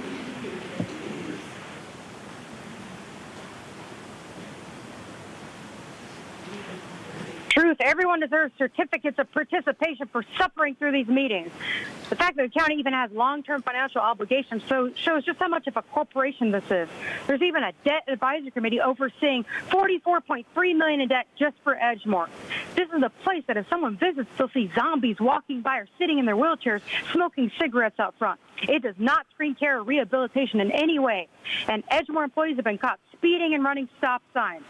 So in order to see real long-term solvency, the county corporation should refund all this $93.7 million back to the taxpayers and eventually close down this crazy house known as Edgemoor, whose purple shirt minions do nothing but come to these meetings and beg for more of our money. Because these alleged savings would actually be shared with the state. They'll be getting their unearned share of taxpayer money back. Who's even going to be the high bidder purchaser for the 2024 refunding COP? That would be the business that actually owns the county debt, Edgemore, and perhaps will influence over those currently running the county. Sounds like another conflict of interest. Business as usual. Lock up SEIU. Thank you. And Chairwoman Vargas, that concludes public comment on this item.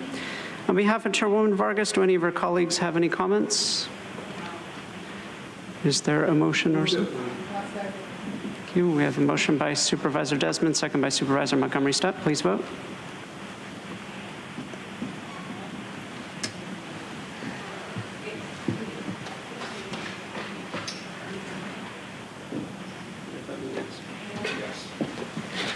Noting for the record that Supervisor Anderson is tapping the yes button. That motion passes unanimously with all supervisors being present and voting aye. Next item for discussion is item 14, entitled Stop the Proposed 2-Cent State Gas Tax Increase. We'll begin with the individuals that requested to speak on this item. We have 12 requests to speak, 6 in person and 6 requesting to speak by phone. Also note that we received 4 e-comments in favor. We'll begin with the speakers in person on this item again. For those that requested to speak by phone, on item 14, please dial into the conference line using the instructions that were provided to you. We'll start with those in favor. I'd like to invite forward Oliver Twist, Mark, Paul, and Pam. If I've called your name, please come forward. You'll have 1 minute to address the board. I'll ask you to please state your name for the audio record.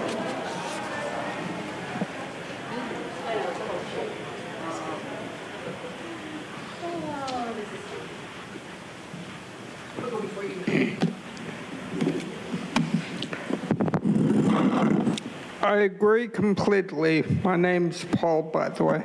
Many taxes and stuff are ridiculous, mainly because the government is broke and is struggling to make up the bucks. But, you know, we cannot tax the people of this county or state into oblivion. Whoever doesn't flee the state because of high taxes, wasted money, and improper management. And we should put the brakes on the housing prices by capping rent increases at the cost of living rather than an arbitrary percentage. And we need to control utility costs. But thank you, Jim, for proposing this letter against the 2-cent tax. Thank you. Next speaker, please. Funny. Okay. Thanks, Jim, for speaking out loud on another abusive tax. Can you please state your name? Pam. We all know Nora has been in favor of a mileage tax. Do you continue to be, or are you going to vote along with the rest of us on no to this, Nora? We'll see. And we know the state plans to implement a pilot program to establish a mileage tax as well as to monitor travel. Every board member must vote in favor to stop this tax. If not, it is obvious you don't care for any resident in this county. And I always wonder, when everyone has an EV car, what's going to happen to the millions of combustible engine cars? Are they just going to rust and fade into the earth? There's never a plan for that. Haven't heard that. As the next speaker is coming forward, I'd like to invite the speakers in opposition, allegedly Audra and Consuelo. Hi, Oliver Twist. So just a quick congratulations to Ebony today, and a big kudos to Sarah for the amazing job she's done selfishly, knowing she wasn't going to be able to put in. You have served very well, and thank you from the taxpayers. For this item, thank you for Jim for bringing it forward. People are really hurting. I'm telling you, I was unexpectedly at the gas station this morning, and a man had a big truck, and I asked him how much did it cost. He said he spent $120 about every week and a half to fill that up, so about $350 a month, which used to be back in the day a car payment. Now it's your gas bill. So people are hurting, and please, please be in support of this opposition. You talk about equity, please show it by voting yes on this. Thank you. Thank you. Next speaker, please. Mark, of course you'll stop the gas tax to look good, but that's a moot point. The real truth is you're doing your sand egg UN Agenda 21 goals, and these plans are like managed lanes, meaning toll roads on roads that we built for us to use for ourselves. Well, we paid to have built with taxes. And you've got plans for putting devices in our cars so you can check our mileage or even tell exactly where we go and monitor our every movement. It's so freaking totalitarian. People shouldn't put up with it. It's all totally corrupt. And even though people have been very clear that they don't want any gas tax, you guys are going to try and do all this anyway.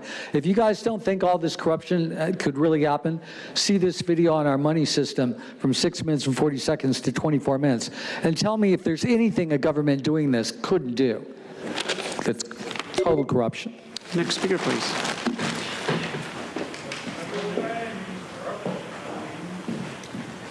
Consuelo, you stole my line, Mark. Yes, this is all a show. We know how they're going to vote to look good in the eyes of the people, when in fact we know that eventually the people will be penalized for VMT or possibly even minutes traveled. So again, this is to save face, and it's just a show. Gosh, what else I was going to say regarding this? Yeah, the equity. The equity is that they'll be having toll roads on every freaking freeway to penalize drivers, to eventually have us all be taking the buses that nobody uses or bike lanes that nobody uses. Hardly anyone. I shouldn't say nobody, but hardly anyone. People just need to start paying attention. Honestly, this is how we're going, and I regrettably did an interview with somebody, and I know they're going to spin it, but my message is to get involved. Get involved, people. Speaker, please.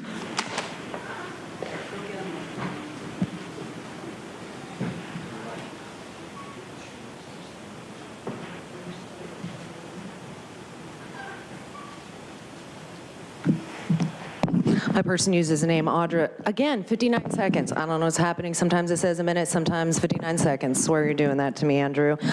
This has nothing to do with like stopping a tax. This is a bait and switch where it's like, oh, we're going to take this away. But the goal is for us to not be driving. And you have to change the people's behaviors. That's what you guys talk about all the time. That's what's talked about in Sandag. And it actually is probably going to be vehicle seconds traveled. Because then you can de-incentivize people from doing it. It's about total control. It has nothing to do with saving people money, because this is all coming down the pipe. Even if we get in electric vehicles, it doesn't matter. This talk is that we still have to get people out of their cars. Yep. So when are you going to get out of your cars? Because you're not, but you want everybody else to. And it is a bait and switch. It has nothing to do with stopping this tax. There's still going to be punitive taxes coming down the pipe. Thank you. We'll now hear from the individuals that requested to speak by phone. We'll start with our first caller.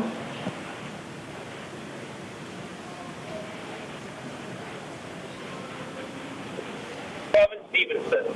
Thank you, Jim. Thank you for reminding us that you're an empty suit bought out by big oil. I am tired of repeating myself, but I'm going to say it again. The problem is not the gas tax. The problem is price gouging from giant corporations. The problem is that Chevron, ExxonMobil, and Shell have been gouging people, and they've been using regulation as a talking point to excuse it. And Jim Desmond is aiding and abetting that effort. I'm tired of repeating myself. I don't know what else there is to say, but this is just a distraction from the fact that he's not interested in actually helping his constituents. He'll be on Fox News or Newsmax later today to say, oh, this motion failed. Democrats want to tax everyone an arm and a leg. Don't you guys get sick of this propaganda? Thank you. Now hear from the next caller.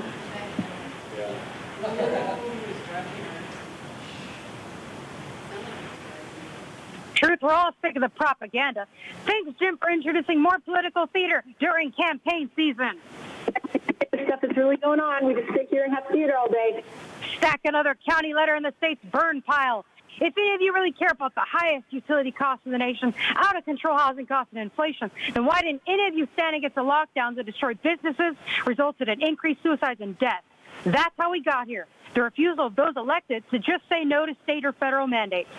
We should be paying out 50 cents a gallon if only our country's treasonous corporations would stop exporting our natural gas to other countries via the free trade agreements. But yes, I agree with this item about the state needing to learn to budget rather than raising taxes. The state has taken every single penny of people's money for disastrous ends, just like Sandag.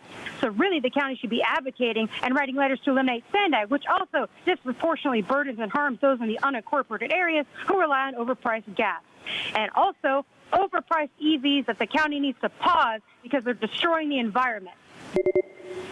Thank you. And Chairwoman Vargas, that concludes public comment on this item. We'll turn it over to Supervisor Desmond. Thank you, Chair and colleagues. On July 1st, less than a month away, the state of California is going to once again be raising our gas tax. It's only going to be 2 cents. And I know that doesn't sound like a lot, but it's going to put our taxes per gallon at about 60 cents per gallon. And with all the other fees and the other costs in that are added in there, it's about $1.43 per gallon is what we're paying in extra taxes and fees in California. And this is not going to hurt the more affluent people. It's going to hurt the service industry, the plumbers, the landscapers, transportation costs for food. Most of us, can't live right near where we work, and so we end up driving our own vehicles back and forth. We have seniors on fixed income. Businesses, the cost of business is going to go up. Construction companies, it's going to drive up the cost of everything, including housing.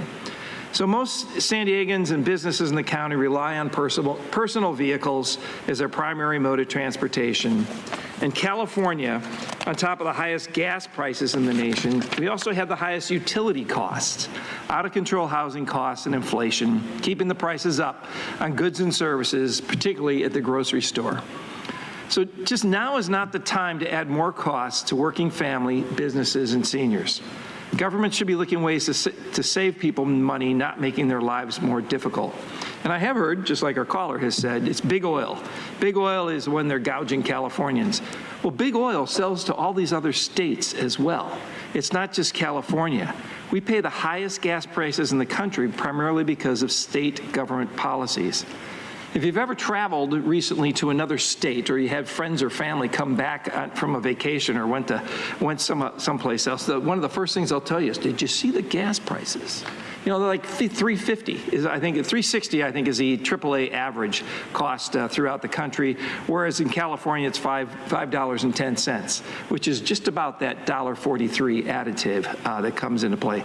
So I'm urging my colleagues to support me in a request to at least send a letter to the governor and our state legislation to halt this year's gas tax increase. So I'll make that a motion. Is there a second? I'll second. Thank you. We have a motion by Supervisor Desmond, a second by Supervisor Anderson. Any additional comments? Please vote. Oh, pardon me. Supervisor Montgomery-Stepp. Now I look like I'm spending up all you guys' time. Okay. I just want to, first of all, thank you, Supervisor Desmond, for bringing this forward. I actually do think that we need to talk about big oil and talk about corporations, generally speaking, because I think they are a part of the problem. The governor and the legislative body established a division of petroleum market oversight under the California Energy Commission to study the price gouging in the oil industry. And based on those findings, we saw market profits from the oil industry. And so I think that that is also a part of the problem. So as we talk about taxing, which I agree with you, people are struggling now, but I think if we look at it overall, we really need to crack down on the corporations in the oil industry. That needs to be a part of the conversation, and it normally is not. And now that we have commissioned this group and we have all kinds of evidence to show that that's part of the problem, I just think that without that being a part of this conversation, it's hard to support it moving forward. I do think we have to be responsible to find more innovative ways to fund our roads. Also, know, as people transition over to electric vehicles, a lot of people are not able to afford electric vehicles, and the issue is the burden will be on lower income communities because they are in a position to pay for more gas. I also have a problem with that. So what about expanding this to include some of the statistics that we see from this oversight board as a part, if we talk about solutions and not just sending a letter to the governor and the state delegation, that we also include big oil in this conversation. Are you open to that? I'm happy, yeah. It's whatever we can do, but I agree with, there is some influence from the big oil companies, but the big oil companies sell to everybody. And it's California that has the gas prices that are the highest in the country. And so I agree there are some parameters that I guess big oil could be making off of us, but they're also selling the same oil to other states, and they're able to charge a lot less. And so I'm not sure how they would include that in this, to also send a letter to the big oil companies, or what? No. Okay. Included in this letter, advocate for action based on the study that was commissioned by the governor and the legislature. Well, what was their recommendation? Well, what we know is that the findings do mention gas price hikes. They also mention hikes associated with refinery costs and profits, which were up 12 cents in 1 month and up 29 cents according to the distribution costs, market costs, and profits according to this division. So I won't be able to support it without any kind of specific reference to big oil in it, because I don't think that the tax is the only problem. Well, how about if they, in the letter, it's a collaborative effort to halt the tax, first of all, and then to work with oil companies and our legislation to keep these prices from going up? That's fine with me. Okay. I'm happy with that. Okay. Thank you. Thank you very much for that. Sure. We have a motion by Supervisor Desmond, second by Supervisor Anderson. Please vote. And Chairwoman Vargas, that motion passes with Vice Chair Lawson-Remer voting no, all other supervisors being present and voting aye. At each meeting, the chairwoman asks if any supervisors want to provide a brief update, report on progress, or share pertinent information during this time. On behalf of Chairwoman Vargas, do any supervisors have updates they'd like to share today? All right, we will now proceed with the remaining speakers under the non-agenda public comment. We have 15 remaining requests to speak on matters not listed on the agenda, 7 in person and 8 requesting to speak by phone. For those that requested to speak by phone, please dial into the conference line using the instructions that were provided to you. We'll begin with the in-person speakers. As your name is called, please come forward and stand against the east wall. You'll have 2 minutes to address the board. I'd like to invite forward the following individuals: Pam, Alejandro Sanchez, allegedly Audra, Ilka Weston, Paul, Consuelo, and Leon Smith. If I've called your name, please come forward. I'll ask you to please state your name for the audio record. Pam, I'm sure we can all remember on December 5th, 2023, when the historic moment of 3 women seated on this board was celebrated. And you were celebrated for your sex or gender. You know, those terms are interchangeable, not for character. Since then, your words and actions have become concerning. Tara is doing theater up there and always pushing the hardcore agenda of abortion and claiming men can be women. Monica, you invited members of the public to meet you in the hallway because you didn't want to say anything on the mic that would be put on public record. What the heck is that? Nora, you target women in these chambers. Even on April 30th, when the SEIU was chanting and disrupted this entire meeting and infringed on the rights of people that were here to redress the government, You actually targeted Consuelo, but scurried off when the SEIU started chanting. And you allowed that to continue way too long, and then you kept those of us that didn't act like that in a room as if we were misbehaved children, while the SEIU group left because they don't care about anything else that goes on in these chambers. But you punished us sitting in there. I haven't been sent to my room since I was probably 6. And Nora, targeting these women and then also putting your insulting comments on social media where they will be in perpetuity. And then you continue to censor us by limiting our time. Thank God we got 2 minutes. So it can be said, the women on this board, you're eating your own. Next speaker, please.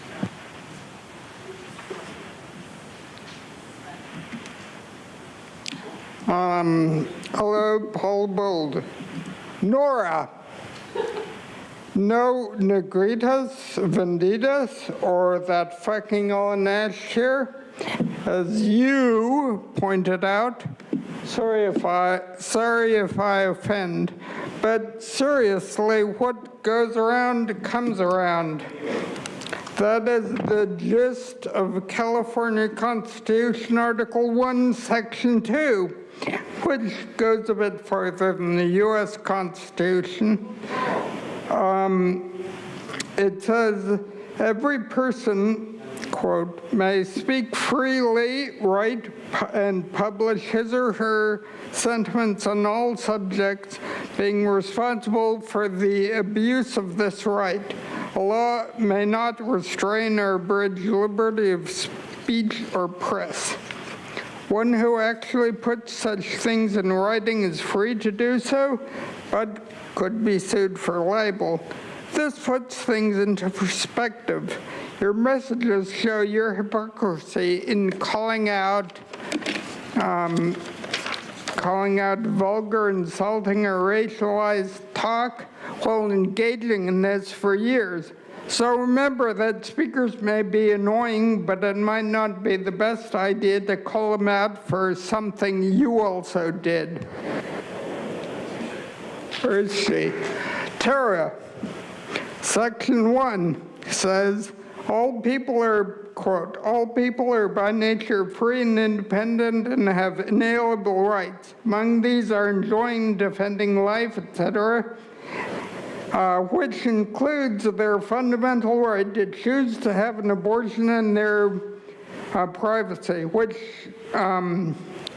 so that when you propose to limit their rights. Your time is up. Next speaker, please. Your time is up. Next speaker, please. I suggest you don't interrupt me. If I've called your name, please come forward.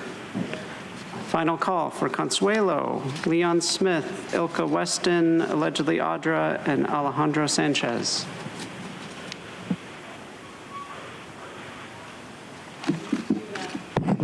My person used his name Audra, so what a great time of silencing the people today. And that just happens all the time. But it's interesting when you're covering a border invasion that none of you are paying attention to. But it's interesting to see them get these pieces of paper from the Mexican government and immigration to tell them exactly where to go in America.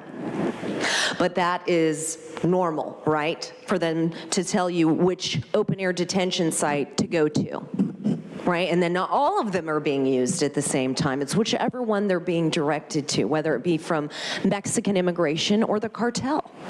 And so it's so great because it's a great money-making opportunity, right? Like SBCS getting the $6 million that they got and spending $2 million of it on their employees.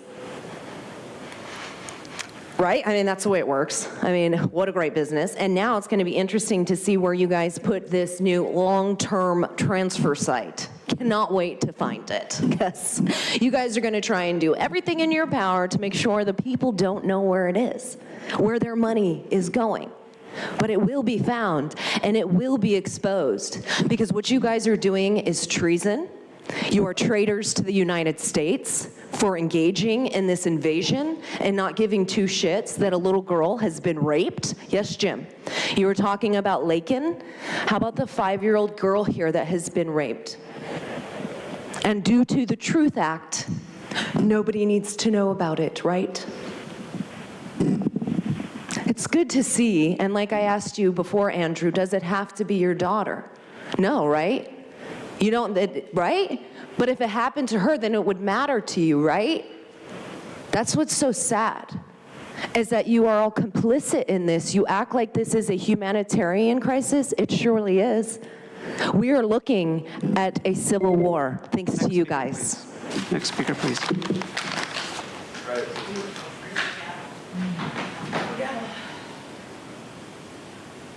Nora couldn't handle it, man. Nora couldn't handle it. Gosh, it's too humbling for a narcissist. Consuelo.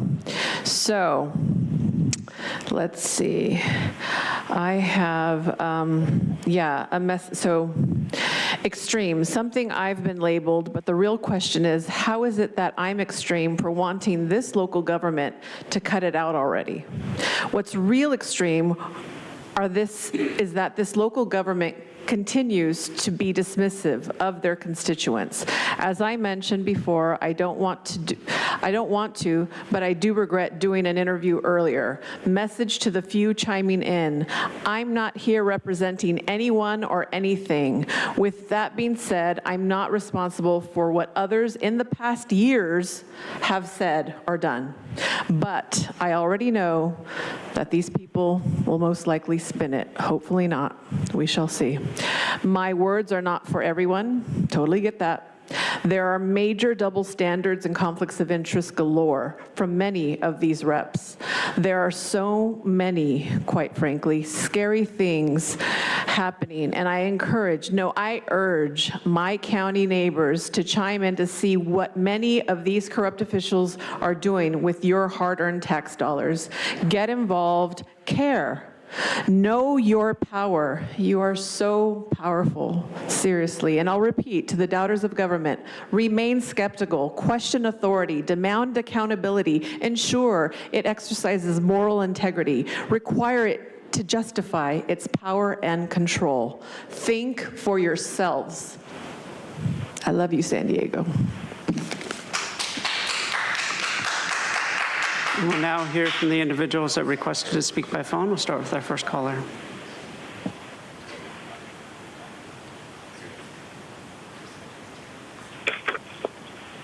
Good afternoon. My name is Becky Rapp.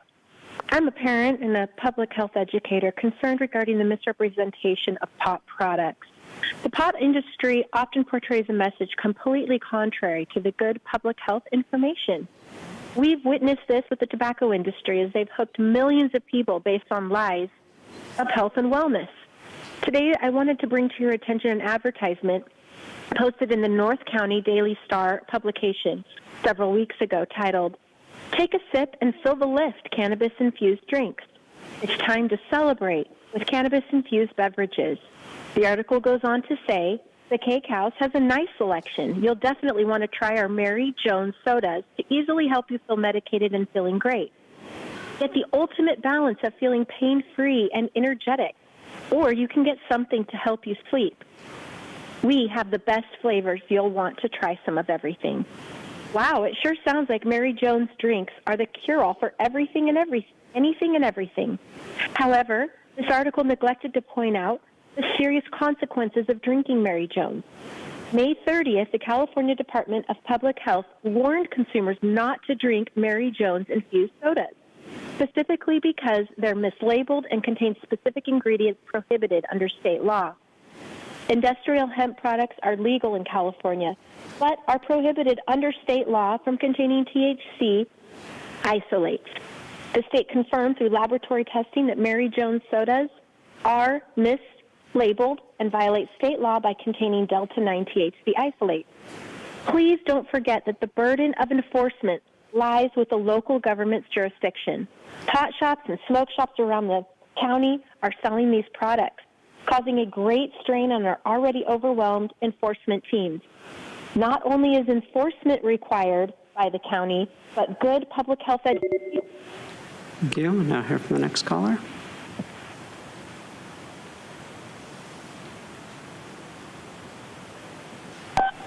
It's true. First, I want to say for the record that it was my recommendation to the APCD to install air purifiers everywhere. And I said that at a Sandag Borders Committee last year.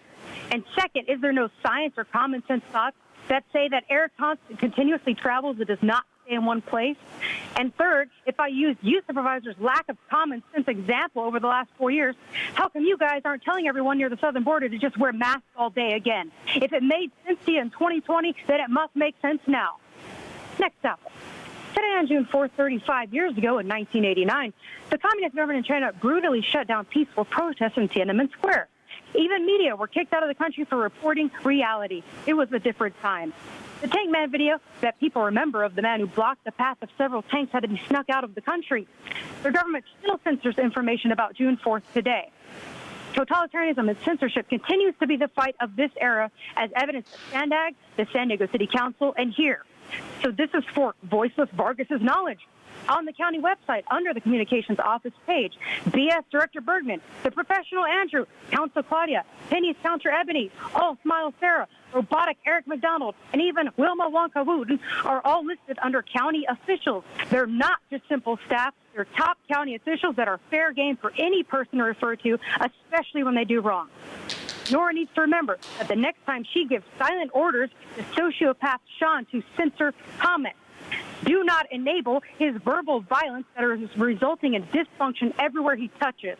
And if Nora lets him be chair of Sandag again, I can guarantee there will be chaos from his end again.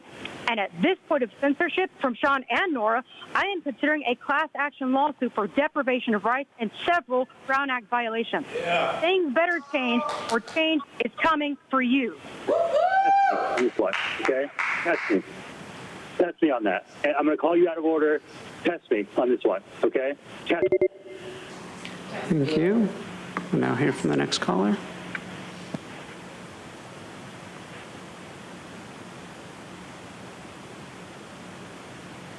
Good afternoon, Board of Supervisors.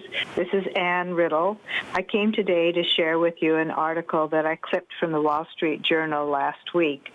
Because we have a family pharmacy, I was taken with this doctor who is from Rockefeller Neuroscience Institute, MAID, regarding the opioid addiction crisis in Appalachia. He said that he sees striking parallels between big pharma, opioids, and big pharma with an F, which is marijuana, from his work in psychiatric hospitals, where he notices that patients suffering from complications due to cannabis exist, and he is seeing psychosis, addiction, anxiety, depression, mania, and suicidal thoughts. He is concerned that this is especially true for the teenage and young adult population in the psychiatric hospitals over which he has medical jurisdiction. He is concerned that the pain pill epidemic that was birthed a couple of decades ago happened because no one seemed to care as long as a profit was being made. Now he sees, 20 years later, the same thing seems to be going on regarding marijuana and creating a huge expense of suffering, both to the people and to the resources of the city and the counties who try to find solutions for these problems for the patients as well as their families. He makes the comment that it's tragic we don't seem to learn from the hard-earned lessons of the past with opioids as we look at marijuana's influence in creating mental health problems now. Thank you. Thank you. Now hear from the next caller.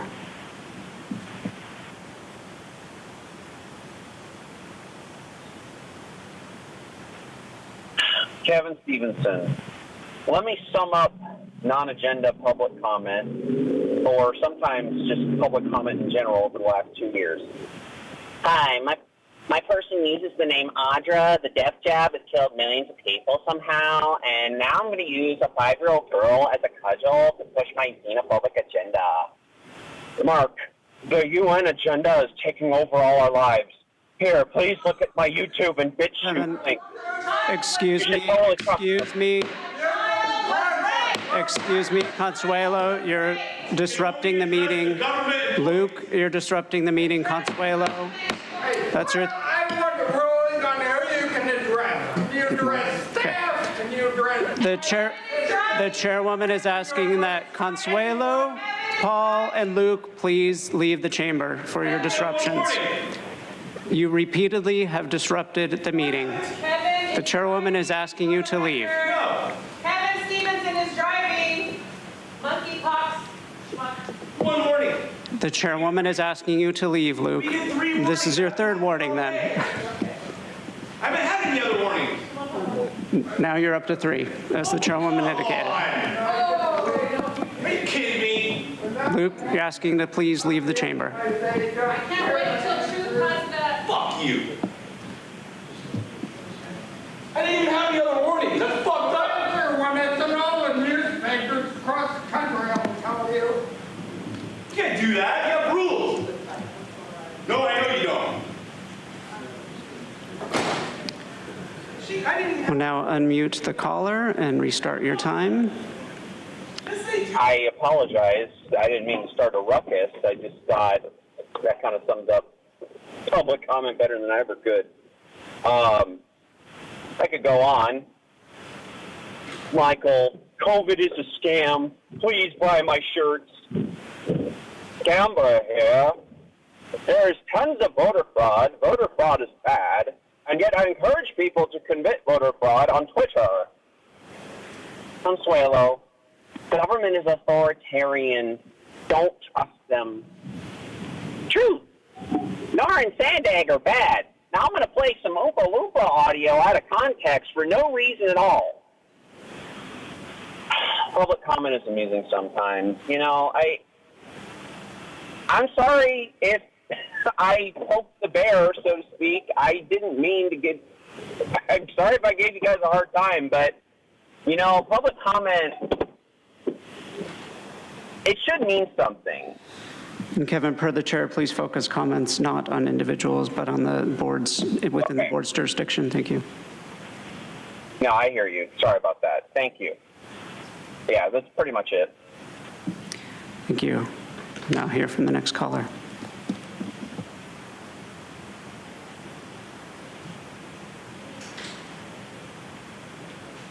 Good afternoon, Board. My name is Kathleen Lippitt. From a drug policy researcher and advocacy perspective, it is the responsibility of public health officials, electeds, and our own Department of Public Health to ensure drug policies are backed by evidence-based science, enabling the county to make informed drug choices. A government's partnership with an addictive industry like marijuana undermines that process by prioritizing the interests of the marijuana industry over the public's interest. Upstream, inexpensive, and effective prevention approaches have been replaced by expensive and unsustainable harm reduction strategies. The safety-sensitive industries like the American Trucking Association, the ATA, are concerned. The ATA recognizes that transportation safety is critical. The increased prevalence, societal acceptance, availability, use, and abuse of marijuana increases the risk of driving under the influence. And as the prevalence and increased societal acceptance has grown, so too have the serious and fatal crashes.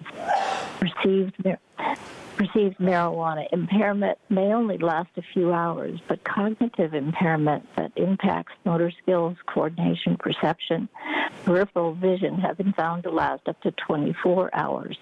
And marijuana and alcohol remain the most detected drugs in serious and fatal injuries. The ATA's concern has escalated to the efforts regarding marijuana rescheduling, not based on science, but on public opinion pressure.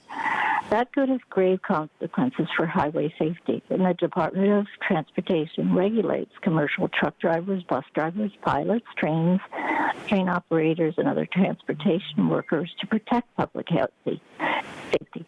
The ability to protect workers and Chairwoman Vargas, that concludes a request for non-agenda public communication this afternoon. I'll note that closed session matters, which are item 20 on today's agenda, will be continued to tomorrow's session at 9 a.m. The board will hear public comment on closed session matters tomorrow at 9 a.m. On behalf of Chairwoman Vargas, that concludes the business before the board today. I will now proceed with the adjournments in memory. Today's first two adjournments will be presented by Supervisor Desmond in memory of Joseph Shelton Camp Jr. and Charlotte Fan. All right, thank you, Andrew. Appreciate it. I'd like to adjourn this first in memory of Joseph Shelton Camp Jr. Joseph Shelton Camp Jr. is a longtime resident of Valley Center, and he passed away at 84 years of age. He's an American film director and a writer, and he's best known as a creator and producer of the Benji films. These are live-action film series. Joseph was one of the most successful independent filmmakers in history. He's also known for his work with horses. He's trained 5 horses at his Valley Center ranch where he lived.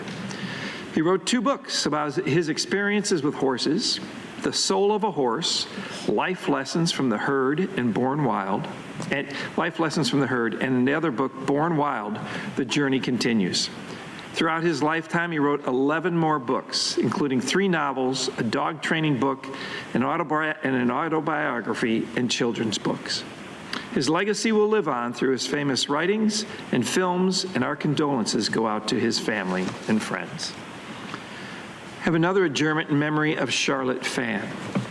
I knew Charlotte for the last 15, 20 years at the Meals on Wheels site in San Marcos.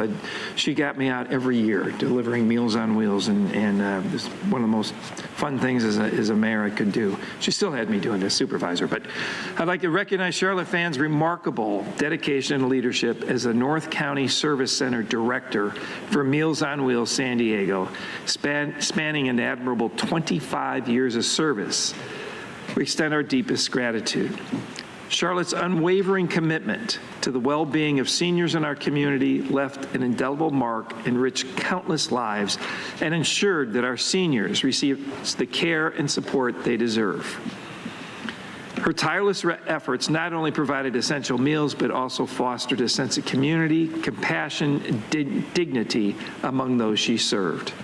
Charlotte leaves behind a legacy of compassion and advocacy, a testament to her profound impact on the lives of seniors in North County. I remember going to a couple houses with her delivering Meals on Wheels, and if they did not answer the door, she was on the phone, she was calling people, she was talking to firefighters and first responders to get people the help they needed. So she was just admirable.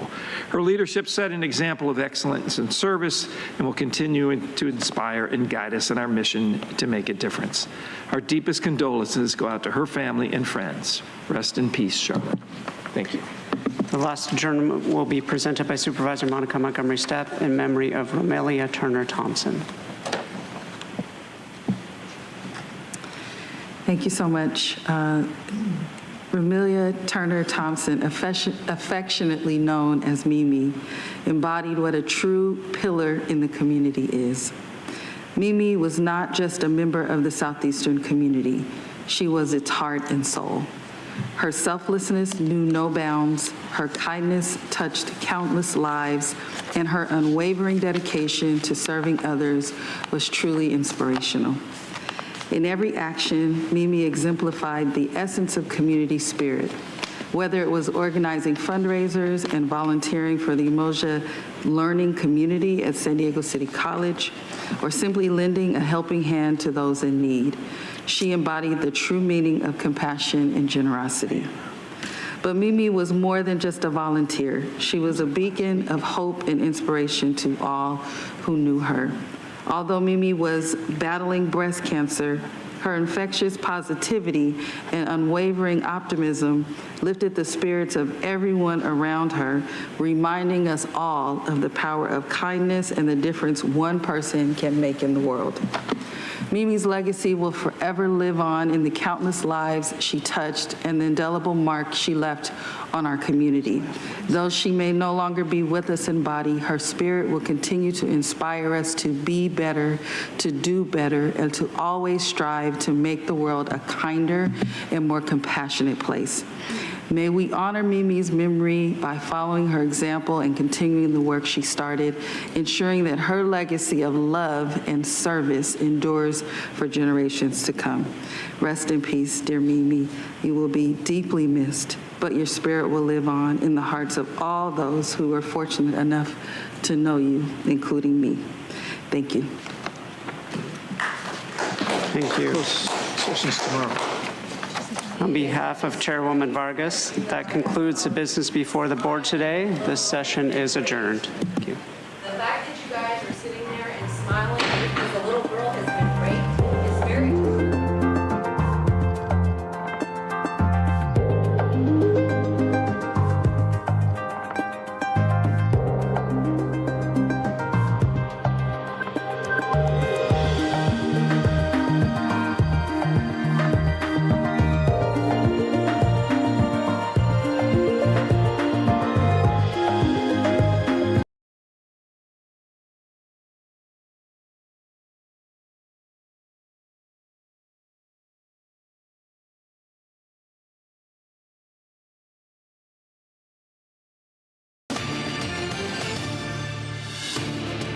Breaking news, a juvenile was stabbed and killed overnight in Escondido. What police are telling us. The timing of it is also very political. Taking action on the border crisis, we're breaking down the executive order that President Biden is expected to sign today.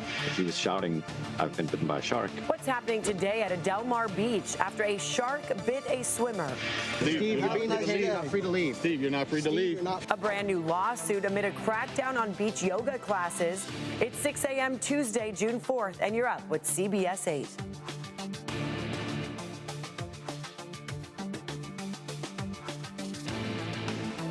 Thank you so much for joining us here at 6 a.m. on this Tuesday. I'm Eric Connard. And I'm Nada Irampour, and we're going to start off with your forecast. Things might be warming up later this week, Evan. Yes, encouraging signs of summer on the way for us.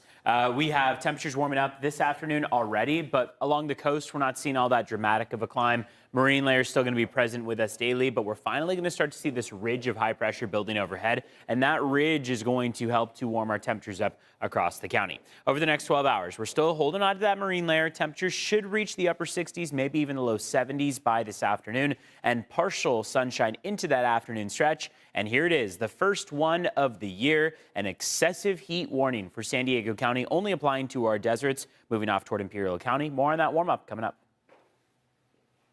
Evan, thank you so much. And now we have breaking news to bring to you here. A minor is dead after being stabbed in Escondido. This happened just before 8 last night. We just got some details from the police department overnight here. They say officers found this person in the 2700 block of Wannock Road. We don't know his age. Police only described him as a juvenile. Police say there was a group fighting in the middle of the street, but everyone was gone when they arrived. No arrests have been made. You're asked to call police if you know anything. And now, today, President Joe Biden expected to announce an executive order to try to curb illegal immigration. The president's sweeping order would effectively shut down the U.S.-Mexico border to asylum seekers crossing illegally when a certain number is met. CBS 8's Chris Groh is live in San Ysidro with more on the president's plans to tackle the immigration crisis. Chris. And that number is 2,500. That was what the daily average would need to be in any given week for this action to take place. That, according to the very latest reporting that has come out on this. Remember, this executive order hasn't been signed yet, so we don't know all of the details right now. But 2,500, that's the key number. It's a number that, again, would indicate that if this were to be in place right now, we would already see the border shut down for asylum seekers, because we're somewhere around 3,000 to 3,500 on a daily average. Now, according to the Associated Press, the only way they would reopen is if that number falls back down to 1,500 or less. However, that's according to 2 of the 5 anonymous White House sources they spoke to about a not yet published executive order. Now, this, of course, comes at a time when the presidential race is heating up between President Joe Biden and the presumptive nominee on the Republican side, former President Donald Trump. President Biden has been criticized for his handling of the border crisis, But we also saw Congress earlier this year shoot down a bipartisan border bill after former President Donald Trump publicly denounced it. Now, we are hearing from immigration attorneys in a number of border and Southwest cities talking not only about the legality of this, but also questions that they still have, like this Houston attorney who says there still needs some more answers to be put out there. There's going to be a daily quota of how many people can come to the U.S. border, knock on the door, and say, I want to ask for asylum. It's yet to be seen how really this executive order will be implemented once the border shuts down. What are the steps and the details of how they're going to control the crowd once they shut down the border? Now, as far as the ACLU is concerned, they say that they still have to review this before they make a final decision on whether or not they believe that this is unconstitutional or violates any type of immigration laws. And as for the ceremony that's expected to take place for the signing, various border town mayors will be there. Mayor Todd Gloria was invited, however, could not attend because of a scheduling conflict. Eric and Netta.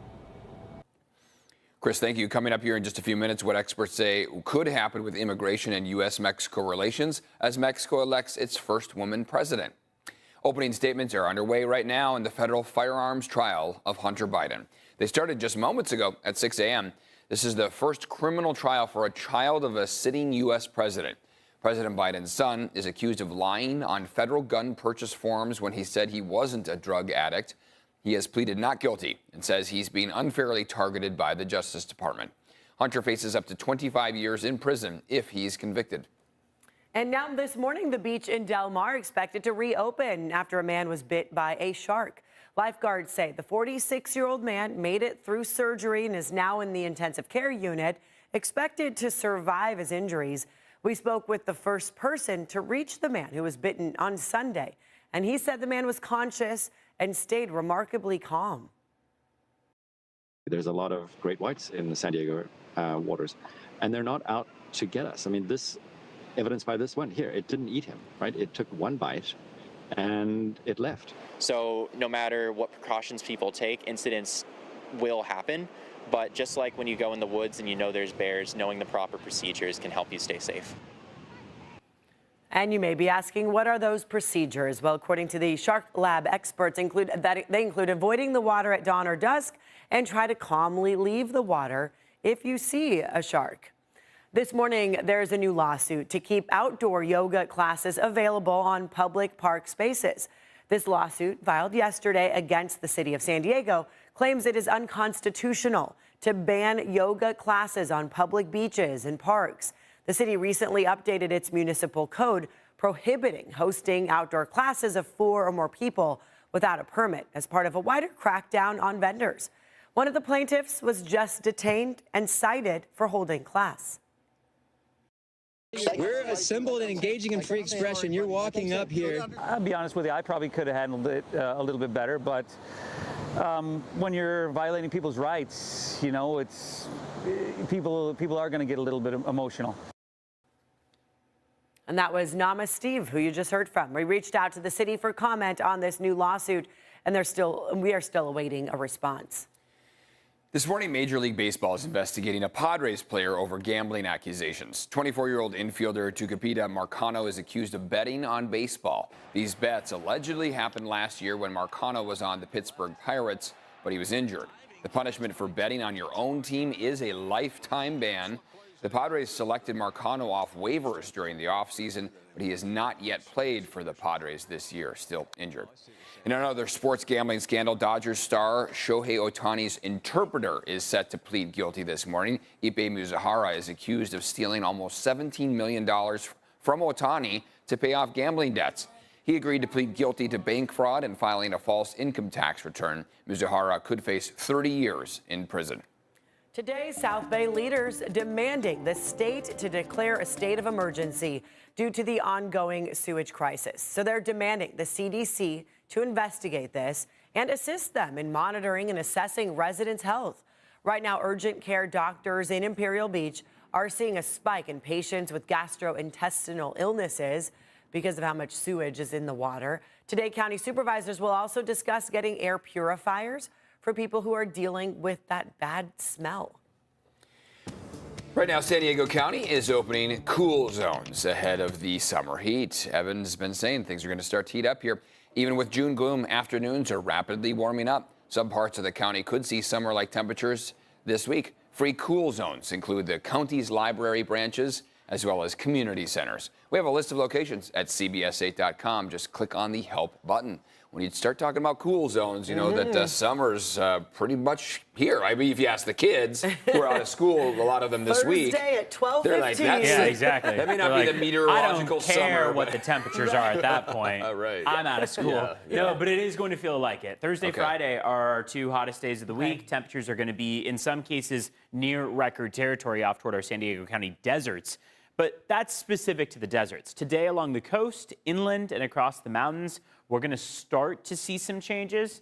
But the farther east you are, the more dramatic that is going to be felt. So excessive heat warning in play across the deserts takes effect at 10 a.m. on Wednesday, continues through 9 p.m. on Friday. Along the coastline, that marine layer is still very much present. When we zoom out, you can see how much the southwestern U.S. is covered in the pink and orange there. That is either a heat advisory in the pink or an excessive heat warning in the, heat advisory in the orange, excessive heat warning in the pink. When we look at your temperatures out the door right now, it's pretty mild. Low 60s along the coastline, upper 50s as you move inland. These temperatures are pretty uniform, symptomatic of high clouds that are with us. So we now, today, don't only have the marine layer present. We have the marine layer present, and then we also have some high clouds that you see kind of filtering on through. So that's the marine layer close to the coastline, spreading inland, and you can kind of separate and differentiate the two. Otherwise, though, we're still working with a good amount of cloud cover throughout the morning into the afternoon. That's when we'll start to see those clouds break apart. We'll get partial sunshine this afternoon, and what we're really going to notice is that many of our eastern valleys are going to start to see that warm up today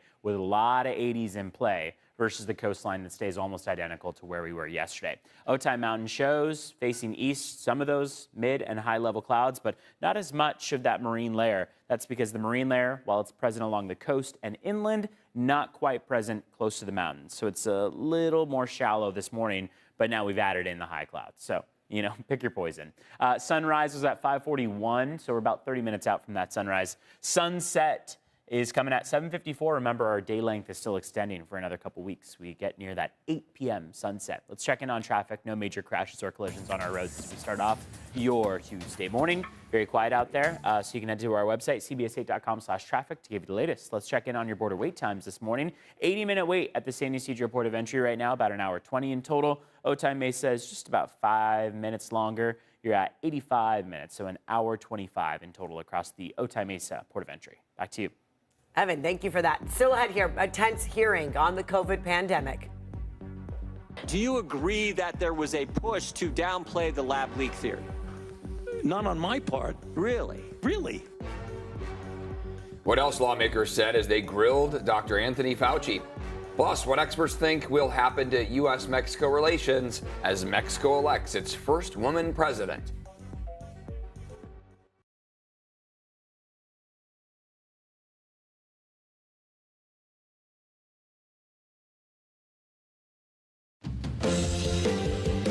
Right now on Morning News Now, executive action. President Biden set to sign a sweeping order that would allow him to temporarily shut down the southern border. The move marks an about-face for Biden, who criticized a similar plan while running for office. So what's behind the change and how exactly would it work? We are diving in. Plus, opening statements are expected today in Hunter Biden's historic federal gun trial. The younger Biden becoming the first child of a sitting president to be criminally tried. What we know about the jurors who were sworn in yesterday, what the White House is saying, and who we could see take the stand. Plus, the fight over reproductive rights takes center stage in Congress. The new legislative package aimed at protecting contraception and IVF, and the impact it could have as voters head to the ballot box. And the heat is on as we mark 1 year of consecutive record-breaking temperatures outside. Americans are feeling the heat inside their wallets. why the hotter weather could mean you are shelling out more cold, hard cash. That's a conversation, of course, as we head right toward summer. Good morning. I'm Savannah Sellers. Thanks for being here today. Joe is off, so you're just with me. We're going to begin this morning in Washington as the White House is preparing to announce an aggressive new plan to address the ongoing crisis at the southern border. President Biden is expected to sign an executive order today that would temporarily shut down the border when daily migrant crossings exceed 2,500. It would reopen when the number falls below 1,500. This is according to 3 people who are familiar with these discussions. Well, NBC News exclusively reported the details of the executive order last month. The order is expected to rely on a U.S. code that would let the president suspend the entry of specific groups of migrants whenever attempted border crossings grew too high, as we just outlined. For more on what we can expect, to lead us off this morning, we are joined by NBC News White House correspondent Monica Alba and NBC News Homeland Security correspondent Julia Ainsley. She's in Mission, Texas, at the southern border. Good morning to both of you. Monica, I'll begin with you to quickly just walk us through the details of this executive order President Biden is expected to sign today. What should we know about it? So what's really important about this is that this is actually a provision that was going to be a part of the bipartisan border bill that the White House and Senate Republicans worked on for months. They were hoping to really put this and enshrine this in legislation because they thought that that would have given the president more clear congressional authority to temporarily shut down the border. But when that effort failed, the White House essentially went back to the drawing board, specifically with this idea, and they have now for weeks been trying to craft what they think could hopefully, in their view, stand up in court when it comes to this idea of temporarily shutting down the border to migrants who are crossing illegally at the U.S.-Mexico border when that daily encounters number between ports of entry exceeds 2,500. And we should point out that Department of Homeland Security officials right now on average say crossings are around 4,000. So in effect, once the president signs this, it could begin immediately, and then it would drop back down in that the border could reopen to those claims when we're seeing numbers that are closer to 1,500 a day. But they are expecting there could be legal challenges to this, and there are some questions about how it could work. But this is about the president trying to come out and say, we tried it in Congress, it didn't work, so I'm taking matters into my own hands with unilateral action. But Julia, let's bring you in here because, it sounds like a plan on paper, but what is the latest on the ground at the southern border? How would this actually be enforced once the president signs this? Well, the key thing to know is we talk about a border shutdown. We're not talking about the end of legitimate trade and travel. People can still come through those lanes going from Mexico to the U.S. and vice versa. And immigrants who sign up on the CBP1 app and go to a legitimate, the wildlife's waking up around here, go to a legitimate port of entry to claim asylum, they can still do that. What that stops is traffic at places just like this behind me. You see the border wall here, just about 100 feet beyond this wall. There's a bridge, the Anzalduas Bridge. Just about 2 years ago, we were here. There were hundreds of migrants under that bridge coming across, claiming asylum, and then starting what can be a multi-year process to an immigration court where a judge will ultimately decide whether or not they can stay in the U.S. or be deported. Under this, when that trigger goes into effect, as we expect it would do almost immediately because border numbers are already well over 2,500 a day, we would expect that any immigrant that crosses illegally in places like this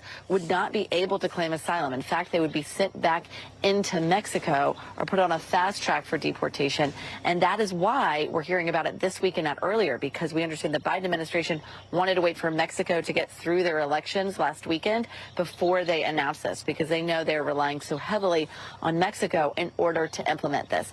I will say, as a practical effect, though, we could see a quick lawsuit from immigration advocacy groups that will challenge this in court and join it, and then the Biden administration will be able to turn back to Republicans in Congress and say, look, we did our part, we tried, we need the authority from Congress. Monica, this comes as polling shows that voters are not satisfied with the president's handling of the border. An NBC News poll from earlier this spring showed that more than 2/3 of registered voters disapprove, in fact, of his handling of the situation. What legal challenges, though, as Julia just touched on there, could Mr. Biden potentially face with this executive action, even though voters do apparently want to see some action?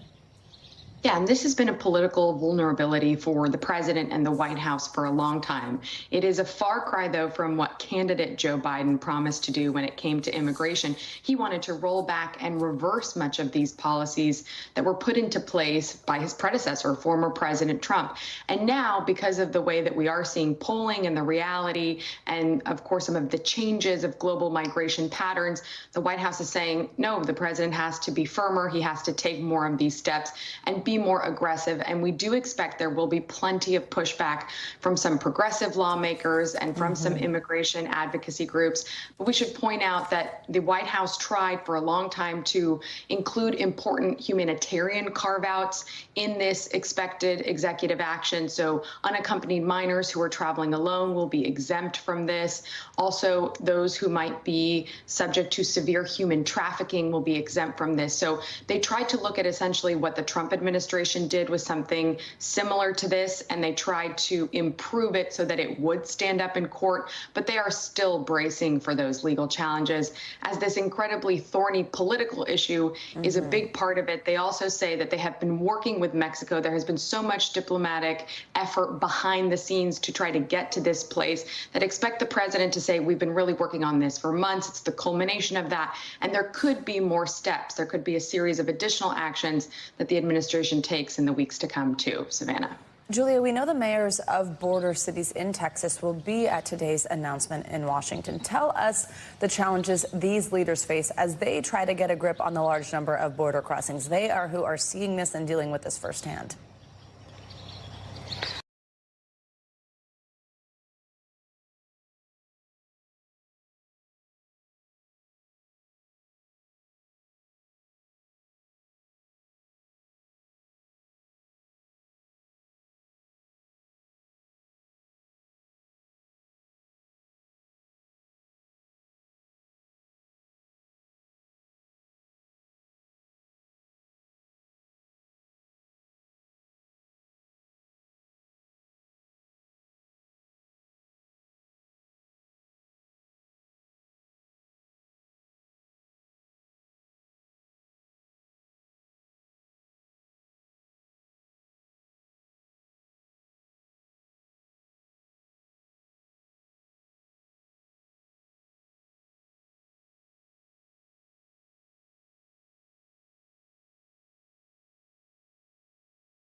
All right, you guys, so we are here outside of Dairy Mart Road, just right by the border wall. Got a tip that there was, the news was here, and there was about 10 people that were in between the two walls here. And so we came out to check it out, and as we were pulling up, we saw the news. They were interviewing the NGOs that work here at this site to help the illegals that are crossing. And as I am going along the wall just to see what I can find, because there's always remnants of things like IDs, which I found a lot of them, there was a man that was walking along the wall. And so I asked him where he came from, and he said, Colombia. And then you look at his fingers and they're all tore up. And so he had just come down the wall. And so then all of a sudden we see two fire trucks that come in, one after another, and they go down to a place where it's kind of, you get to the end of the wall where you can't go anymore because of this utilities that's right here. And they went through the gate, and they had to put a ladder up because there was a man that was stuck up at the top of the wall. So they had to actually help him down. And so Luke got the footage of that. We'll be sharing that with you at some point, but I just wanted to give you an update. It's been an interesting day going and finding, going to the Ramada and the 4 Points and the CHP that's run by, the old CHP that's run by Jewish Family Services, and then going to the Board of Supervisors and, redressing the government and seeing how they are. It actually stinks down here. We were actually talking about that today at the meeting. They want to get air purifiers for these people that live down by the sewage. But yeah, it stinks. But $100,000 was the cap for that. They're just a bunch of, I don't even know what they're thinking. But instead of solving the problem, they also want to test people and see how sick they are instead of fixing it. It's been like a several decade age problem since the 90s. But so it was interesting to find him coming down the wall like that. And so they got him down, and then he's been detained by Border Patrol. The other guy that had walked over and his fingers were all basically raw, his fingertips, is sitting and waiting for Border Patrol to pick him up. But as we're sitting here, several vans have gone by. I'm not sure if they're going to wait because there's only one of them there. Sometimes they'll make them wait till there's more of them. And again, there was some earlier that had been there because when we got here, no one was here. They had already been picked up. But the news went, they got word. I guess the firefighters told the NGOs that they were about 500 feet down, or 500 yards, or something like that, down the wall. And so that's when they went and got the information. It was interesting because I was trying to tell them I found a military ID tag. They could care less. And it's funny because they're not going to tell the true story of this invasion. They're going to tell a watered-down version of, just how great these NGOs are for helping these people and, just kind of spin it and not really share the fact that, I just found 10 IDs and half of them are ripped in half or, buried under the dirt. And so it's just interesting to see what you find. And earlier today when we were at the old CHP at 4902 Pacific Highway, one of the Damaris buses had loaded up and went to the 4 Points to drop off some illegals to stay there overnight. So it was another piece to the puzzle that we were able to get as far as what happens from them there. And so they take the CBP-1s, give them to Jewish Family Services, and then they take them to the Jewish Family Services run hotel, and then they get Jewish Family Services concierge to the airport, and they don't even need an ID, so they get their own special line. But it's never a dull moment when we're uncovering this, and so I just wanted to give you an update of what happened earlier when we got here, because it was just easier to kind of in the moment record, and the service is a little bit shoddy out here, so we wanted to get the footage so that we could have it for later to show you guys. But I hope you've all had a great Tuesday. It's never a dull moment, like I said, and so we'll continue to bring you lives and as we expose this border machine. And it's very interesting.